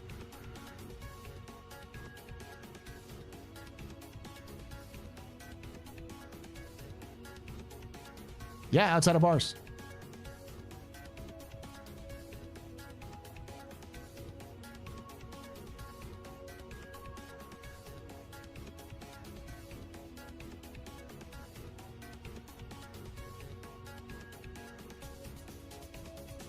You got them, do they react to you? I don't know if they react to you. I've heard some talking to each other, though. Yeah, it was a problem in Pyro. Like, all of the stations, they would just never shut up. It was a cacophony of noise. I think they toned it down a little bit because of that.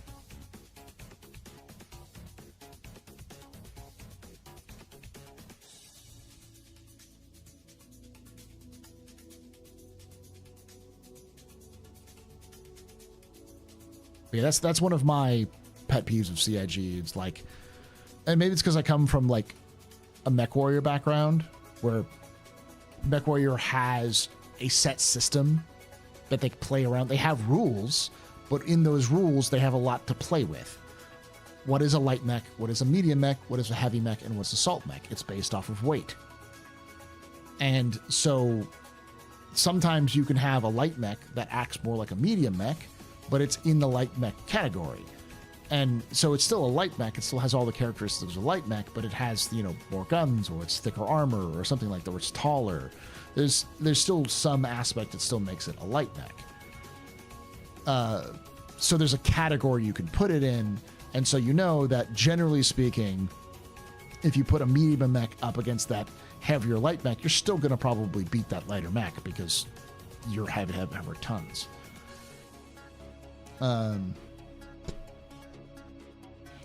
Yeah, it was Jerusalem, Damascus, and Baghdad. And in Assassin's Creed 2, it was Florence, Venice, and Rome.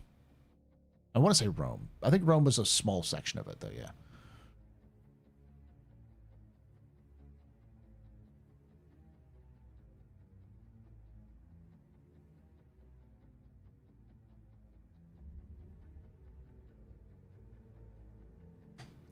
Also, different mechs have different battlefield roles, so you always need to kill your opponent to achieve your goal in Mech Warrior. Exactly. And I think I tend to use that as a background for looking at Star Citizen ships, and I find Star Citizen ships lacking in that comparison.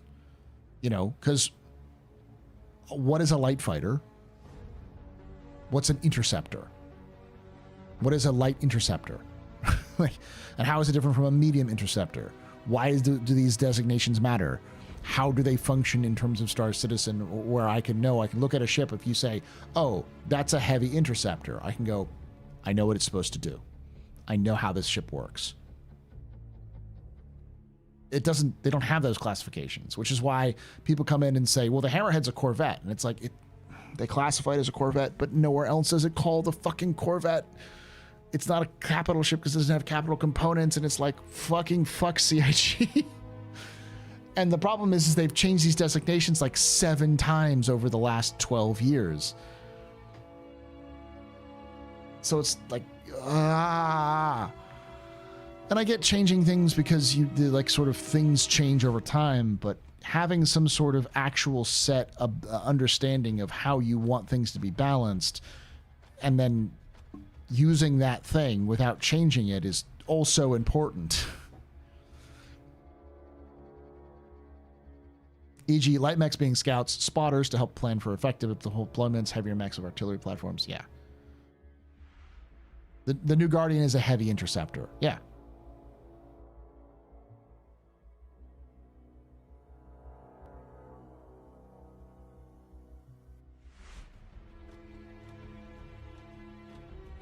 A heavy interceptor is whatever the fevered brains of the ship team decides at any time, and that's what drives me crazy. Because that's, in my opinion, bad design. Because good design should be self-evident. Once you understand the rules of a universe, you should be able to point it and be like, this should act like this, and it acts like that. And that helps players identify what they should do and what they should look for. This is the same thing in like fighting games, in RPGs. Just about any game out there has these sorts of rules in place, these fundamental rules on how you interact with the world. Star Citizen's main way to interact with the world is ships. So ships should reflect whatever gameplay is possible. And each classification of those ships should respect a specific type of gameplay. In theory, it does. In practice, it's fucking insanely maddening.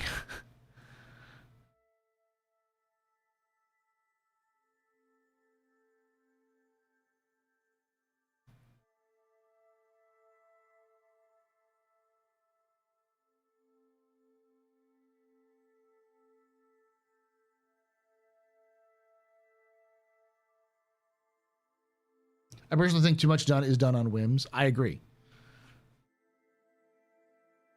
CIG has no sacred cows, so they don't scoff at sacrificing things, which is, I think, a point of contention for most people. It's the reason why people are mad about the Redeemer nerfs or the Corsair nerfs, because they don't see why they're doing it. Like, I understand a little bit more now that, like, John Cruz said 40% of all ship kills were being done by the Corsair. So they're like, oh, we need to bring that in. It's too dangerous. We need to change it. So they nerfed it. That's sort of in line with how you balance things. But, like, okay, then, John, what the fuck is it supposed to do? You gave it 6 fucking pilot-controlled weapons that are hugely damaging. And you're surprised that it kills things? Like, maybe you could have thought about this when you designed the ship. You should have known this is going to kill a lot of things because you put a lot of fucking guns on it.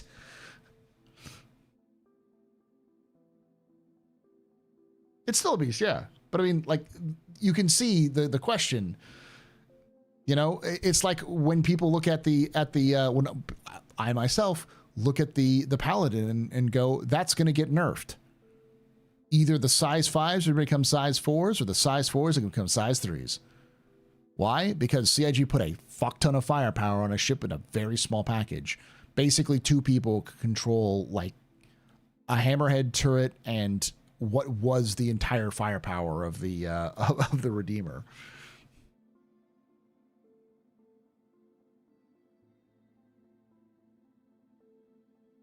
Firepower sells, yes, and then it gets nerfed because it's too dangerous. That's why I like the Paladin has no cargo. It means it's built for a purpose. I really hope it is. I hope CIG's learned their lesson and it's built for a purpose and it has a specific purpose. Because if CIG goes, oh, this thing that's designed to kill things is killing things. We didn't think it should kill this efficiently. Let's nerf the guns. I'm going to tear my hair out. Like, yeah, no shit. It's a gunship. You marketed it as a thing that kills things. Don't be surprised when it kills things very well. Ah.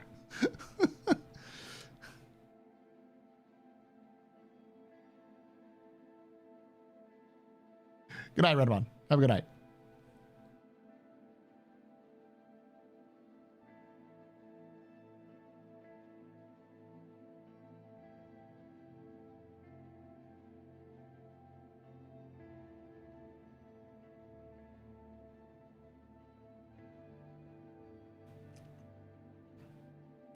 I don't think it's impossible for them to do something like actually come out with design documents or a kind of an outline that we can actually read that shows their methodology.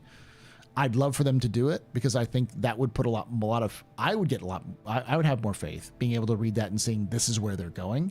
Even if they changed it down the line, at least I'd understand the purpose, because the last thing we heard about this sort of thing was they wanted a sort of rock, paper, scissors gameplay. Fighters, light fighters get beat by medium fighters get beat by heavy fighters get beat by multi-crew gunships get beat by capital ships get beat by light fighters.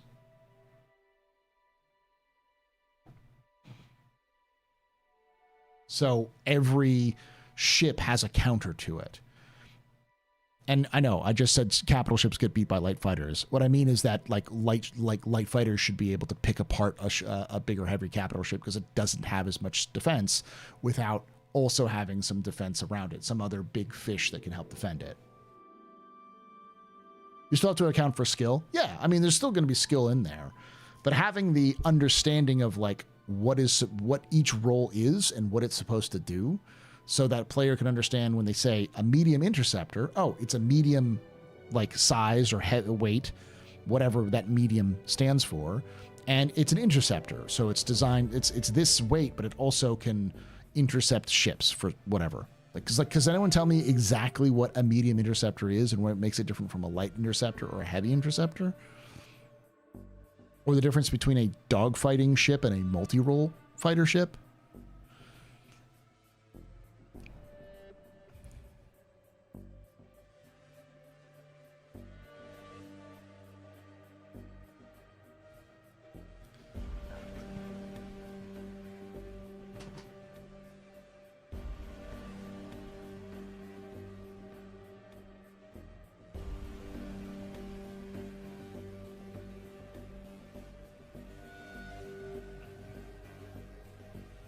Because if you don't have some sort of,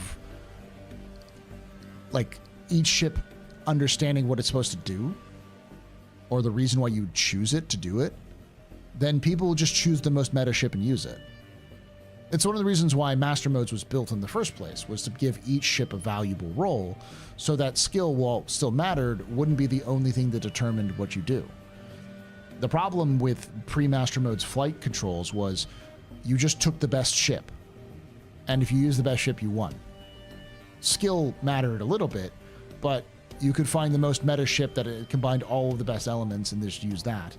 And then whenever you nerfed that and tried to buff anything else, some other ship would become the best ship.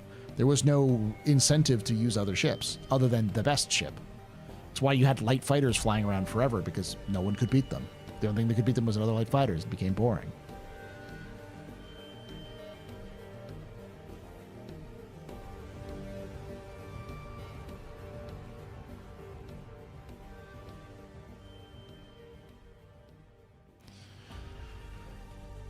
You're asking questions CIG can't answer.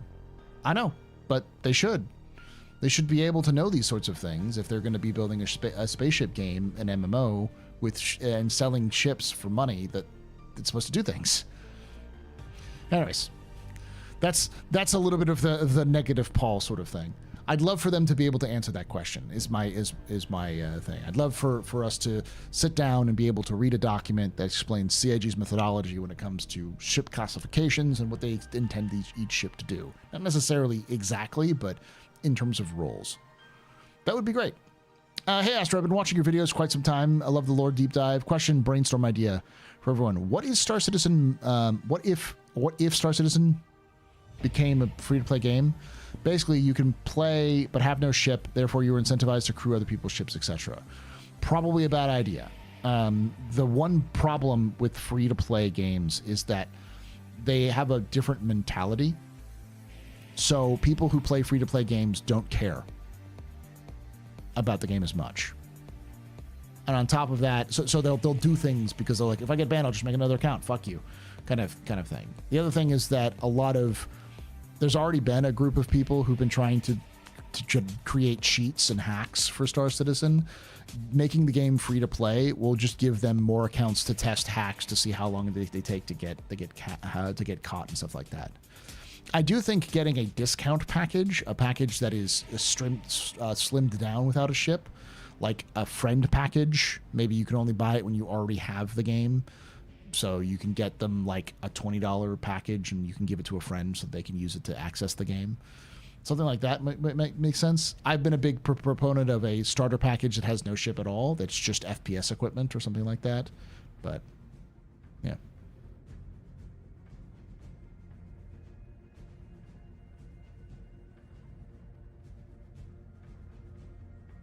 A crewman package, yeah. It's got to cost something. Because people put a lot more emphasis on stuff when you charge something for it. People have a different mentality, even if it's just like $1. People put a different sort of mindset onto it. Oh, a mech suit package. Don't talk dirty to me like that. I got pesos.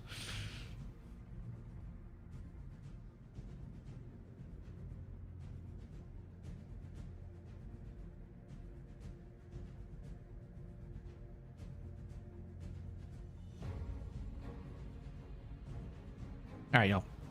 It's over 4.5 hours of streaming. I should have gone to bed at least 30 minutes ago. Thank you for hanging out. Thank you for watching. If you enjoyed this, please hit that follow button. If you haven't done so, please subscribe to us on YouTube as well. YouTube.com/TheAstroPub Live. Love to have you come and join us. Follow us on Twitch. If you did enjoy this, hit the like button. And of course, comment down below any of your thoughts on any of these things. It does help a lot. They already said light fighters won't be beating capital ships to support bombers. It was a imperfect memory, but the idea was that there was going to be some sort of rock, paper, scissors gameplay where each ship would beat another ship, but another ship would beat it, and it would be a big loop in terms of who beats what. So that sort of gameplay where no ship is going to be, there's always going to be some sort of ship that will beat it. That was the last thing we heard, and that was like 2016. So what I was trying to say is, can we get some fucking clarification? Thank you for hanging out. Thank you for watching. I may still try to get that complete, that history of, or the story of Star Citizen video out this weekend. Because tomorrow I may or may not be streaming. Because usually I stream with Loken, so I might not stream tomorrow and just focus on other things. But I will be back on Saturday. I have to talk with people because I actually don't have anybody scheduled for Captain's Table, so I'll have to reach out to people and see if I can get people to hop on. I'll find somebody. Let's see.